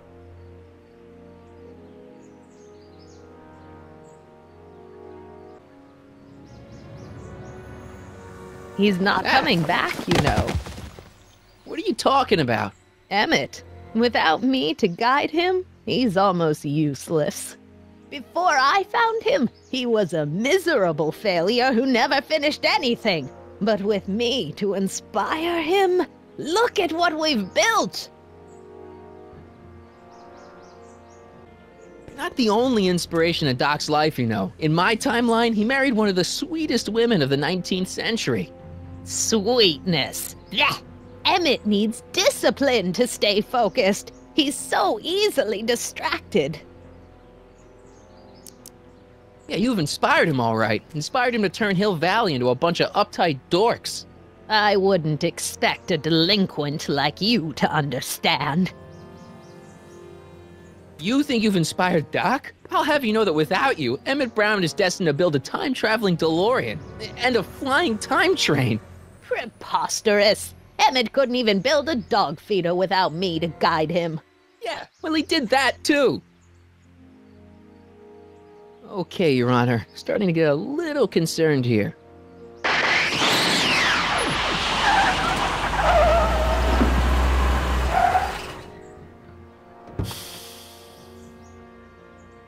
It worked! Ha ha! 1 second I'm in the present, the next I'm 6 months in the past. Amazing! 6 months? It took you 6 months to repair the time machine? 6 months, my family fortune, and a sketchy deal with a gang of Libyan nationals. But it was all worth it for this moment. Ha ha! Emmett, don't do this. You need help. Oh, blow it out of your exhaust port, dear. Now that I've escaped into the past, your pack of divorce lawyers can't... Mark, how long have you been waiting for me? A couple of minutes, maybe?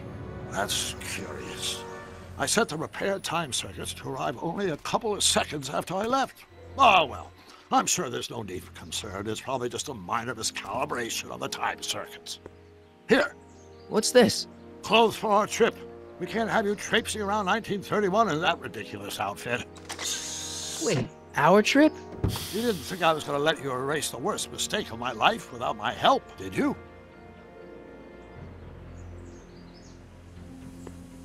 Fine, leave!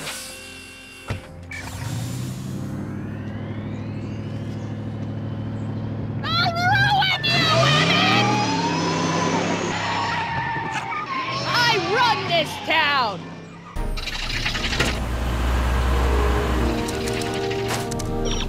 Time circuit set for August 26, 1931. You ready to go, Your Honor? Call me, Doc.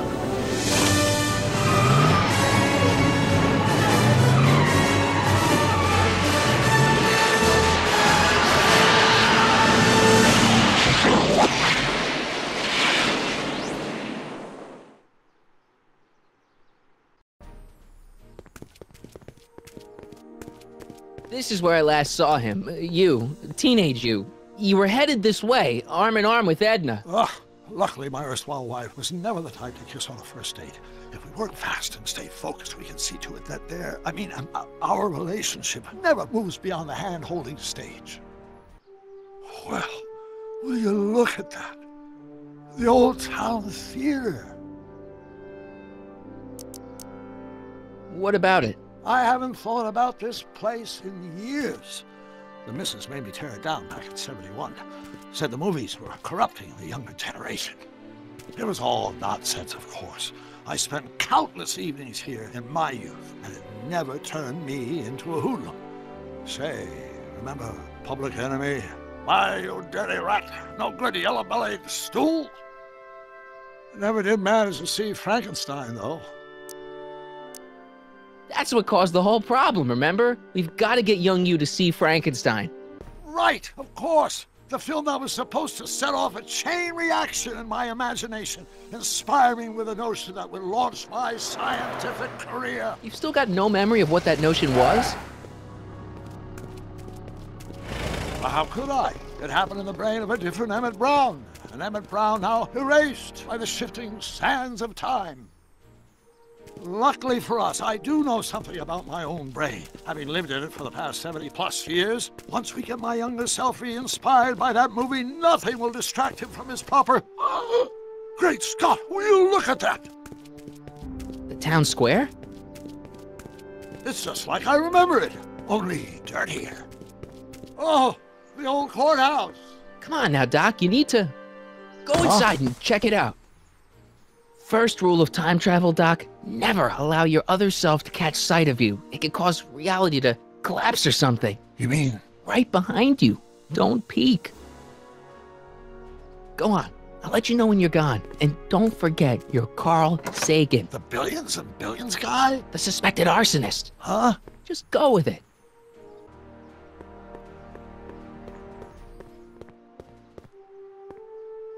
Sonny! You do show up at the oddest moments. Where have you been hiding? Oh, you know, here and there. You're a little hard to pin down yourself. I went looking for you last night, but... I believe I was off entertaining a beautiful lady. You know, I never really got a chance to thank you. Well, I'm sure you would have escaped Kid on your own. Kid? Oh, sure, I'm grateful for that, but no, I'm talking about Edna. It's funny to think of now, but until that crisis, I actually thought Edna and I disliked one another. Imagine! Yeah, well, sometimes first impressions are right. The thing is, you shouldn't let Edna distract you from, you know, the business at hand. Finishing your project for the expo and going to see Frankenstein. Oh, pshaw. I'm far too busy for movies these days. But, And as for my project, it's practically done. The rocket car? The rocket car? Boy, are you out of date. I've junked the rocket car. But... more trouble than it's worth. I'll never figure out a propulsion system that does what I want it to do. And besides, its social utility is practically non-existent. Social utility? Since when do you care about... The mental alignment meter is a much more worthy project. The what? It was Edna's idea, and she's really been cracking the whip to get me to complete it in time for the expo. Emmett, I'm a little confused here. What day is it? Why, it's opening day. The opening day of the expo. Which reminds me, I'd better skedaddle back to the lab. If Edna catches me dawdling, there'll be heck to pay. Catch you around, Crockett. October 12th? Doc?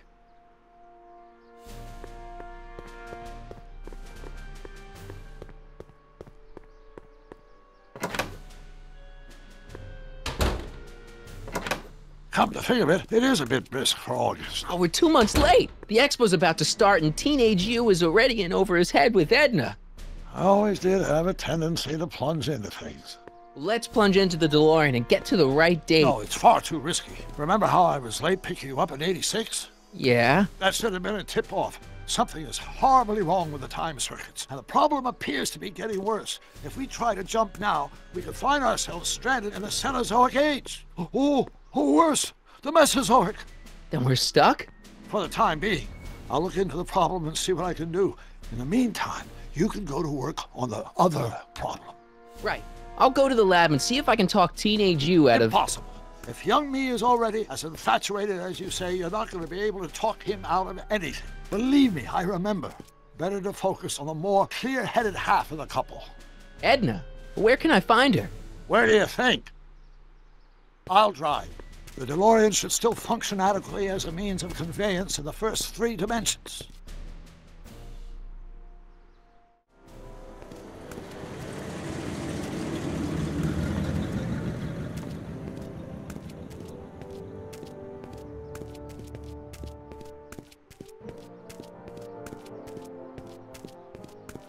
You were right. There she is. My soon-to-be ex-future wife is nothing if not predictable. Do I really have to talk to her? I mean, couldn't I just hang out until you fix the time circuits and... Stop! I'll talk to her. You'd better get the DeLorean out of sight before someone... Hey, you! Quit blocking the drive! All Car of the Future contestants need to report to the North Tent! Why not? Good luck!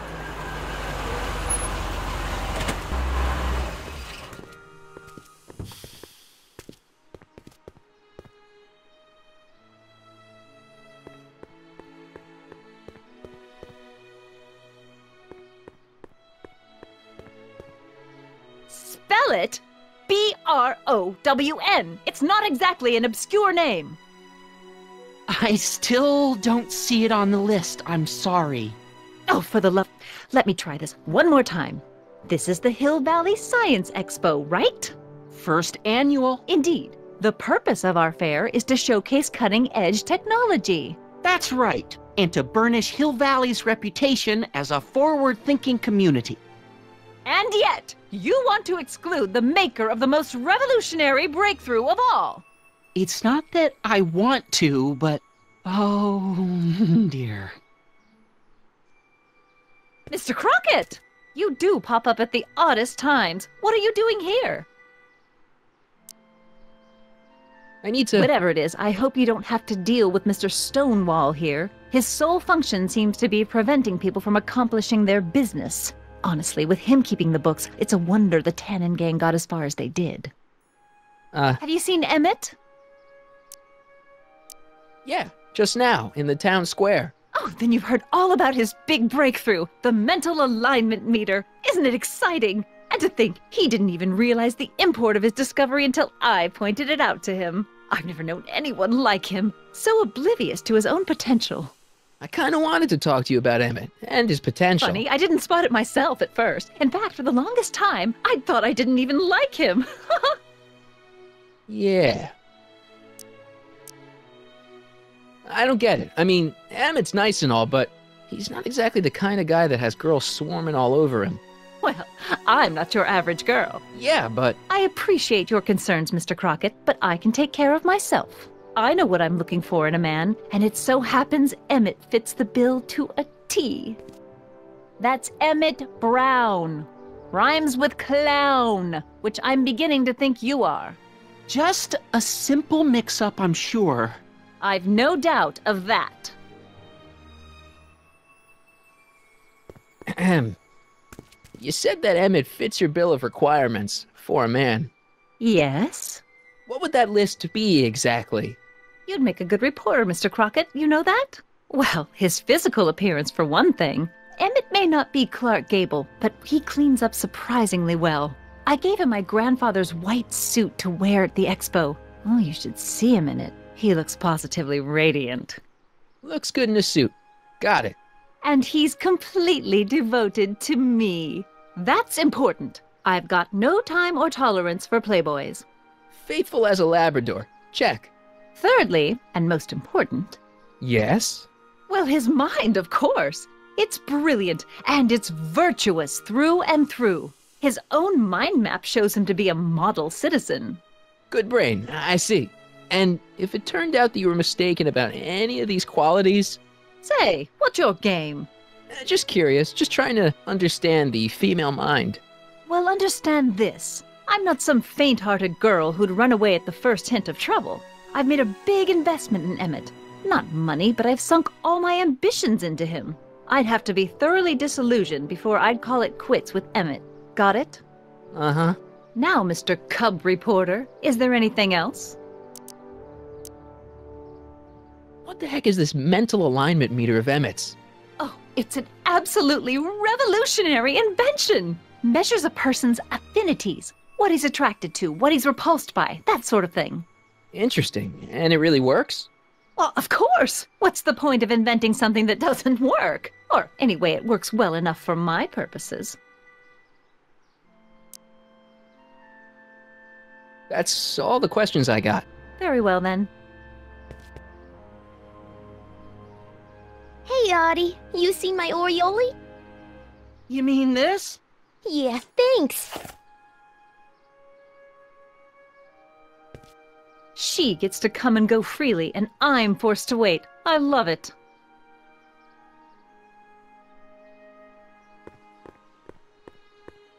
Have you figured out what's wrong with the time circuits? Not sure. Possibly. It seems to me to be a simple wiring issue, but I'm double-checking to make sure. All the basic equipment appears to be functional. Any chance I could borrow the DeLorean? I want to drop in on young you at the lab. Well, I don't know. The time circuits... Listen, I promise I won't take it to 88. Even so, I'm worried about letting it out of my sight while it's still behaving unpredictably. Tell you what, I'll take it on a test drive 1 minute into the past. If it passes the test, I'll let you borrow it.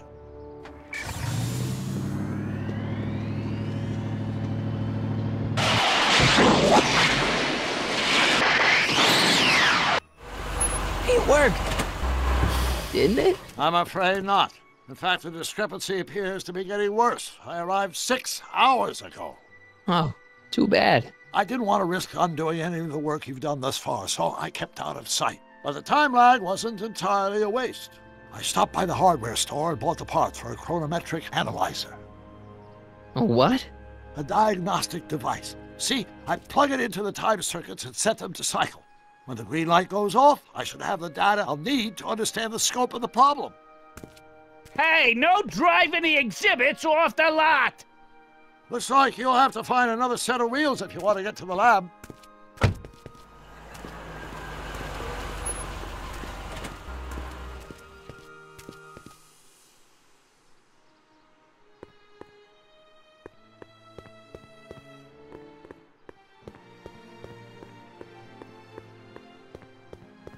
I wish the courthouse did look like that in 1981. My future wouldn't be built so shoddily. Hi, Miss Strickland. I was just... Break what you like, Mr. Crockett. It's no skin off my nose. Just keep away from Emmett's booth. Speaking of whom, I better go see what's keeping him. I'll go check on him for you. I was just heading there anyway. No, you weren't. The last thing he needs is another distraction at the 11th hour. But... Tut tut. Not another word. I've got the rest of the day all mapped out. Miss Strickland! I'm sorry, I don't recognize you. Heavens, you shaved off your hair, but... Carl Sagan? I'd like a word with you, if I may. I'm not sure it would be seemly for me to be seen in the company of an alleged arsonist. I think it may be in your best interest. You see, I know what you're up to. Let's go somewhere where we can talk privately. Go. I'll keep her occupied till you get back.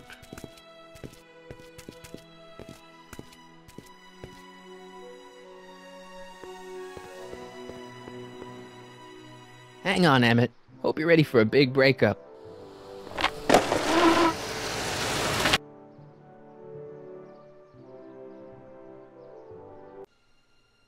Emmett? Thanks again for your assistance, Detective Parker. Detective? What the hell is Kid doing here? Nothing criminal, I assure you. I was just getting a mind map of Mr. Tannen for our exhibition at the expo. The authorities wouldn't allow Edna and I to stage a demonstration of the mental alignment meter with a violent felon, but this little baby is just as good. Okay, let's see, now what's next? Check the stew, sort the maps. Ooh, I almost forgot that. Edna really is cracking the whip, isn't she? Well, yes, but she's got my best interests at heart. Without her, I can get so distracted. Did she send you down here to check up on me? Yeah, she wanted to come herself, but... She's busy too, I know. Well, you're a poor substitute for Edna's lovely features, but make yourself at home. Thanks. No thanks are necessary. Without you, I'd never be where I am now, in love with the woman of my dreams, and a mere 6 hours from my first public triumph as a scientist. Wait a minute. 6 hours? Jumping Jehoshaphat, I'm running out of time!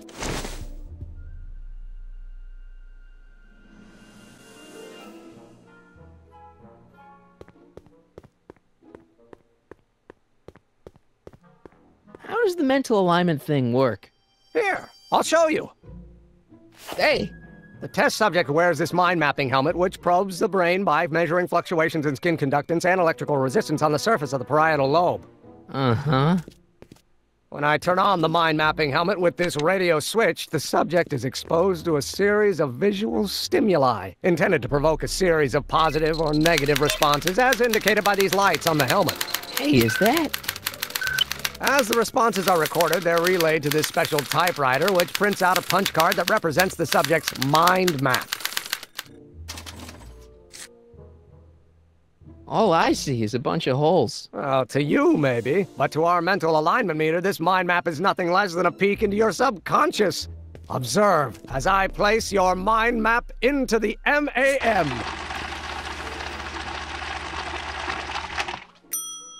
Layabout? Is that machine calling me a slacker? No, your own physiological responses did.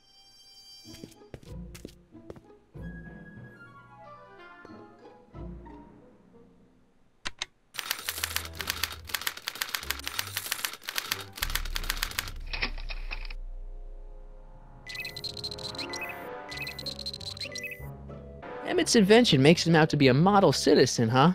Well, we'll just see about that. Ew.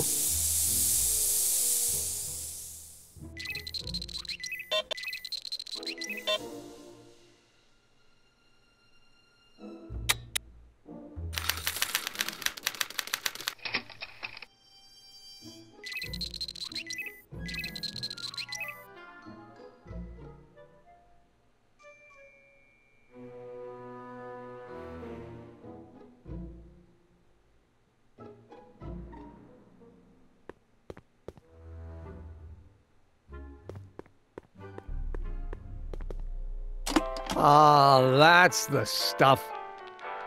They say I'm crazy, got no sense, but I don't care. They may or may not mean offense, but I don't care. You see, I'm sort of independent. According to Emmett, this thing prints out mind maps. My star is on the ascendant. That's why I don't care. I don't care. I don't care what people think of me. I'm happy-go-lucky and say I am plucky. So Hey, Emmett, I think your mind map test is broken. Oh, well, that switch just keeps shoring out on me. No time to fix it now. I'll have to take care of it at the expo.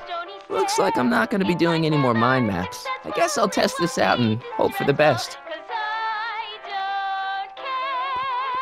This thing reads Emmett's mind maps.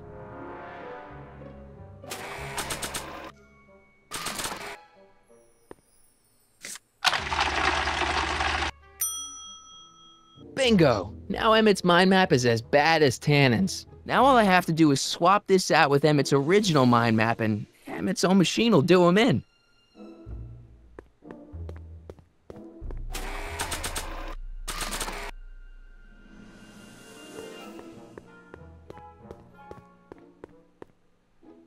Okay, Emmett, get ready to meet the new you. Hey! What? I almost left behind my mind map card. We're gonna show it off at the expo as a rare example of a model citizen. Edna kill me if I forgot that. She might kill you anyway when she gets a look at that mind map. Once Emmett gets to the expo, I'll try to figure out how to get him to put his card in the mental alignment meter. But for now, I better concentrate on making Emmett a slob who cheats on his girlfriend.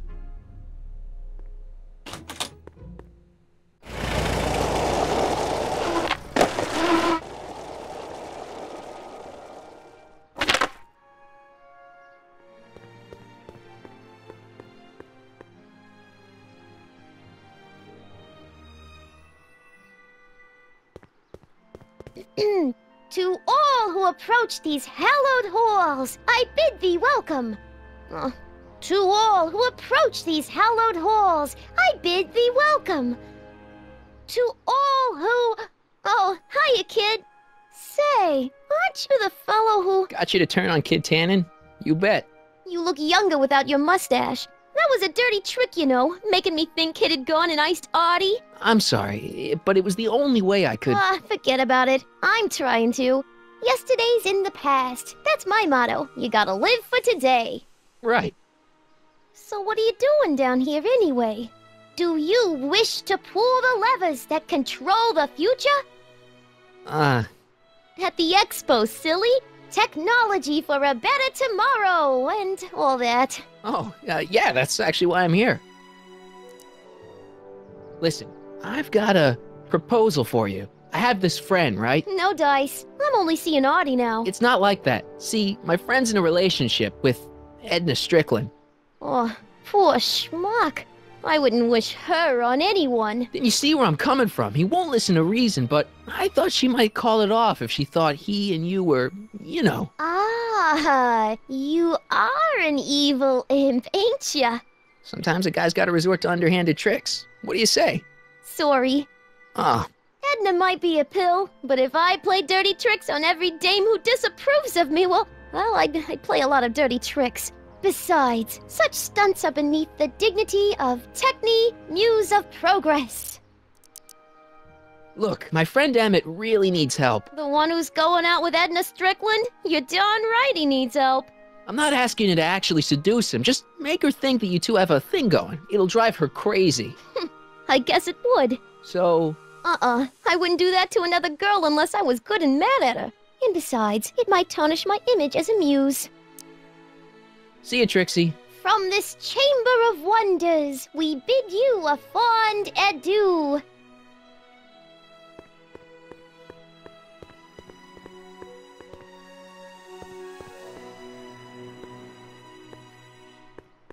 Can I talk to you a minute, Miss Strickland? Surely. Excuse us a moment. It's like this. I found out about Trixie Trotter. Yes? Apparently they made her some sort of queen of the festival. Techne, the muse of progress. They didn't. Well, they said this expo would give Hill Valley a reputation. I didn't realize this is what they meant. What have you got against Trixie? It's the idea of it, allowing our city to be represented by a woman like that. I won't stand for it. As a socially conscious citizen, I demand you discharge that muse. Trixie? What's wrong with her? Oh, she's hardly qualified for an honorific post at a public event. Look, lady, she fits the costume, she's an American citizen, and she managed to memorize all her lines. What more qualifications do you want? Oh, these people are impossible. Why do you want to get Trixie fired? One simply can't allow women like that to attain positions of respect in society. It creates a very bad precedent for the future. Does it? But try telling it to this poor sap. She's got him completely steamrolled. That's how they operate. Is it? Still, I could get her discharged if I had the goods on her. No doubt a woman like that has left a trail of scandal, and I'd find it if I were still a reporter. But I haven't got time to do the legwork now. I'm too busy with Emmett and his invention. That's all the questions I got. Very well, then. Hey, pal. Oh, geez, this guy again. Funny, I was gonna say the same thing. Will you be playing piano for Trixie later? Nah. Why not? 'Cause little Miss Goody Two-Shoes thinks she's too respectable for cue ball these days. You seem kind of angry about Trixie. Angry? Listen, kid, me and Trixie go way back. I know stuff about her that even kid doesn't know. Stuff that'd curl your socks. Really? Oh, yeah. And now to see her flouncing around the place, making like her stink don't smell, it just cheeses me off, you know? So what's so, toe-curling about Trixie's past? Yeah, like I'm gonna tell you. Oh, come on. No. Tell you what, I'll tell you something embarrassing about me first. Like what? My mom saw me in my underwear. That ain't so bad. Last year? Okay, that's pretty bad. All right, Junior, you win. That was pretty embarrassing. Almost as embarrassing as this. Is that Trixie? Yep. She's not wearing much. No kidding.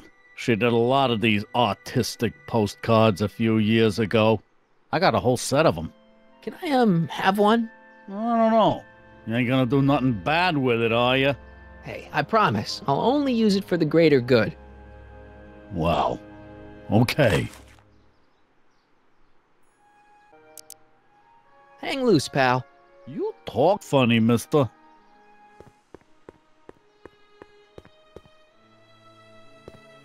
You might want to take a look at this. Why in the world would I be interested in... Oh, what have we here? Oh, sir! Mr. McFly! It appears your muse has been inspiring more than progress. Trixie? Oh, no. What are you doing with a dirty postcard? What is she doing in a dirty postcard? I swear, Mr. McFly, if that doesn't convince you that Trixie Trotter is unfit to represent Hill Valley... I don't need you to lecture me about who I can or can't hire, Miss Strickland.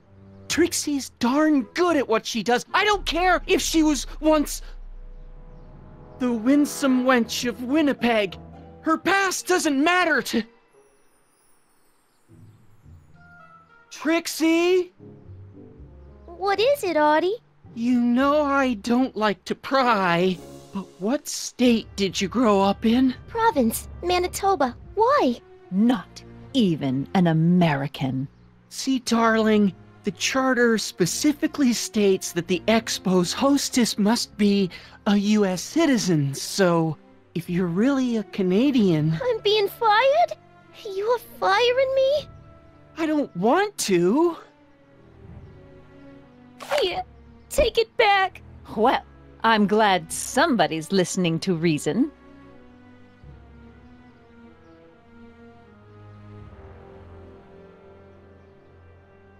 Let's talk.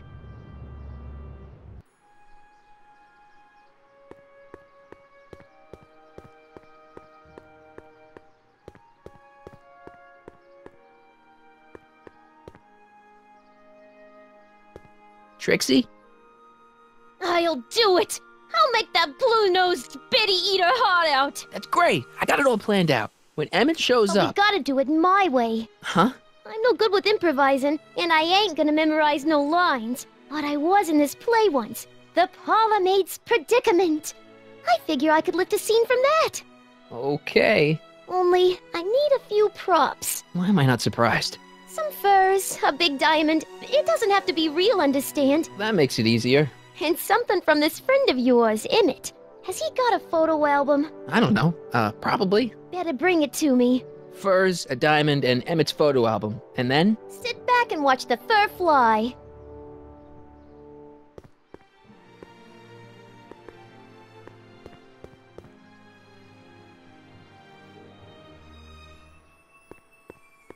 Nice rock. But I can't reach it. Agricultural advances will make it a breeze to feed our burgeoning population. Tired of waiting for Mother Nature to do her job? Just press a button. Presto! An artificial rainstorm drenches the valley's thirsty crops. Just borrowing it.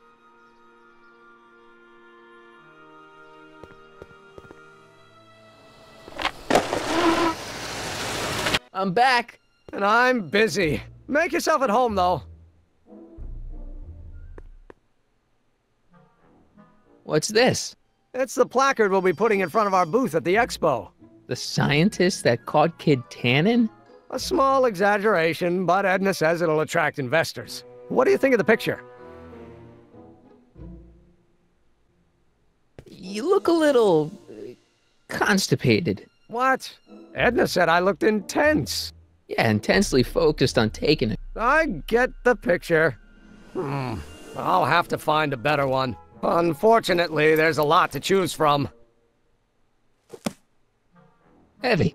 Extremely. Mother has been rather obsessive about photographically cataloging my life.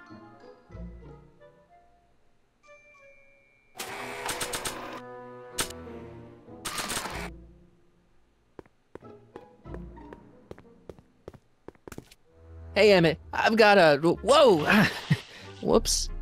What the heck? Oh, jeez, I'm sorry. Your suit's ruined. Edna's gonna be royally PO'd. Wrong. What? When Edna gave me this suit, I realized that the probability of me keeping it clean was infinitesimally remote, so I spent a few hours whipping up this. Whoa! What was that? A chemical compound capable of wiping the grime off any surface. Emmett, you'll make a fortune. Not anytime soon, I'm afraid.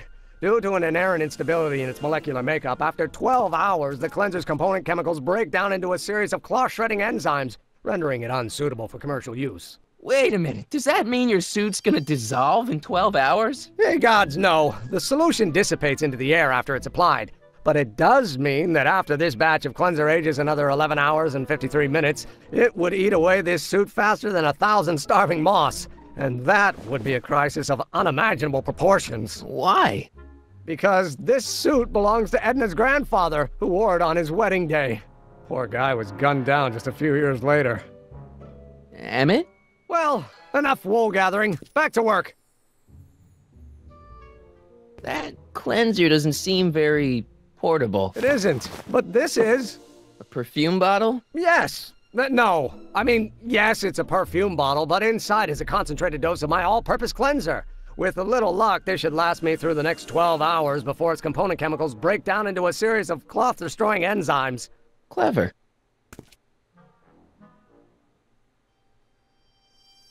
What the hell is that? What? Sorry, I thought I saw a tarantula.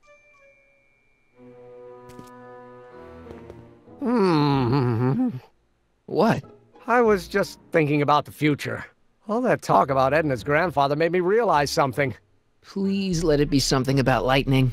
Life can be short, sometimes brutally so. So why not seize the day and grab your happiness while you can?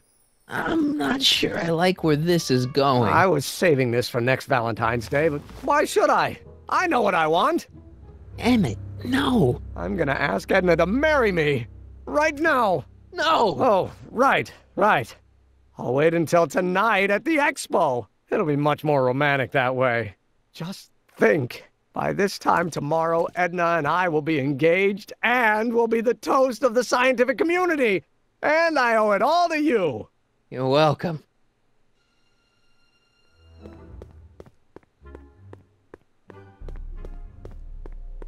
Hey, Emmett, I've got an idea. What? Why don't I take your photo album over to Edna so she can pick out your new picture? That's a great idea. She's got a better eye for these things than I do anyway. Thanks, pal. Don't mention it.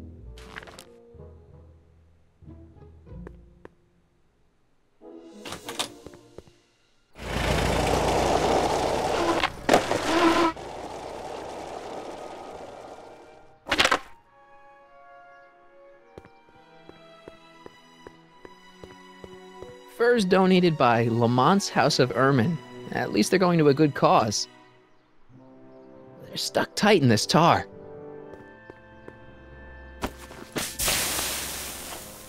It's a good thing I did this before Emmett's 12-hour time limit, where the cleanser might have dissolved the fur.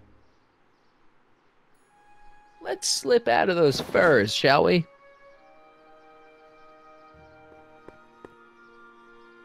Hi, Trix.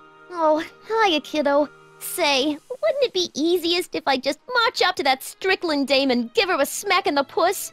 Well, it would be fun to watch, but it wouldn't get her to break up with my friend Emmett. Oh, right. You got all the props I asked for? The furs and the diamond? And your friend's photo album? Not all of them yet, but I'm working on it. Good. I'm itching to give Miss High and Mighty an eyeful. Hey, Trixie. Are these furs good enough?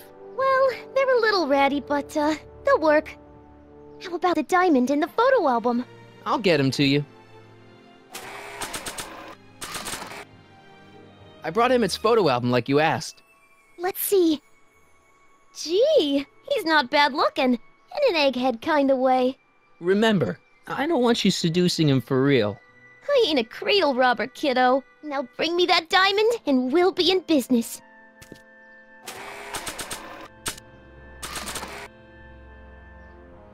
Voila! Say, pretty snazzy for a phony rock. Gimme.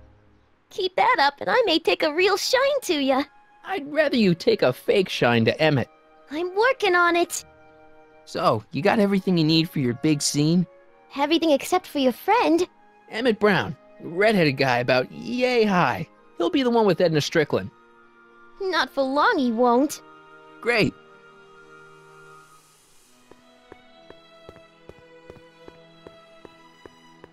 Hey, the light's green. That means Doc could take the DeLorean out again.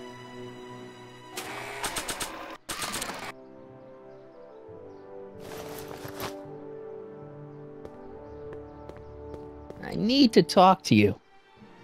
Excuse me, my dear. Yes? About that gizmo you've got hooked up to the DeLorean? The chronometric analyzer? Yeah, the light's gone green.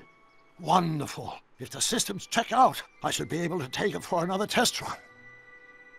I've got to run a short errand, Miss Strickland. I suggest you think about what I've been saying. Oh, I will.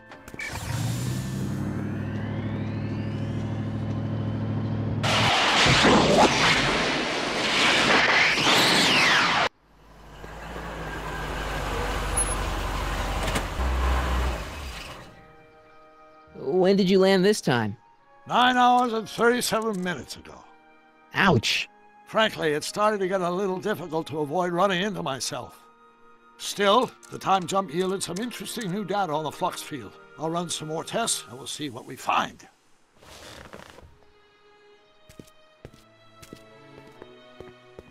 I need to talk to you.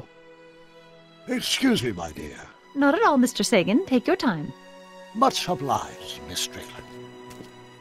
Yes?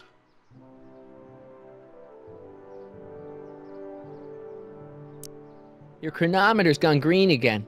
Excellent. Let's hope this time my test run is a success. I'm sorry to desert you again. Yes, well, you've left me with plenty to think about.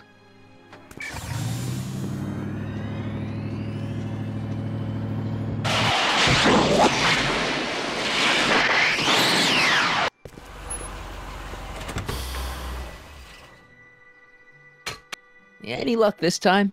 Depends what you mean by luck. My arrival time was off again. By how much? 8 hours this time. Gave me the chance to take in 3 showings of Frankenstein. Good movie. A bit implausible from a scientific perspective, but I can see how my younger self would have been mesmerized. What about the DeLorean? Oh, yes. I did get one critical piece of information. The chromium elements in my circuits became unstable during the temporal shift. I should replace them with titanium. Great! Now, unfortunately, titanium won't become commercially available till the Kroll process is perfected in 9 years. 9 years?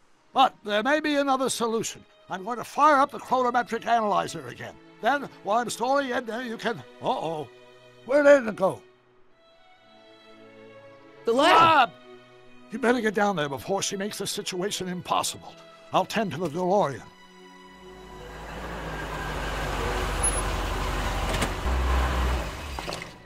Age to perfection.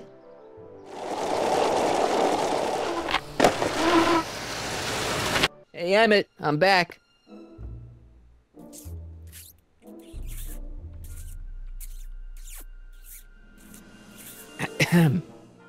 Oh, my. You know, I thought you were coming down here to keep Emmett focused on his invention. No, she is. But she's generously scheduled brief canoodling breaks every 45 minutes to keep my mind fresh. Time's up, dear. Let's get back to work. Shall we? Now, Mr. Crockett, what can I do for you?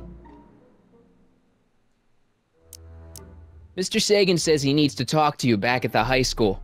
He does? Whatever for? He says he's got a lead on the speakeasy arsonist. He does he? Well, I'm not sure anyone cares about that old story anymore.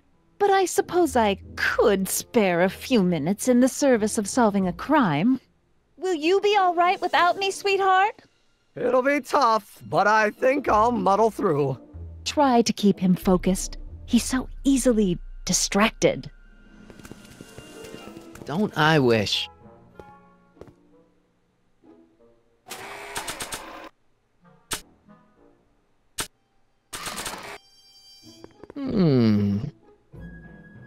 There it is. I've been looking all over for my portable anti-stick, anti-stain formula. Where'd you find it? Out by the trash. That's strange. I haven't been out there for hours. Oh well. Are you gonna spray your jacket? It's looking a little dusty. Not until it's really dirty. This cleanser doesn't grow on trees, you know. Well, some of the ingredients grow on trees, but the rest are synthesized polycarbonate Really detergent dirty? blends. I can do that. I'll wait until you're at the expo to show Edna what a suit-destroying slob you can be. Well, that's about it. It is? Yep. As soon as I get all this stuff loaded into the truck, I'll be ready for the expo. Want to lend me a hand? How about I go tell Edna you're coming? I'll, get her ready for you to pop the question. Good thinking. Go on ahead. I'll meet you there. I really hope this works.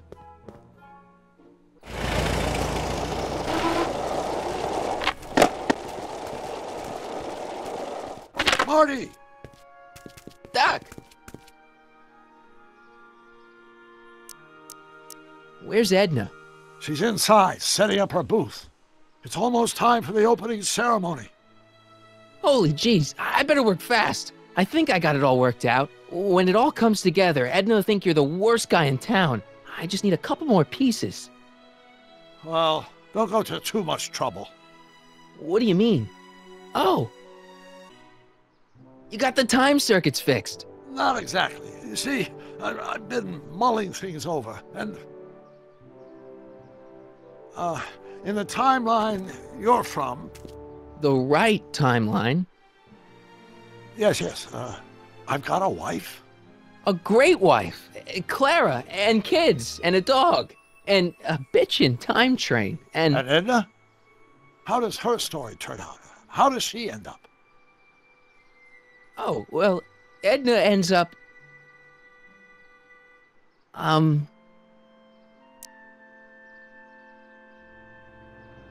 To be honest, she ends up kinda sad. Sad? She lives with some cats in a dinky little apartment, and she spends most of her time yelling out her window at people, and collecting newspapers, and living in the past. I see.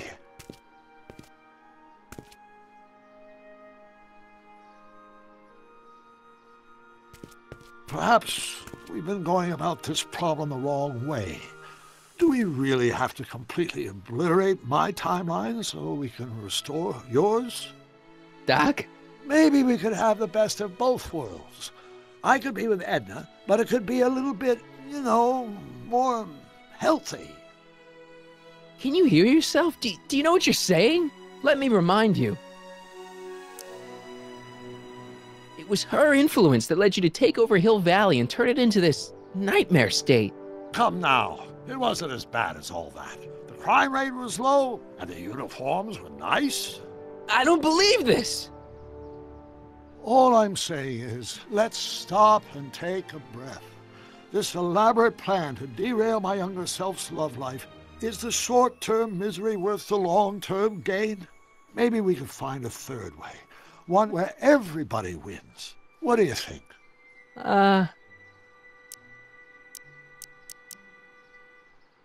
No!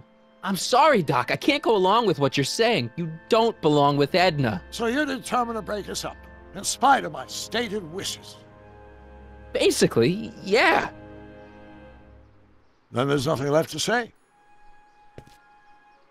Where are you going? Why should it matter to you? Aren't you planning on overriding me?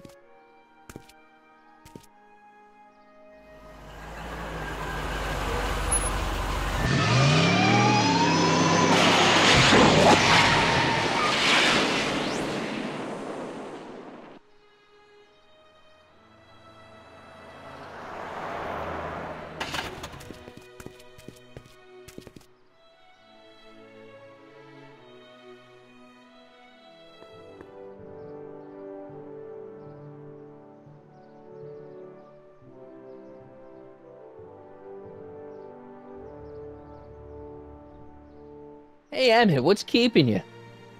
Oh, hello, Sonny. I guess I've got a mild case of stage fright. I'm about to play my big scene, No telling how Edna's gonna react. You've, got something on your suit. Oh, so I have.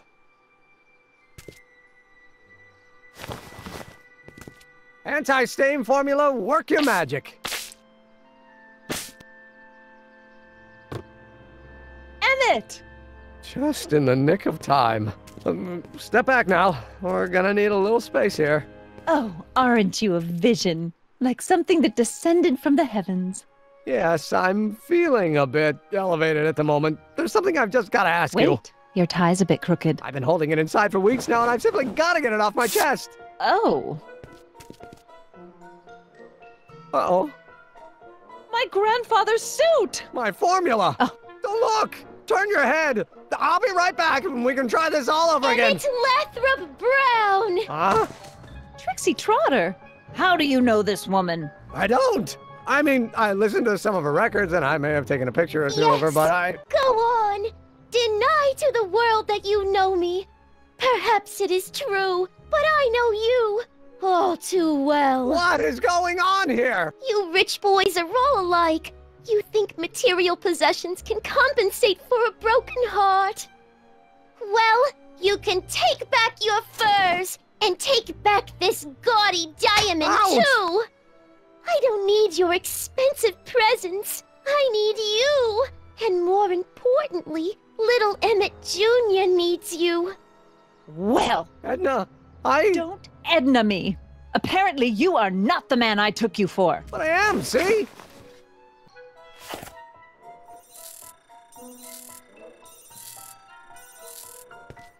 The mental alignment meter proves it. I am the man you fell in love with. Let me see that card.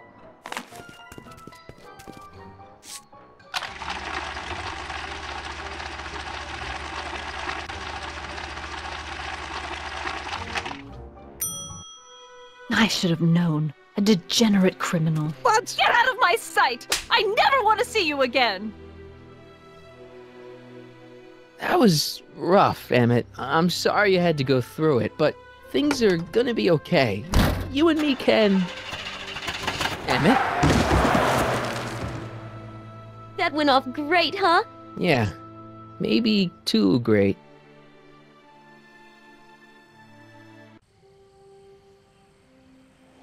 Emmett!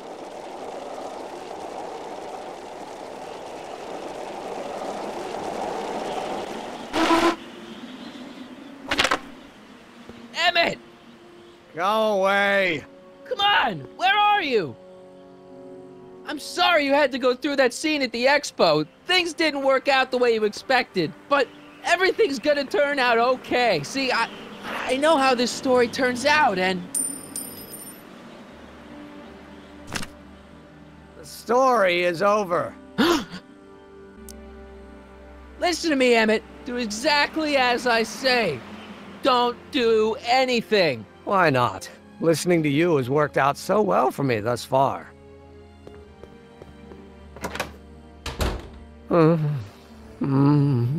They say I'm crazy, got no sense, but I don't care. They may or may not mean offense, but I don't care. Stop! What are you doing up here? Don't jump! I wasn't gonna jump. Then what do you... This is where I come when I want to think. Oh. When I want to be alone. Oh. What are you thinking about? Can't you take a hint? I don't want you here. I don't need you. You don't know what you need. And you do? As a matter of fact, yeah. You need... to get some perspective. Think about it. All the people who have it even worse than you. For instance, Frankenstein's monster. Frankenstein. I tell you that my very life force is drained away, and you want to talk about Hollywood monster movies. It's a very inspirational monster movie. Especially the scene where they bring the monster to life. There's this big gurney that lifts him up into the air, and see, there's this wild storm going on, and lightning crashing everywhere. It's amazing. And you just gotta see it, Emmett. It'll change your life. Look at my helmet. Which light is flashing? Yellow. Apathy. I don't care about movies. I don't care about anything anymore. And I never will. Don't give me that. You care. We're all depending on you to pull it together. Why, you're gonna put Hill Valley on the map. Oh, please. My greatest fear is that I'll end up frittering my life away in this miserable town. You still care about inventing things. Inventing is overrated. 99% hype, 10% fraud. Name one invention that ever did anybody any good. How about... think about Edison and the light bulb. That was a great invention. Might have been. If there was anything in this miserable world worth illuminating. The telephone. Think how that invention has revolutionized the whole world. Yes. Now a person can be rejected long distance. The automobile was a great invention, right? You love cars. Yes. If I'm lucky, I may be struck by one today. Help me out here. You're getting on my nerves, Crockett. At least you would be if I still cared about anything. Me? You care about me, Doc. You? Yeah.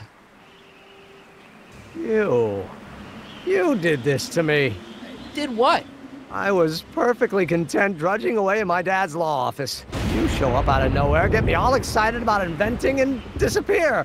2 months later, you show up again, you trick me into making a hero out of myself and getting involved with Edna Strickland. Then you appear a third time and pretend to be my friend just so you can yank the rug out from under me and send me sprawling into the dirt. Okay, I can work with that. I love you, Sonny Crockett. Or is that even your real name?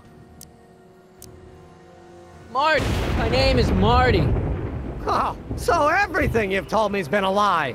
More or less. Why? Why did you ruin my life? I did it for fun. You ruined my life for fun? Yeah, that's how I get my kicks. You bastard. And all that time you spent building up my dreams, telling me I was gonna be a great scientist. Yeah, what a laugh. Dreams are only for people with guts enough to follow them. You're saying I don't have guts? You? Look at you. What do you know? A person like you? You don't know the first thing about me. I have more dreams in my little finger than you'll ever have. Hey, daydreams don't count. Daydreams? That's what they said to Edison. That's what they said to Einstein. That's what they said to... Dr. Frankenstein? Yeah, and look what they accomplished. I'm sick of people telling me what I can and can't do. First my father, then Edna, now you! Listen to me, good. From now on, I'm living my life my way. I'm taking my own advice and I'm following my own ideas. My ideas. Do you hear me? My ideas. Great Scott. I've got it. Got what? Solution. My invention. I know how to make it work. Mental alignment meter? No, my airborne personal transport device. The rocket car? Not rockets at all. That was my mistake. The basic idea was sound, but the propulsion system was unworkable. But the lightning. Suddenly the answer is clear. It came to me all at once, like a bolt of lightning? Exactly. Static electricity. Super ionized static electricity powering the asynchronous oscillation of frictionless plates inside the... What's this stupid thing doing on my head? Emmett, you're you again. Here I've been wasting my time with silly mind-reading tricks when there's serious science to be done. And the expo begins at 8. Let's get the hell out of here before anything else happens. What? I said, let's get out of here before anything...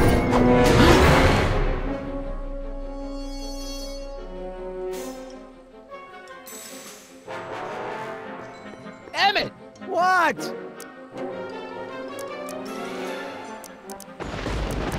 I'm sorry I had to get you so upset. See, I figured you needed to... Forget it! This isn't the time for long-winded explanations.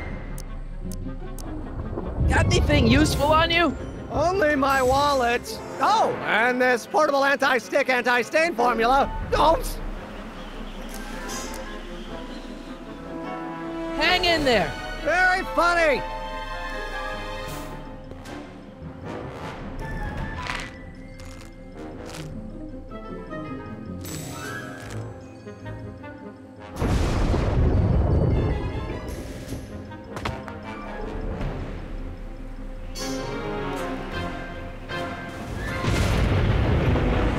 Emmett's solution. This stuff's dangerous.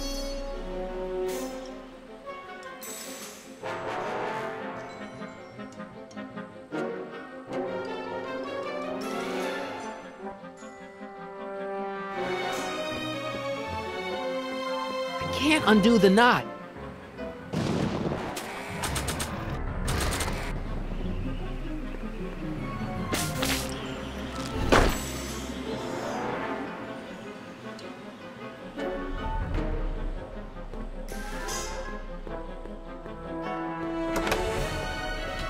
Hold on! I wasn't planning on doing anything else.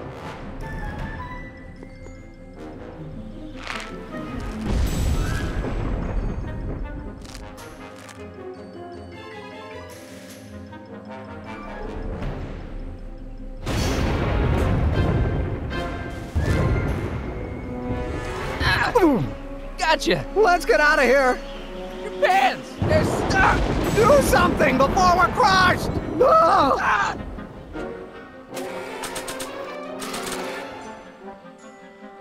What are you doing? Trust me!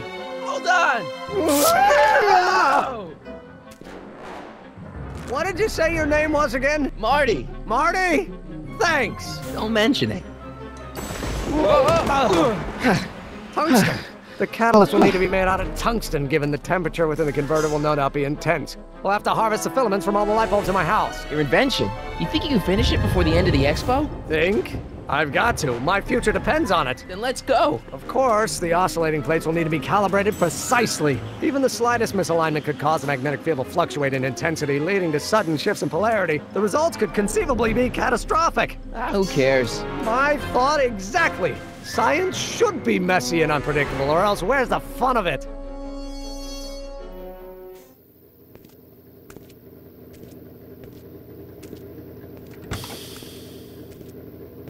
Need a lift? Mr. Sagan, got the kinks worked out of your car of the future?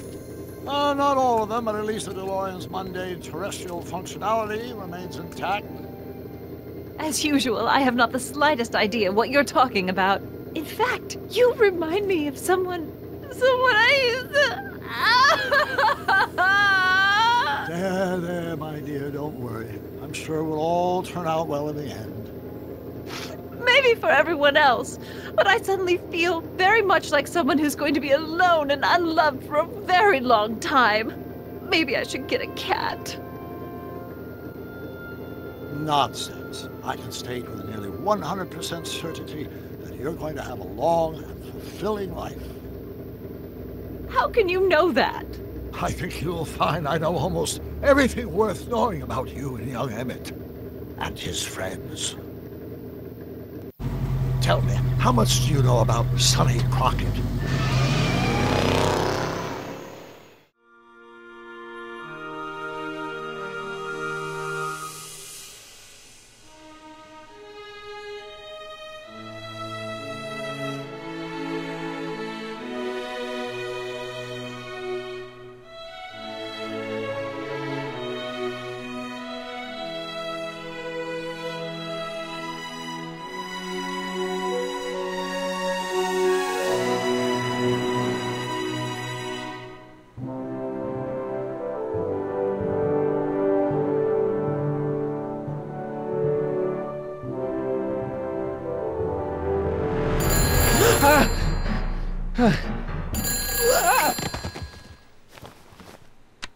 Hello? Marty! You're awake! Good! Doc! Emmett, where are you? I'm down at the expo. I snuck out early to avoid my pop. If he knew I was about to make a publicly scientific spectacle of myself, he'd hit the roof. Why didn't you wake me up? I tried to give you a nudge before I left, but you were practically comatose. How long has it been since you slept? Aside from being knocked unconscious, I'm not really sure. Anyway, I left you back at the lab to perform an important mission. On the table next to my law books, there's a device plugged into the wall. I think I see it. Is it glowing? Yeah. Is that good? Good? It's fantastic! Glowing means my static accumulator is charged up and ready for action. Bring it down to the high school and we'll... Damn! What? It's Edna! But... Okay, Emmett. One static accumulator coming up.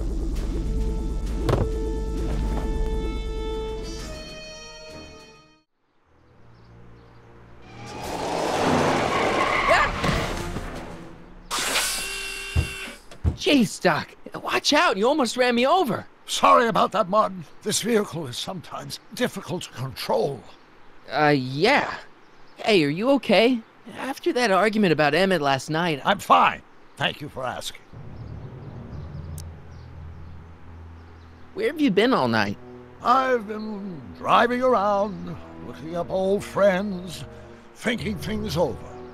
Okay. So is that what I'm destined to build for the expo? Yeah, it's a static accumulator. Emmett spent all night building it. Turned out he didn't really need to see Frankenstein after all. He just needed a little push. And some lightning. Fascinating. I also had an epiphany last night. Doc? I realized that it wasn't Edna that made my life miserable. Doc! It was science. You can't give up science. You love science. Correction. My younger self loves science. But if Emmett doesn't go through with a demonstration at the expo, his dreams of being a scientist will dim just enough for Edna to step back into his life and steer him down another path. Another path? What other path? I don't know. Architecture, automobile repair, taxidermy. Maybe I'll even pursue a life in law like my father always wanted. As long as Emmett steers clear of science, Edna and I will be free to be happy together. You can't want Emmett back with Edna. She used you to turn Hill Valley into a police state. She used my science to turn Hill Valley into a police state. But if I don't become a scientist, she'll never get the chance to vent her crazier ambitions. Doc, I'm begging you. You haven't thought this through. Haven't I? I guess we'll both find out. One thing's for sure, Emmett Brown's life will be a whole lot less complicated without a time machine in it. No! Ah! What the hell? Where'd it go?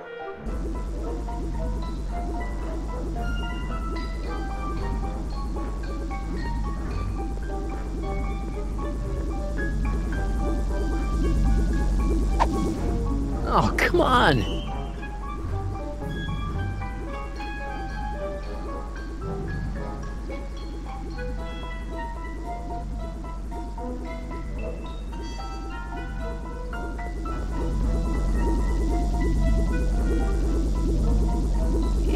little static thingy?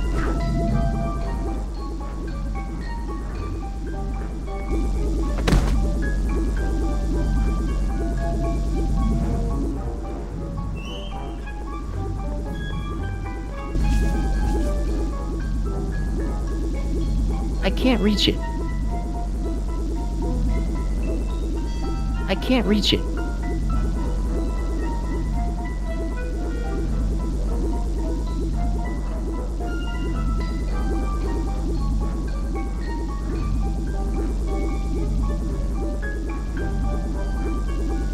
Gotcha!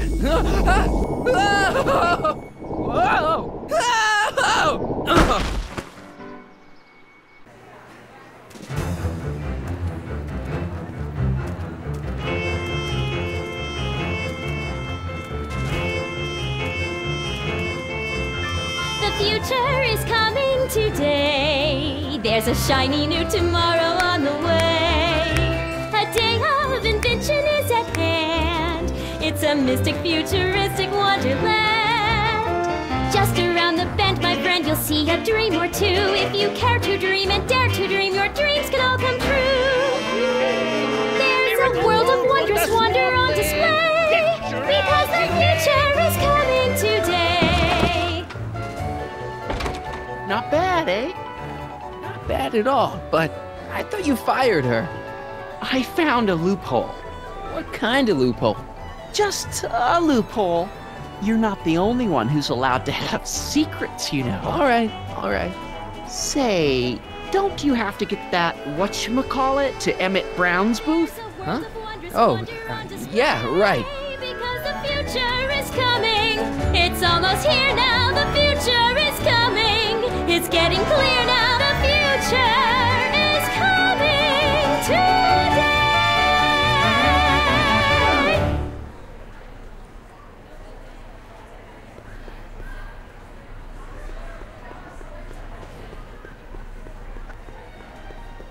And here he comes, right on cue. No doubt he'll try to talk you out of it, Detective, but you mustn't let your resolution waver. Hello, Crockett. What's going on here? Well, Miss Strickland here seems to think, You should step aside and let the officer do his duty, now.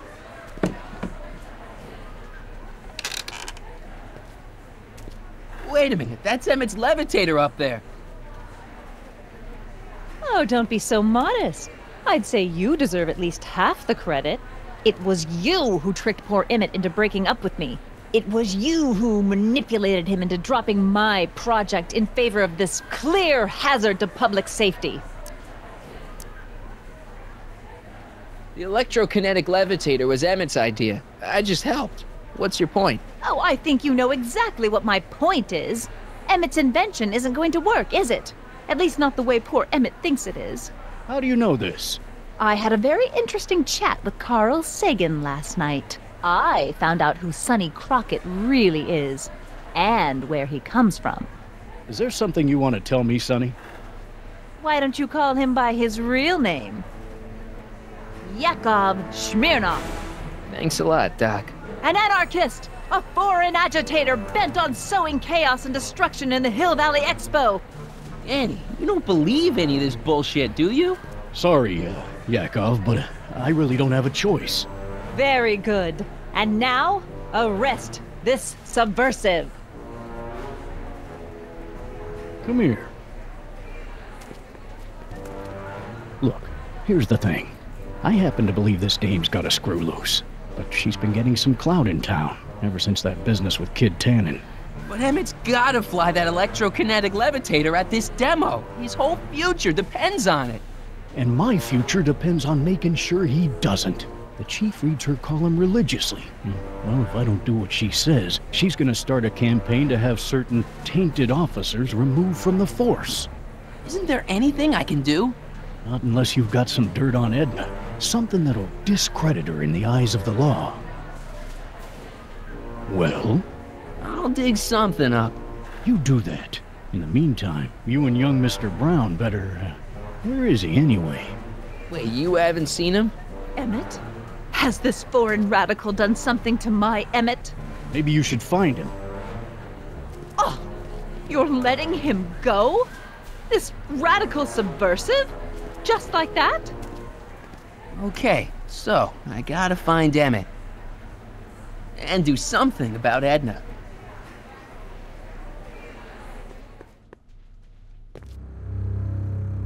Hey, Emmett, come out of there. Don't listen to him.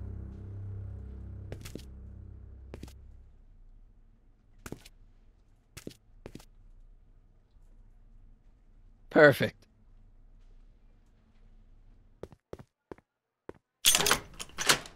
Insert ticket to enter.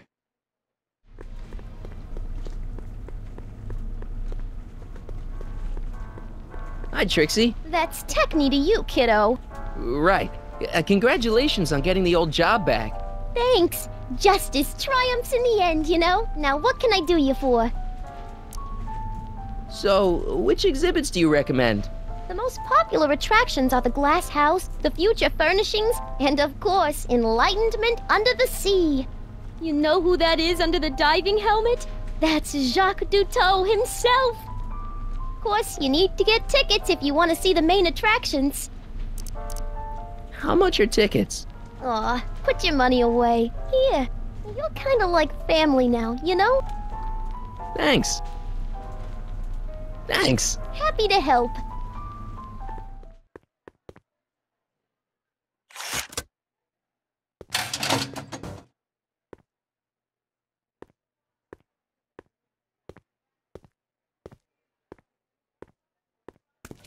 Welcome to the Atlas House of Glass, the future of domestic life. Okay, Emmett, let's get you out of here. Emmett! Emmett, don't listen to him. He's crazy. I'm still not sure about this business proposal, Mr. Sagan. Let me explain it again. Atlas Glass, unbreakable and soundproof. Soundproof glass. Great. Our living space can be configured to meet the needs of any family. Need a private study? Simply slide the walls in, or slide them out again to create a spacious banquet hall.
Emmett? Where'd you take him now, Doc?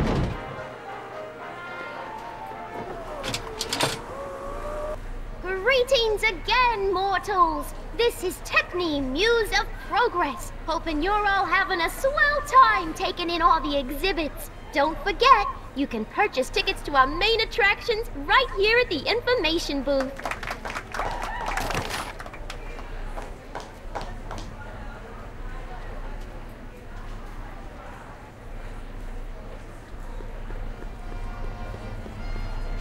Excuse me, sir. I'm looking for a tall, thin, older gentleman. He might have been with a tall, thin, younger gentleman.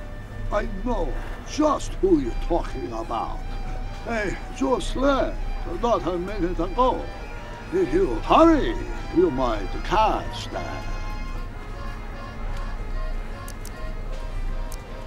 I know you're in there, Doc. Doc? Yes, I am a doctor of marine biology, but I fail to understand what you're... Quit fooling around, Doc. What have you done with Stop! Emmett? Help! I'm being attacked! Sonny! What are you doing? You can't assault the exhibitors! You don't understand. He's kidnapped Emmett. The boy's obviously confusing. I'll say he is. You want I should toss him out on his ear? That won't be necessary. Do you know who that is? That's Jacques Duteau of the Oceanic Institute. No, it's not. It's... Please, keep it down. The Expo went through a lot of trouble and expense to secure Professor Duteau. We can't afford to antagonize him. But if you've got a complaint against him, we can straighten it out after the show. But if you make another scene like that, I'm afraid I'm gonna have you expelled from the hall.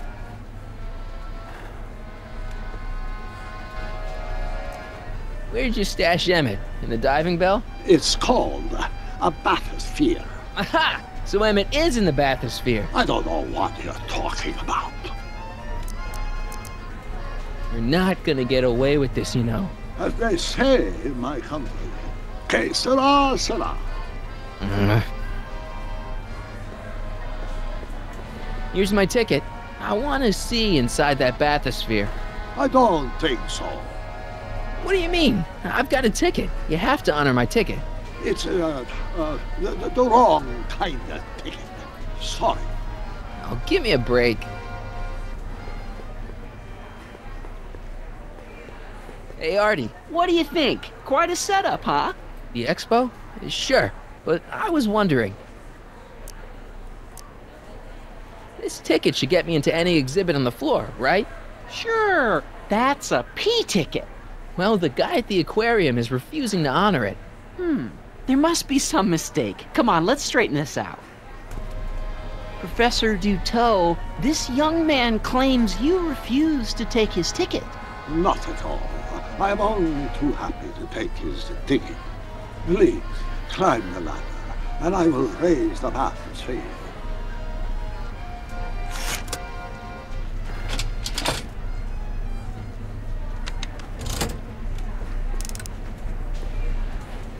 Mon Dieu!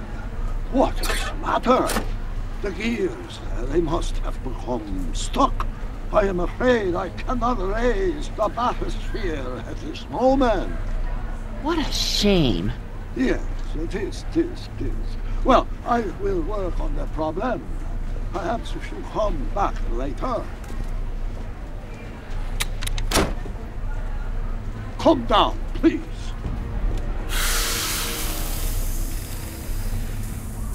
Step back! You're clipping the hose! What does it matter if there's nobody in the bathysphere? It's very bad form. Oh, sorry. Next up on our roster, a man who saw the possibilities in pond scum. Welcome, Ernest Philpott! Thanks, Trixie. It's an old one. I'm truly honored to be here today among all you pointy-headed people. It does if there's somebody inside the bathysphere, but I thought you said there wasn't anybody in the bathysphere. There's not. Step off the hose. Raise the bathysphere, Doc. I won't do it. Then neither will I.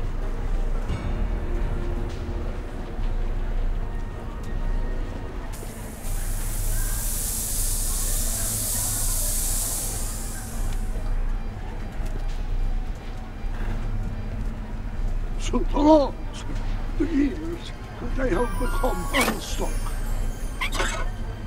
There, see? It was just a malfunction after all.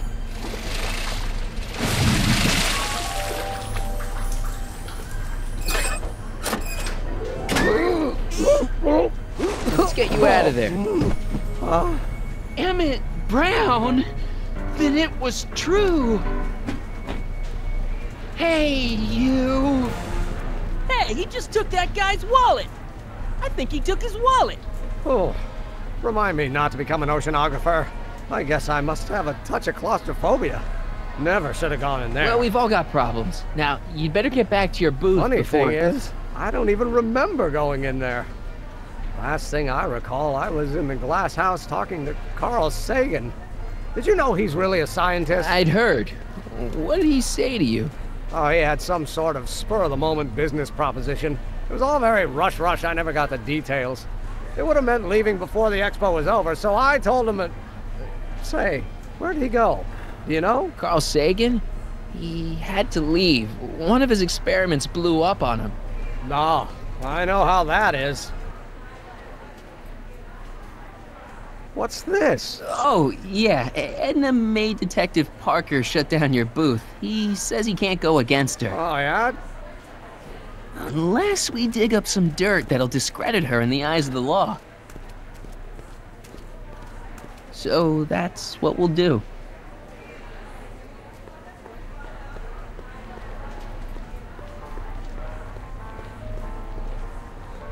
A potted plant? What's this got to do with law enforcement?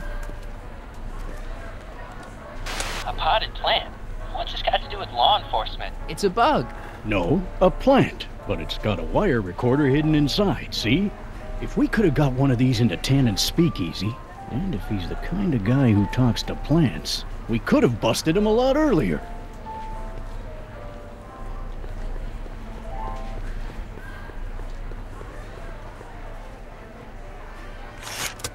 Welcome to the world of tomorrow, where a man's home is truly his castle. Here, gratification is just always a push of a button away. This plant doesn't belong here. There's nothing futuristic about it.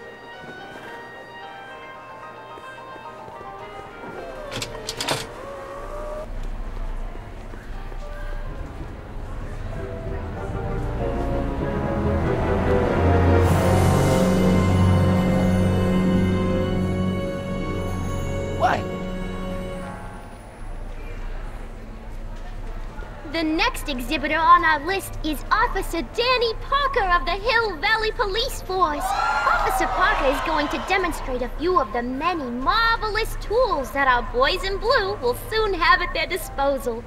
The criminal element has truly met his match today. Officer Parker? It seems our next exhibitor is unavoidably detained, but I'm sure his presentation would have been both enlightening and exciting. How about a round of applause just for the heck of it?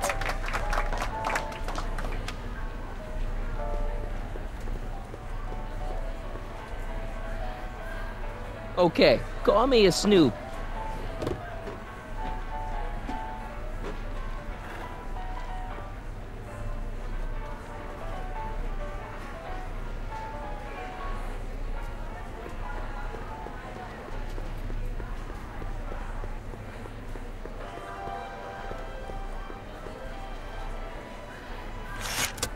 Welcome to the world of tomorrow, where a man's home is truly his castle. Here, gratification is just always a push of a button away.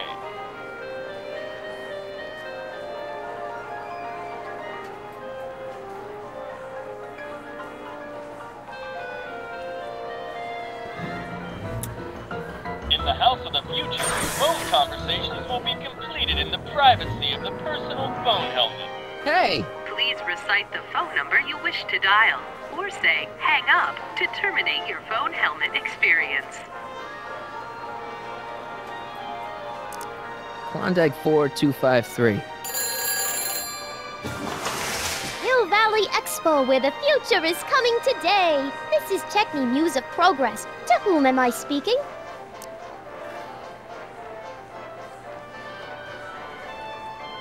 This is Carl Sagan.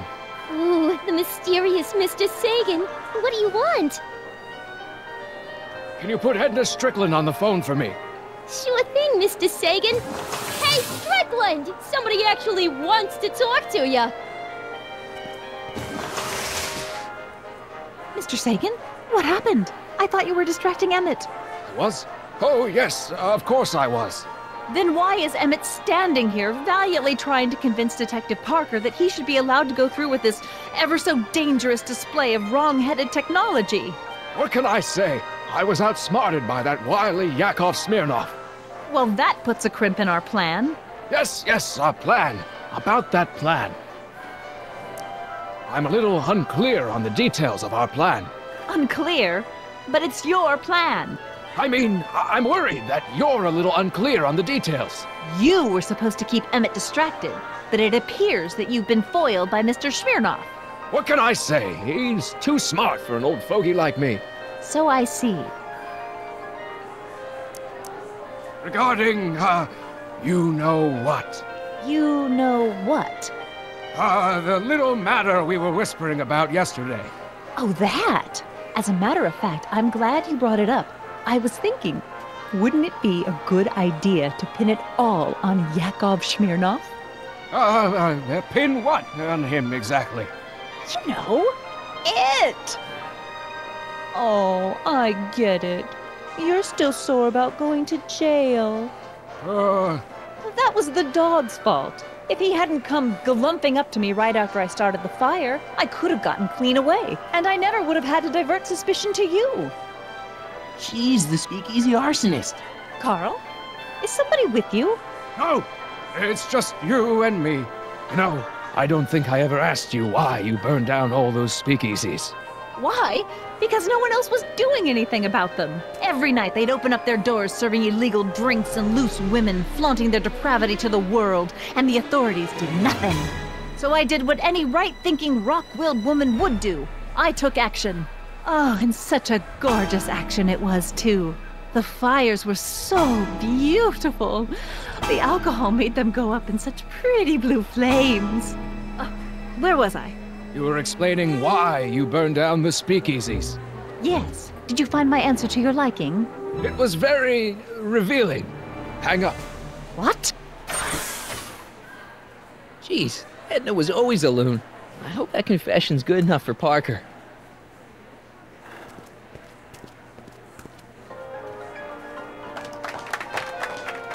Hiya, folks. It's me, Techne, Muse of Progress, gracing you once again with my presence. And speaking of presents, what better gift could Hill Valley offer the world than this magnificent science and technology exhibit, hey, folks? If you haven't done so already, I urge each and every one of you to take a peek at Furnishings of the Future, right here in our main hall. Tickets are available from me, Techne, at our information desk.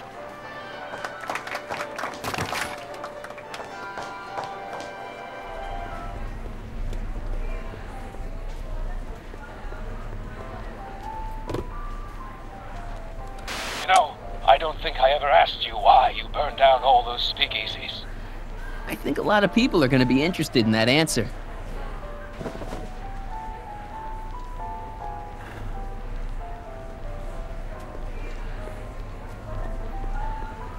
Oh, hello. Hey, Danny. Do you mind, comrade? I'm busy trying to keep Emmett from letting you lead him into the biggest mistake of his life. Mistake? My biggest mistake was... This'll only take a minute. Our plant recorder. It's not a good idea to steal police property, you know. Listen. You know, I don't think I ever asked you why you burned down all those speakeasies. Why? Because no one else was doing anything about them.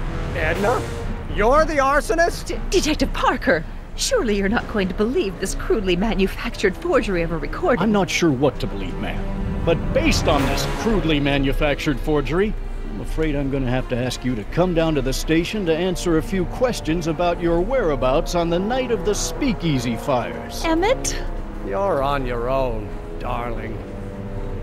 Oh, very well. Heavens, what's that? You know, one of these days I should really stop falling for that. Not to sound callous, but does this mean I can demonstrate my invention? Let's take that as a yes. Greetings and salutations to all our honored guests. I am Techne, Muse of Progress, and it is my pleasant task once again to highlight one of the great minds who was hard at work building a better tomorrow. I think that's me. I'm next on the roster. But are you ready? So I guess I don't have a choice. Did you bring the static accumulator? Oh, right. Here you go. Great. Come on, let's get up there. He's been hard at work dreaming up gizmos and banging them together in his garage. And who knows? One of this kid's gizmos just might take off and change the life of everybody in town. Could it be the very thing he's brought to share with us today? It wouldn't be the first time the world was changed by a kid barely That out ought to do it. Are the block bearings all in the raised position? Block bearings, block bearings. Raised position, check. Then it looks like all systems are go. Wish me luck. Don't have to. Ladies and gentlemen, I give you Emmett Brown! Objection! Objection, Your Honor! I hereby demand that the scientific demonstration of one Emmett Lathrop Brown be terminated and forfeit by reason of insanity. I declare him to be in contempt of me, his father. Where is he? Hand him over this instant! You can't hide from justice!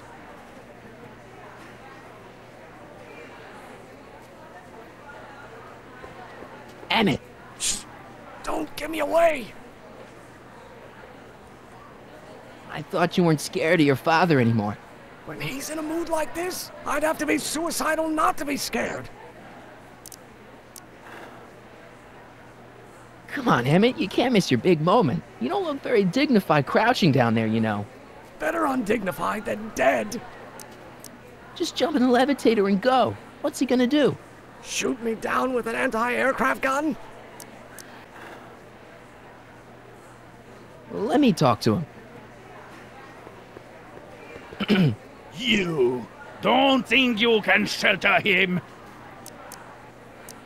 Maybe Emmett would come out from wherever it is he's hiding if you tried the reasonable approach. This is the reasonable approach.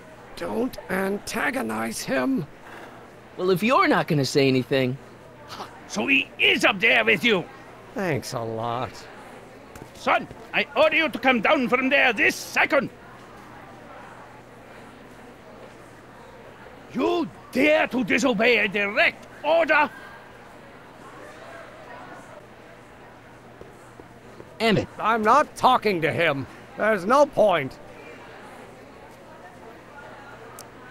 Maybe he'll give you a fair chance to explain yourself. He is a judge, after all. Yes, a judge who's already passed sentence. He won't listen to me. He never has. I'll be right back. I want to speak to my son. Emmett's not ready to talk to you, directly. Oh, God. I suppose you're his mouthpiece? I guess so, yeah. He says it's no use talking to you. You never listen? That only shows how pig-headed he is. Of course I'll listen. If he can justify his craziness, I'll be only too happy to indulge it. Stay right there. I'm not going anywhere. I'm counting to 4. 1, 2, 3. Emmett. I'm not talking to him. There's no point. You heard him. He said he'll listen to you. Well... At least give it a shot. Father? Son? You've never understood the first thing about me. All you want to do is step on me, squelch my natural instincts. You don't know what it's like to be young. You don't know what it's like to have dreams, to have ambitions so great and so powerful that they've got a life of their own. And it's all you can do to hang on for dear life while they gallop on where they must. This is America, Pop. And in America, a person doesn't have to do what his father did. Isn't that why you came to America? To live where there wouldn't be so many rules? Well, we talked. Are you happy? Please, you gotta get out of Emmett's way. I have yet to hear a compelling or even coherent reason why. See, Your Honor, it's just that this demo is so important to Emmett. A childish kerfuffle. He'll forget all about it in 2 weeks' time. That's what I'm afraid of. Emmett's just... stubborn, willful, single-minded, incorrigible, and obsessed. Okay, but if you look at it from the right angle, those traits are kinda... good. That may be your angle, Sonny, but I'm not so sure it's the right one. Make no mistake, those are traits that lead to trouble. He gets them from his mother. Look, Your Honor, you don't see it, but there's an awful lot riding on Emmett's demonstration. All the more reason why I've got to put a stop to it. Look me in the eyes, young man. I expect you know my son pretty well by now. Do you seriously think his exhibition is going to be a success? Sure. Sure it will. Ha! You know as well as I how it'll end. Disaster! Maybe, and maybe not, but even if it does, I mean, isn't Emmett entitled to make a few mistakes? Emmett has exceeded his quota for one lifetime. It's my job as his father to see to it there are no more mistakes. Emmett's just trying to make a name for himself. Maybe things were different when you were a kid, but nowadays you gotta take chances. What do you know about taking chances? Try moving to a strange country where you don't speak the language with only $2 to your name. You? You bet your socks, me! And I made out all right, too. How'd your dad feel about it at the time? Papa? He was fit to be tied. He called me a disobedient little... So your father didn't approve of you coming to America? Well, Papa never really understood the younger generation. He came around a bit in the end, but by then it was too late to. Tell him I'll listen to him. I want to listen to him. If he wants to talk. Emmett? Here to play peacemaker again, Pollyanna? Deep down, he's just worried about you hurting yourself. No amount of physical pain could equal the pain he's already inflicted to my spirit. He says you get your stubbornness from your mother. Well, that's the limit. He's not satisfied with insulting me. He's got to drag my mother through the dirt, too.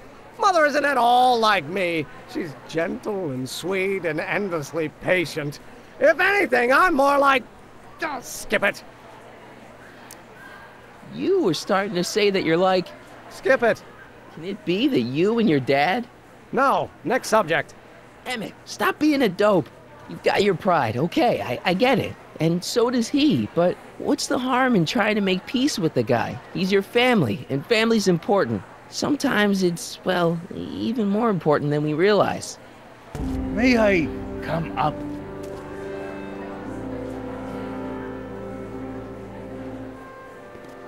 So, you think my new invention is a disaster waiting to happen?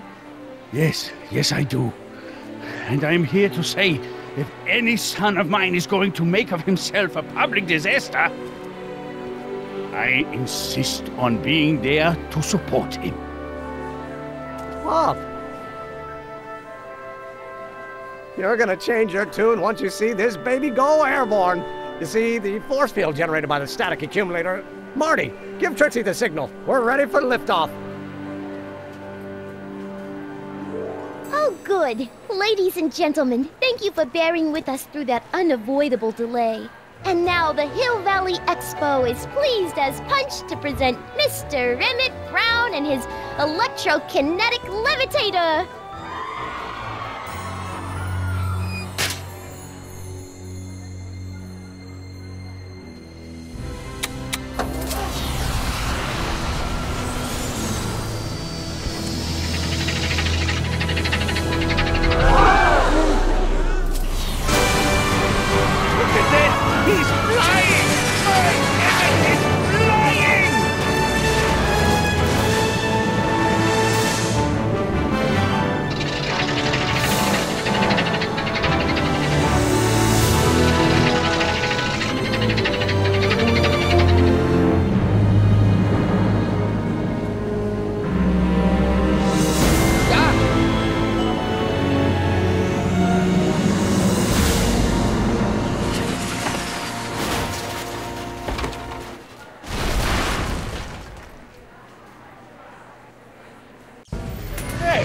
Hey, stop!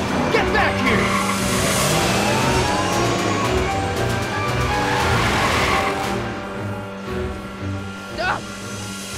You okay? I thought I could change her. Things could be different. Forget about it. Come on. We gotta find a way to stop her before... No, don't come any closer. Doc! Go away! But... Move! Marty!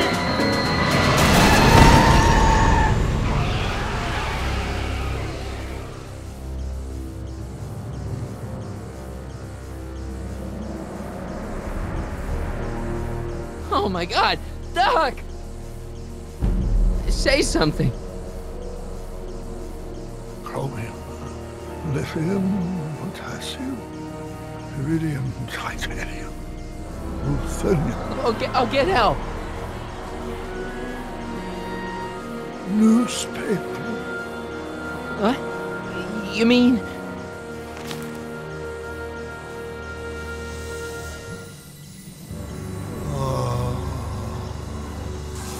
I'm gonna get you to a hospital, Doc. You're gonna be okay. Yes. Oh, I think I am going to be okay, Marty. No, come on, Doc. Doc, don't do this. Don't go.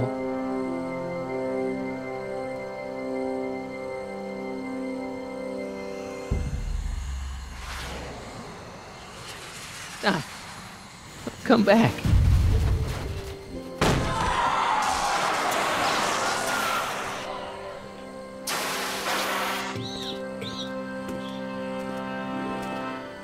Doc?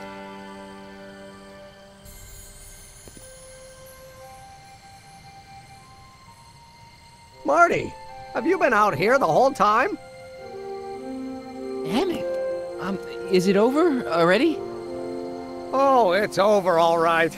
You missed a very wild party. I'm afraid I've been banned from the expo for the next 50 years.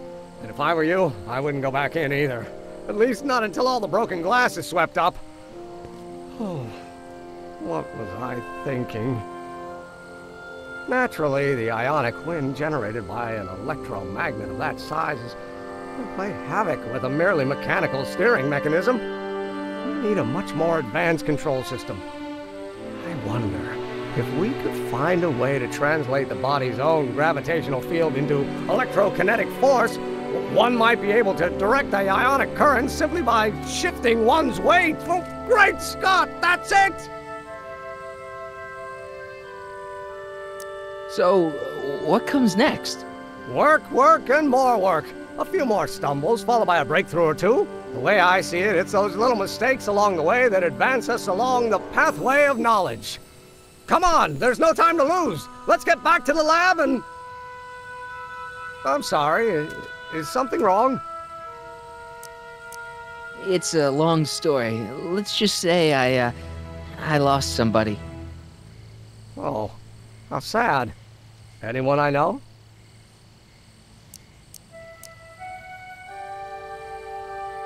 It was, Carl Sagan. What? The guy who tried to hire me in there? You were friends with him? Strange. But how? Don't worry about it. It's got nothing to do with you. What? You're a complete mystery to me, Marty. Where you come from, what you're doing here. But there's one thing I do know. Whatever it is, it does have something to do with me. Please, Emmett, don't ask any... What's this?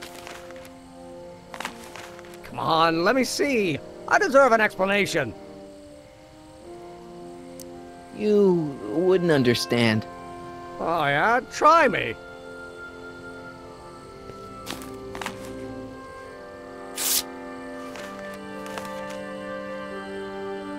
What's that? An explanation. But you've got to promise me, don't look at it until you get the key to the city. Huh? Emmett! Just promise. Emmett, where are you, my son? I'll be right there, Pop. Key to the city? I don't understand. And you can't understand. Not for a long time. It would do irreparable damage to something. Just say you promise. Okay, I promise.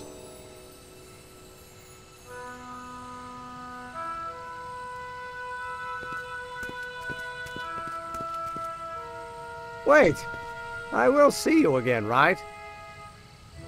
I guarantee it. Emmett!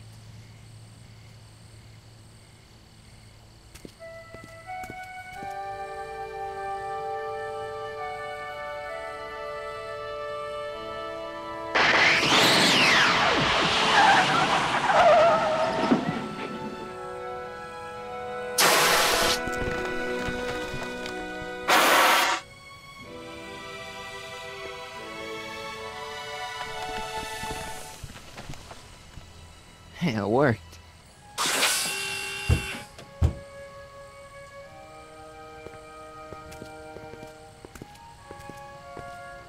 So, you were the same Marty.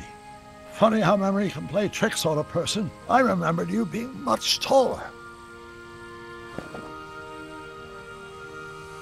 How was the ceremony? Long. You've got a theatrical way of sending messages. Only way I could do it without messing up your timeline. Very clever. But what are you doing in 1931? I came to stop you from marrying Edna. Edna Strickland? I could never marry her.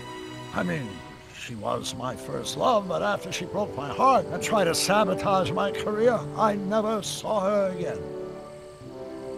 Never mind, it's better I don't know. Let's just get back to 1986. That is, unless your presence has caused any other time anomalies. Me? Nah, no. Well, I'm still a little confused about my...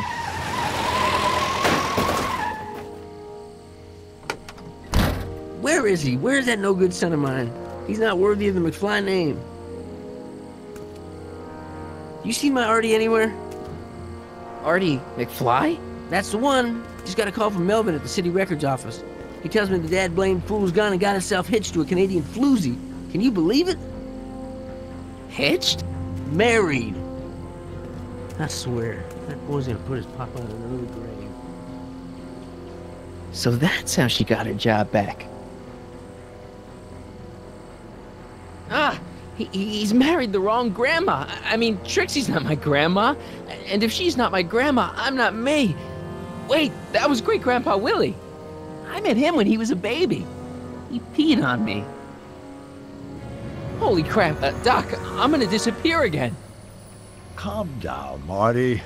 You seem reasonably solid right now. Whatever the problem is, I'm sure we can undo it with the help of... Car! Oh, great. How the hell did she get back here? She? You? You're not Edna. What's going on here? Is this some plot to put me in the nut house? No, it's all very simple, Danny. Oh, I'm sure it is. Tell me, did I or did I not just chase Edna Strickland off in this car? Not this exact car, but a car just like it. A car with a nasty habit of disappearing into thin air? Well... Wait, Edna Strickland just disappeared in the DeLorean? If that's what you call it. It made a loud noise, and then wham! Nothing! Great Scott!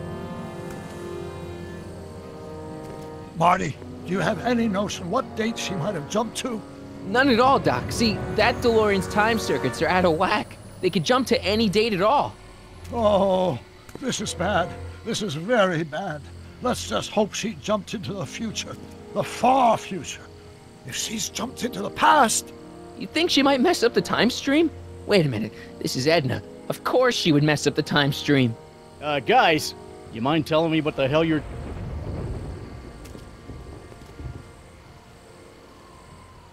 Uh-oh.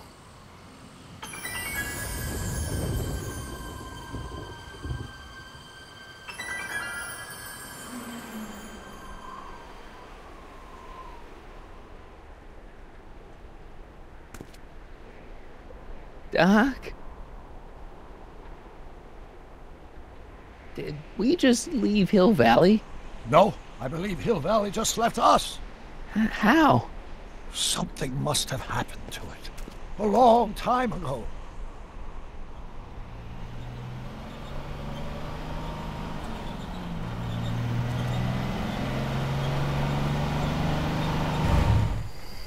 Well, now you two looking mighty lost. Hey, what on earth is that thing? It's an experimental vehicle. Pay it no mind. Look, maybe you can help us. We're looking for Hill Valley. Well, which is it, a hill or a valley? No, it's a town. It's a town called Hill Valley. Hill Valley, a town? Say, I think I once heard that there was a town here a long time ago.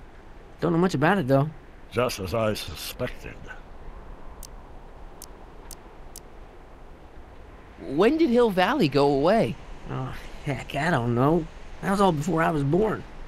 Then whatever it was must have happened at least 45 years ago. Nobody much cares to settle around here nowadays. My dad tried to buy a farm in this area years ago, but he got run off by Scary Mary. Scary Mary? Well, that's what we all call her. Lives a couple miles from here. I make a monthly drop at her place. She's a fiend for news. Takes all the papers in the county, never throws one away. Say, if there's anybody who can tell you what happened to Hill Valley, it's her. Can you direct us to her? It's imperative that we talk to her. Sorry, fellas, but I'm pretty sure she won't talk to you. Why wouldn't she talk to us? The thing of it is, guys, Mary's older than dirt, but she's also a little tetched, if you catch my drift. She doesn't like strangers. I'm sure we can handle her. We'll be very polite. Please, we gotta see her. Well, okay, if you insist.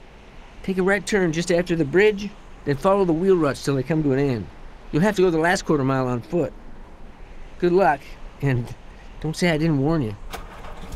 I got a notion I'll be kicking myself for sending you up there.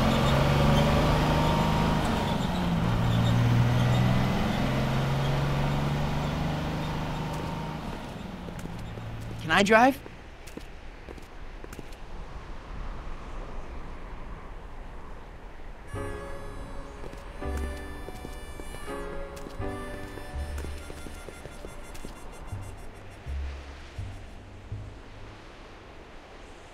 Mary Pickford.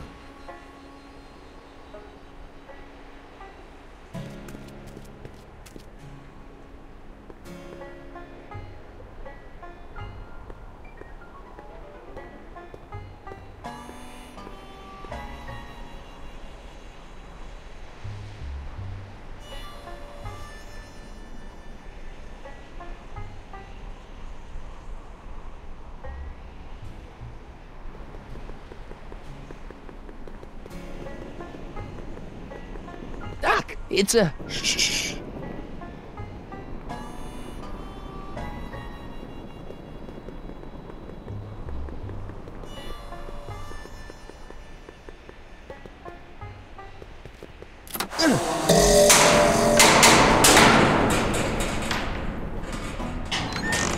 Step away from the cabin! Pardon us for intruding, madam. We were wondering if you could tell us... I don't talk to hooligans!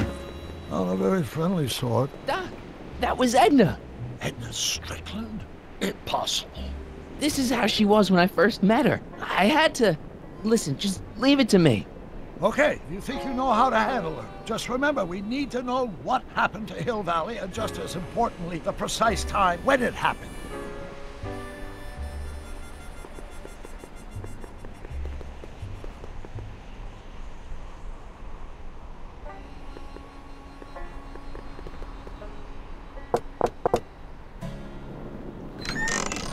Hey, Miss Strick... Who are you?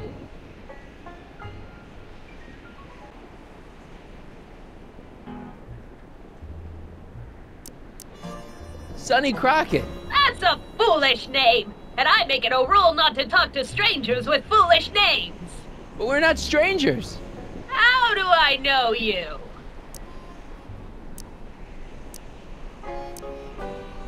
You tried to have me arrested once, a long time ago. Remember? Listen, Sonny, I'm an easygoing woman, but I got a few rules I live by. And rule number 1 is, I never, ever talk about the past! Or the future, neither. I don't talk about any day but today. I guess that didn't go so well. Of course she doesn't talk about the past, because there's something in her past she's trying to forget. But we're gonna pry it out of her. Go ahead, knock on the door again.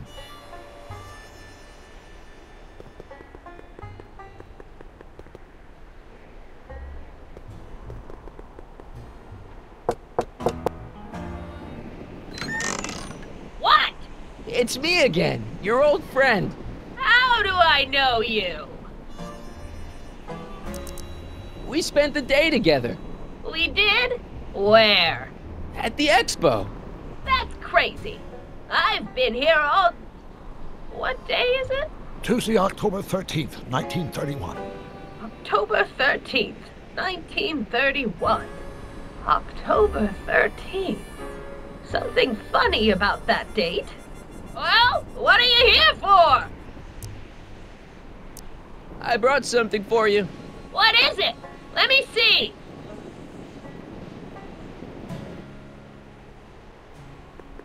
I brought you him. Him! Ho him! Him ho! Look hard. Don't tell me you don't recognize your own boyfriend.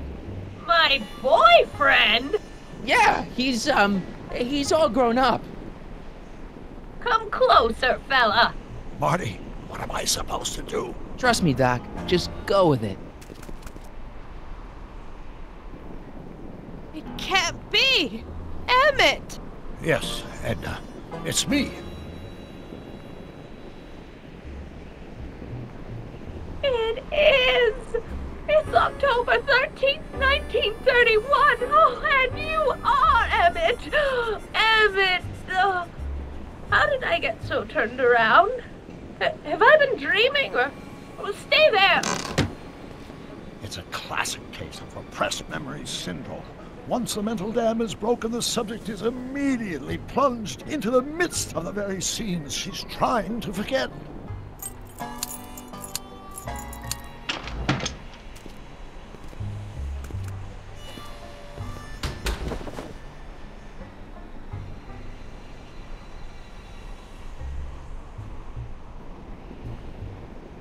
Darling, you've come back. Of course I knew you would. An intelligent boy like you wouldn't be one to throw away true love all because of a silly quarrel. I've already forgotten about last night's little tiff. I trust you've done the same? Of course I have. Of course I have. What?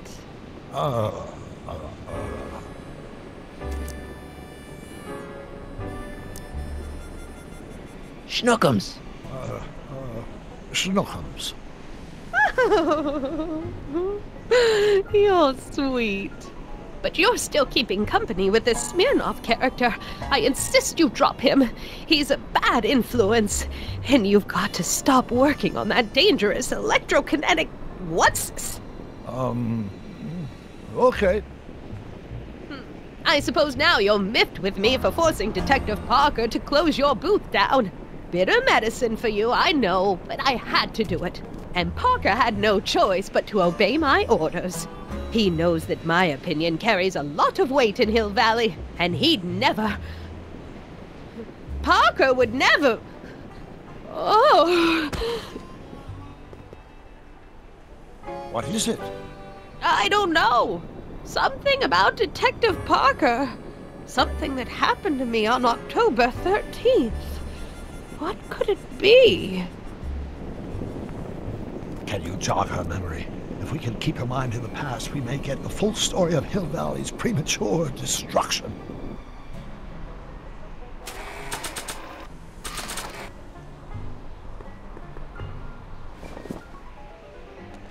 You know, I don't think I ever asked you why you burned down all those speakeasies. Why?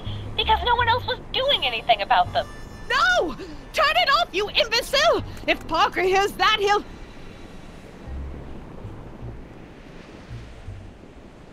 Officer, I can explain. It was a trick. I was framed. Oh! He's after me! Ha! He'll never catch me in this souped-up car of the future.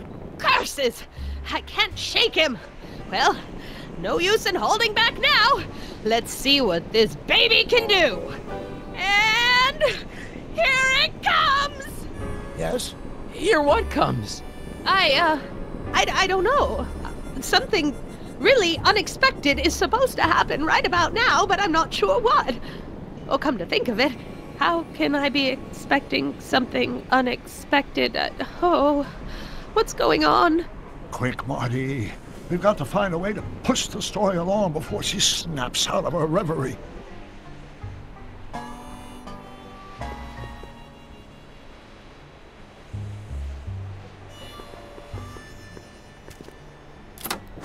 Here they come!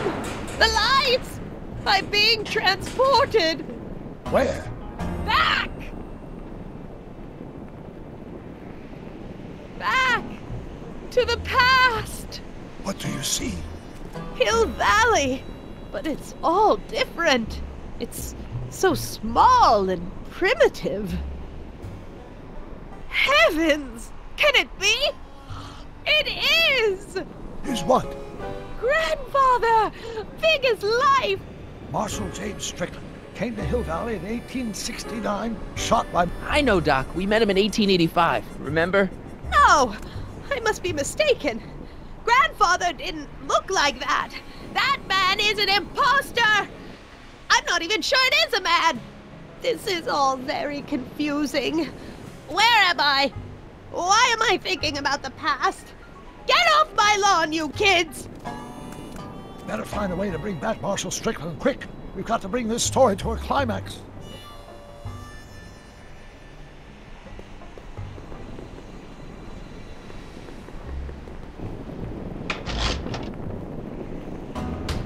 Yeah, I can wait.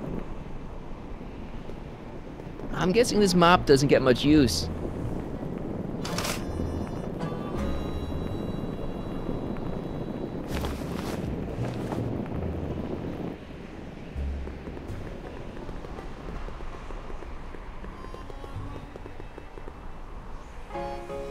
This hat doesn't frame her face very well.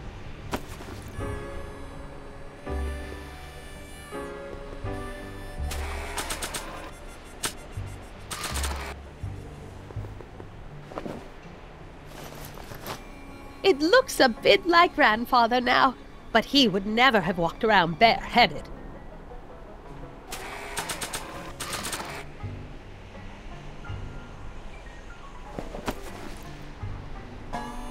Not bad. Oh, Grandfather, how well you look. How well everything looks. How does everything look? Tell me. It's a bit rustic, to be sure, but all the buildings are so sturdy and well kept. And the young people of Hill Valley, they're so virtuous and upright. So unlike the degenerate specimens from the 20th century. And I know the reason why. Why? They haven't yet fallen prey to the vices of booze and debauchery. They are still in a state of innocence. I think I could learn to like living here. But who's this? Who? This big lout swaggering up the street, lips curled in an insolent sneer. He's a newcomer to Hill Valley. Beauregard. Beauregard... Tannen. Yes! Good guess.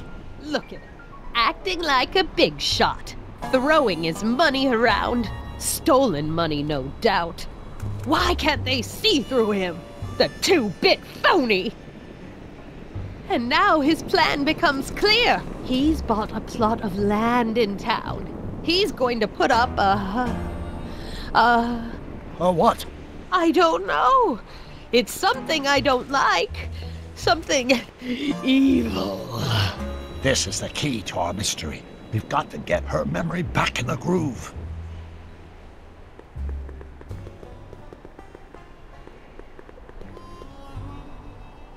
An old saloon sign. Cool. Too bad it's all burnt.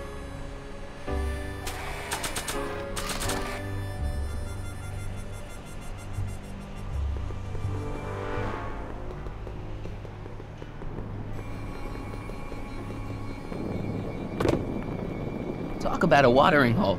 A saloon? In Hill Valley? Oh, he can't do that! Grandpa, you can't let him do it! You can't let that snake ruin paradise! Well, if they're all too blind to stop him, I'll just have to take the law into my own hands. I'll make sure this sinful establishment never opens its doors. I don't know what I'll do, but I'll do something. Something very conclusive.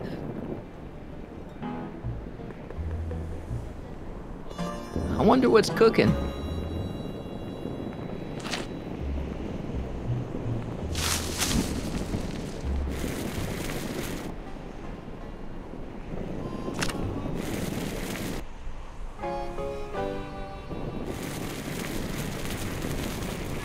Young man, you've just given me an idea.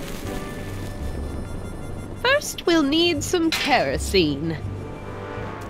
Apply it liberally to the building site. No sense in being parsimonious. And now, watch.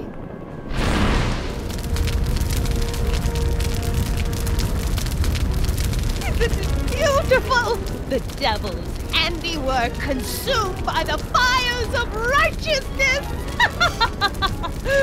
Burn, you sucker! Burn! She was never this passionate when we were dating. Oh. What is it, Edna? Is it the fire? Turn away! Don't look! It's not staying in the saloon, is it? It's spreading to the other buildings in Hill Valley.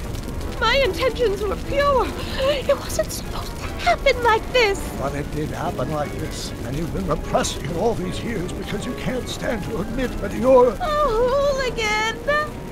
I'm a hooligan!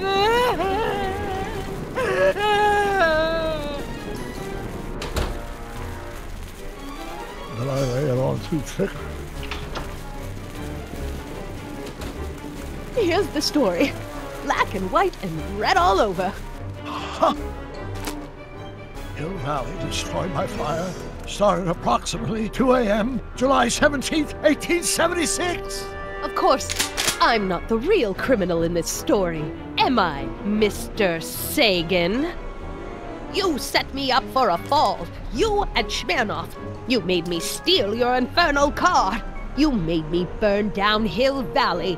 And now, by the powers invested in me by the town of Hill Valley, I hereby sentence you two criminals to... You! How much have you heard? Enough for a month's worth of headlines in the Hayesville Herald. 2 months worth if you shoot those fellas. I could shoot you too, you know. But you won't, because that would be against the law. And you never break the law, right? This is your cue to skedaddle. Right. Much obliged.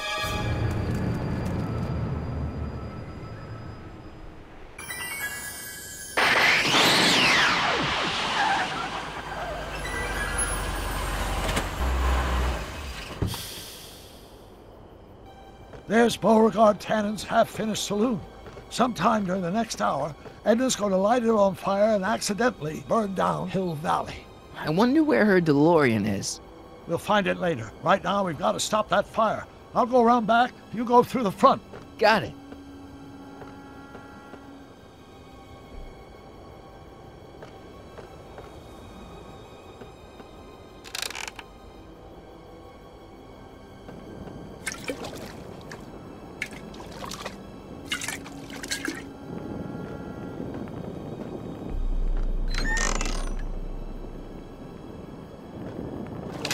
Who's there? Edna, stop. It's just me. Mr. Sagan, what are you doing here? I was gonna ask you the same question, Miss Pickford. Isn't it obvious? I'm putting an end to your den of iniquity before it starts. I don't think so, Mary. I don't like shooting women, but no one comes between Beauregard B. Tannen and his livelihood. Tannen, stop! If you shoot her, she'll drop the torch, and this whole place will burn up. Edna, stop! If you drop that torch, he'll shoot us! Looks like we're at something of a standoff here, Mr. Tannen. I don't see a way out, unless somebody manages to disarm both of you at the same time. How the hell am I supposed to do that? Man, this thing is not light.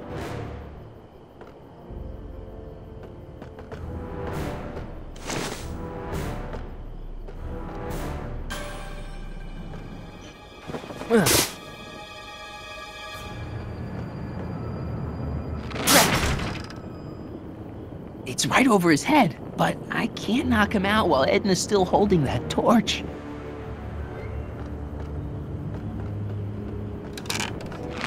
Not quite. Mary Pickford? Don't. Pickle juice. That ought to be handy for putting out torches. It's too heavy to lift. I wonder what's in these. Oh, stop quiet. God. What the hell? Oh, cow crap. There goes all my pickled pig's feet.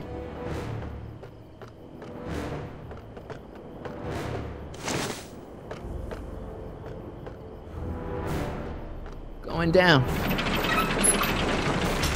Looks like your torch is getting a little dim there, Miss Pickford. It's still hot enough to bring down this little bit of Gomorrah, Tannen.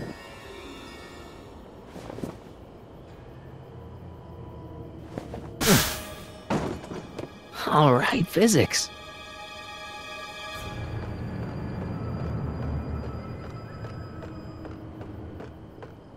Are you here to haul me back to 1931 for my supposed crimes? Or is there some...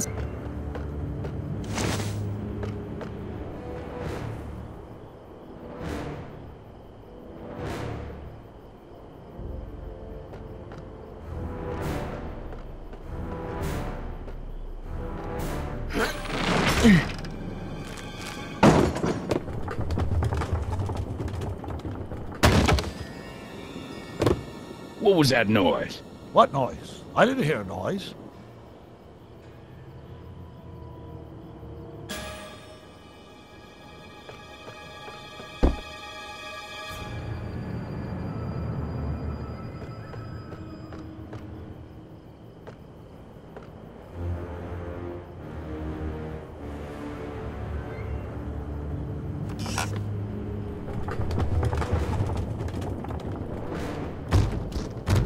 Okay, that was lucky. Won't be long now. We'll just see. Why are you dressed like that?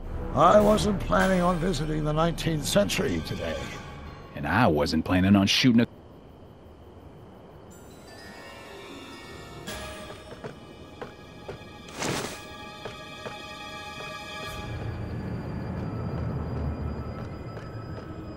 Come on. Got any last words? I'll see you in hell, Tannen. You first, lady. Come on, you son of a... Ha! Little frog! Who the hell are you? I'm the diversion, butthead.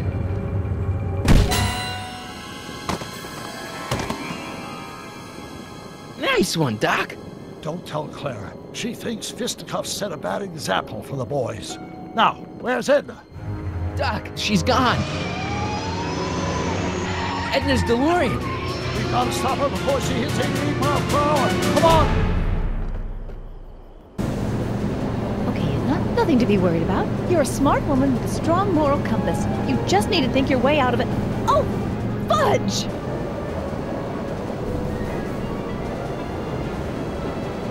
What's she doing? I think she's spouting euphemisms at us. Luckily, the road out of Hill Valley is still pretty rough in 1875. It's unlikely she'll manage to accelerate 88 miles an hour anytime soon. How are we gonna stop her? Good question. We can't risk injuring her or damaging the vehicle for fear of altering the timeline even further. Luckily, those diagnostic lights my alternate self put all over her DeLorean have given me an idea.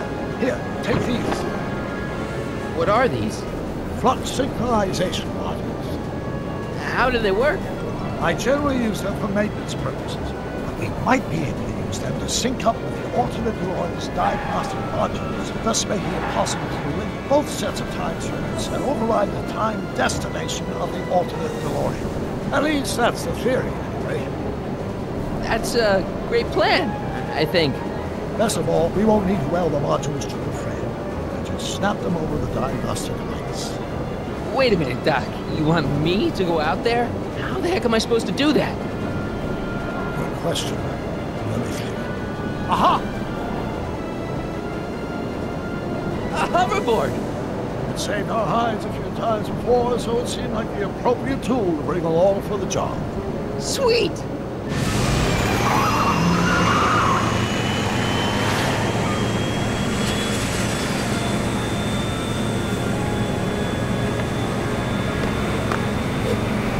You okay? It's just like riding a bike. Ready to make the jump? Ready, Doc. 1, 2, 3, jump! Whoa! Nice form, Marty. How's the reception on the wireless? Great. Where'd you get these? From Bird's cache of 21st century video game consoles. Now remember, all you've got to do is attach the fluxing modules to those diagnostic lights. Will do, Doc.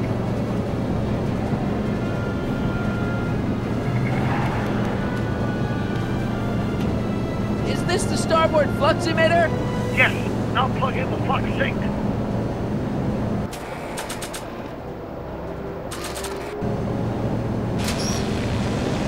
All right. Nicely done. Now, aim the sink toward the receiving dish.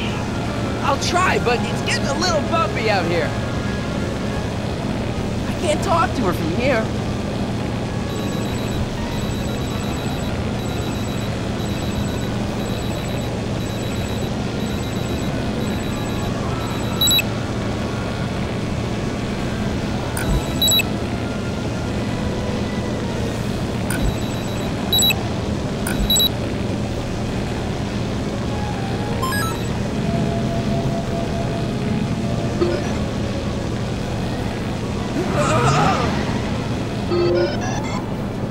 Great, that's one flux sink down. 2 to go.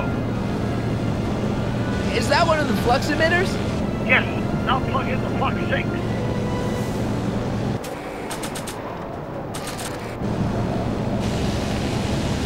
I can't reach it from here. We just have to climb onto the top.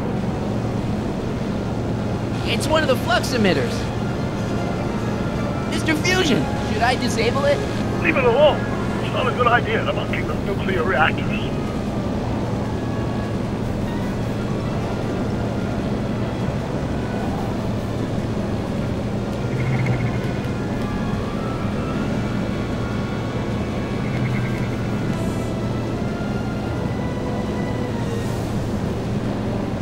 It's one of the flux emitters.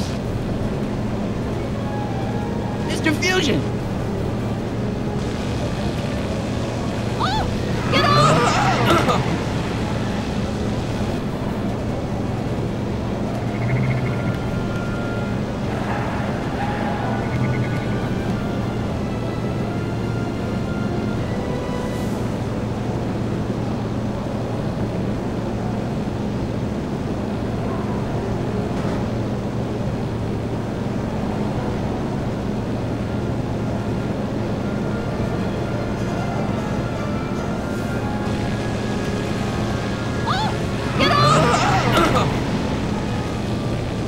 Can't sneak past the rearview mirror.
Don't cross through those flames. They may be radioactive. I don't even like crossing through normal flames.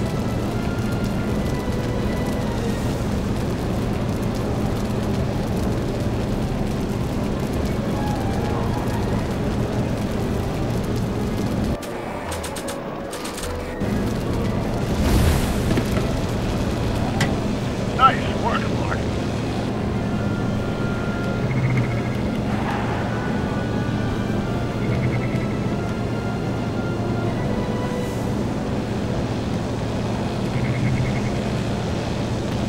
Made it. Excellent. Now let's get that flux override module on before she starts making life difficult. She's been making it easy up till now? Is that the port flux emitter? Yes. Now plug in the flux sink.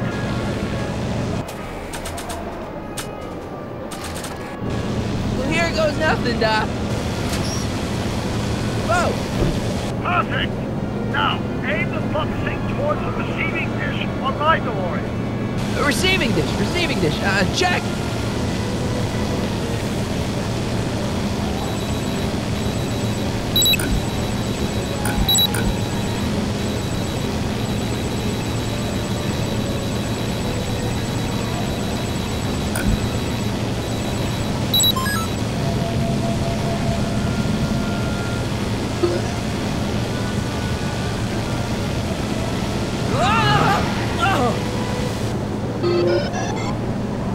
We're almost home, Marty. Just one flux sync left. Get off my car, you hooligan!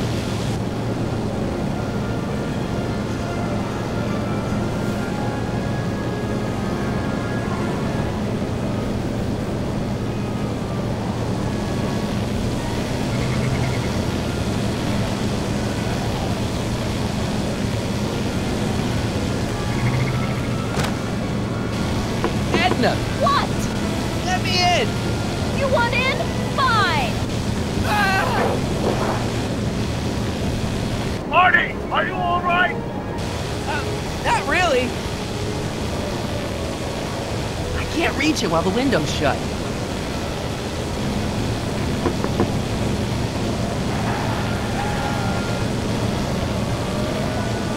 What? Pull over! No!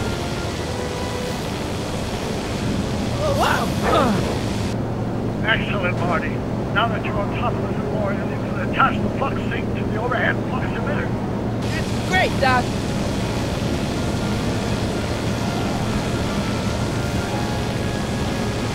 It's one of the flux emitters.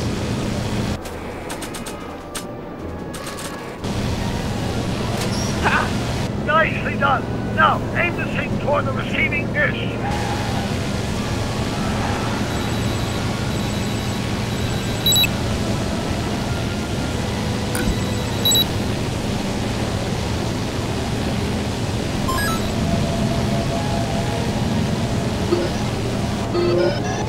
That's it! Get out of there, Marty! Phew.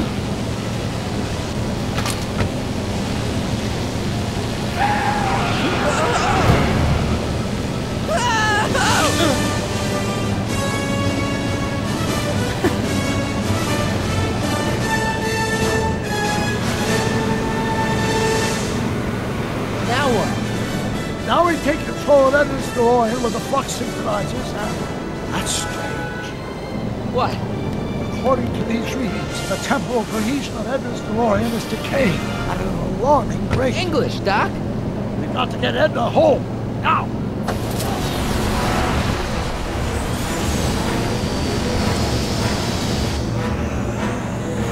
Hold on!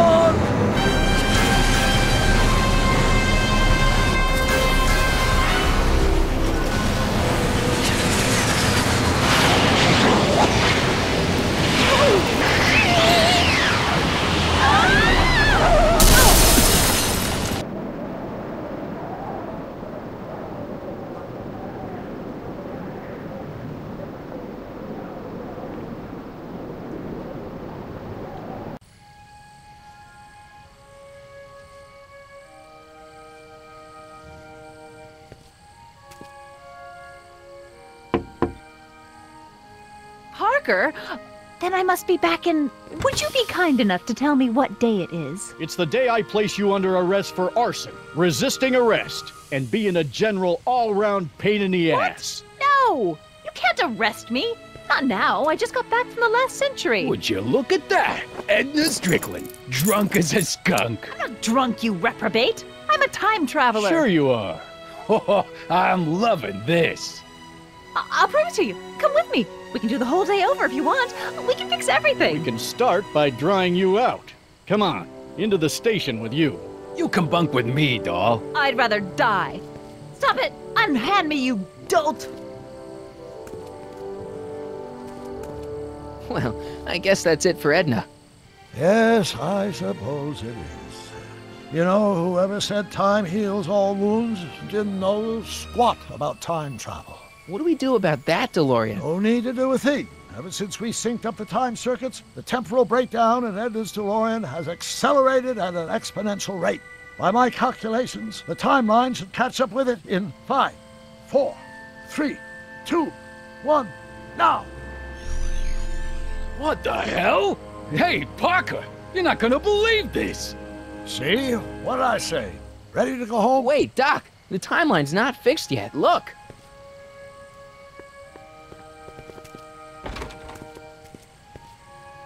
Sonny, you missed all the fireworks at the expo. Yeah, so I heard. Listen, I heard a rumor about you two. I guess we gotta come clean. Ta-da! Artie took me to Reno last night. Try to keep a secret in Hill Valley. Well, you gonna congratulate us or what? And it's true. My grandpa's married the wrong grandma. I'm done for. Hey, are you feeling all right, kid? You don't look so hot.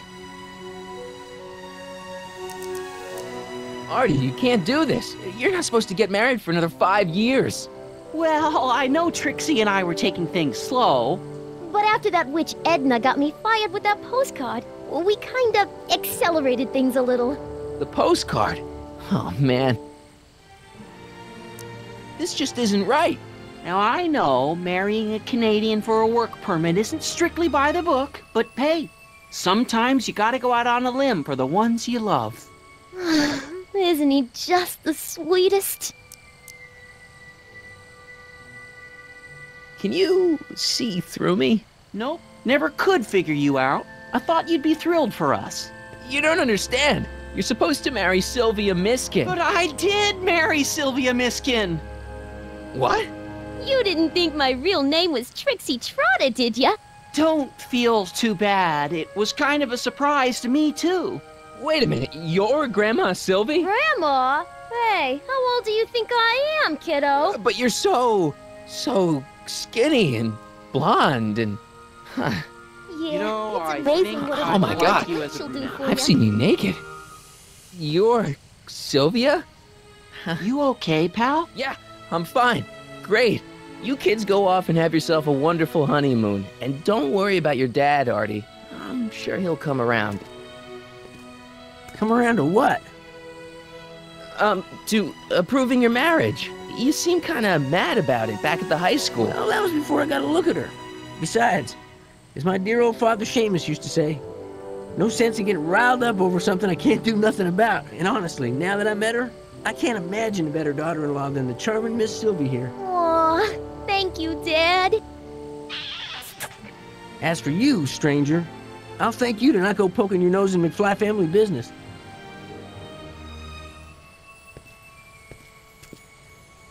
It's been a pleasure, Agent Crockett.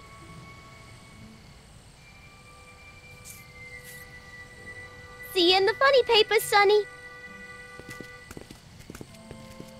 Goodbye, Grandma. You know, I took some pictures of Trixie in 1931. Hey, that's my grandma you're talking about.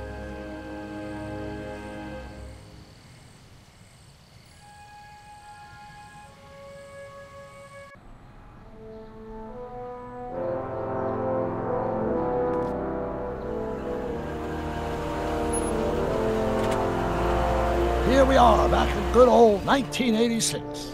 May 14th? 15th. Best to build in a little lag time. Gives you a chance to catch up.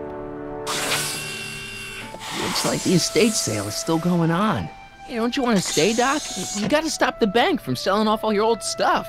What are you talking about? Estate sale? Bank?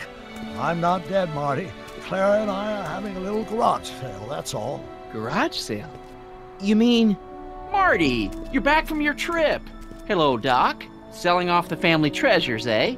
Not quite, but I hope you find something you like. Speaking of which, did you find what you were looking for? Yeah, I sure did. Great! Hey, is that a box of Asimov? Let me get this straight. Are you telling me you live here now? In 1986? Well, naturally. Claire and I maintain a part-time residence here. Wasn't that the case when you left? No. Strange. I can't imagine not sticking around. After all, I've got my late father's foundation to supervise. If I wasn't here, who'd present the annual Earhart Brown Scholarship for Young Scientists? Something funny? I'll explain it to you later. I don't see what's so funny about looking after a family legacy. Oh, almost forgot. I've got something for you.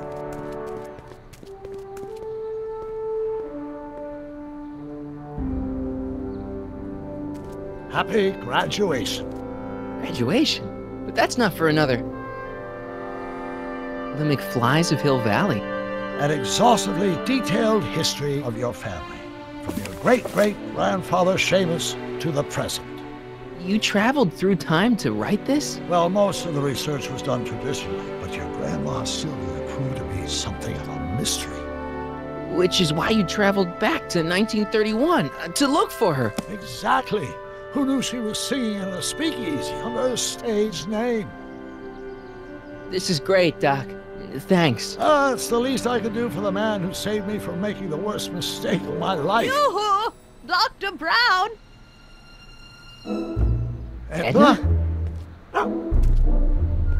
Einie! What's going on?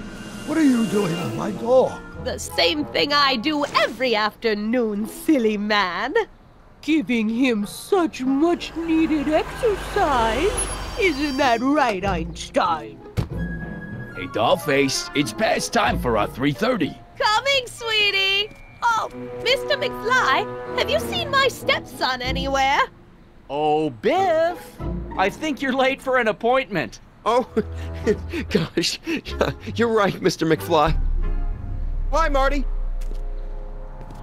Don't they make a great little family? You'd never know they met in prison.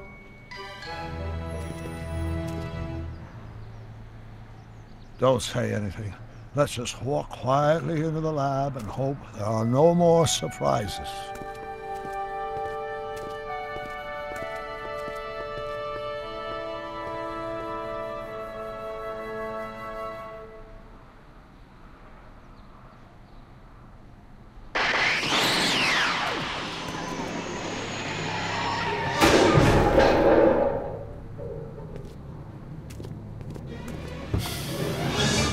Doc!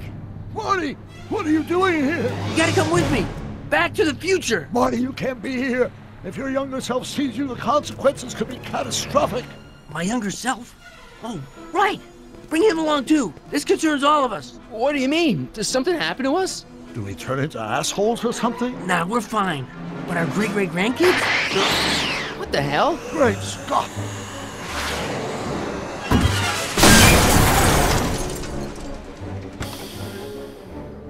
Doc, you gotta come back with me. Back to Don't listen to him, Doc. It's me you gotta help. If you want to save Jennifer and our 12 kids. What? That timeline was overwritten 5 jumps back. Doc, Jennifer's out of how the can there be 2 more of me here? I have no idea. By all rights, a space-time continuum should be tearing apart like a cheap dish rag right now. It already is. What my evil twin and I are trying to say is the future is totally jacked up, and you gotta come with me to save it. No, me! So, we meet at last. You've altered my timeline once too often. What's going on, Doc? Well, we do seem to have a conundrum on our hands. Or 3. Yeah, Doc, but which one is the real me? Isn't it obvious, Marty? Come on! Prepare to be erased. Doc, wait! What about the space-time continuum? Yeah, what about my future? And mine? The future can wait. We've got a present to catch up with.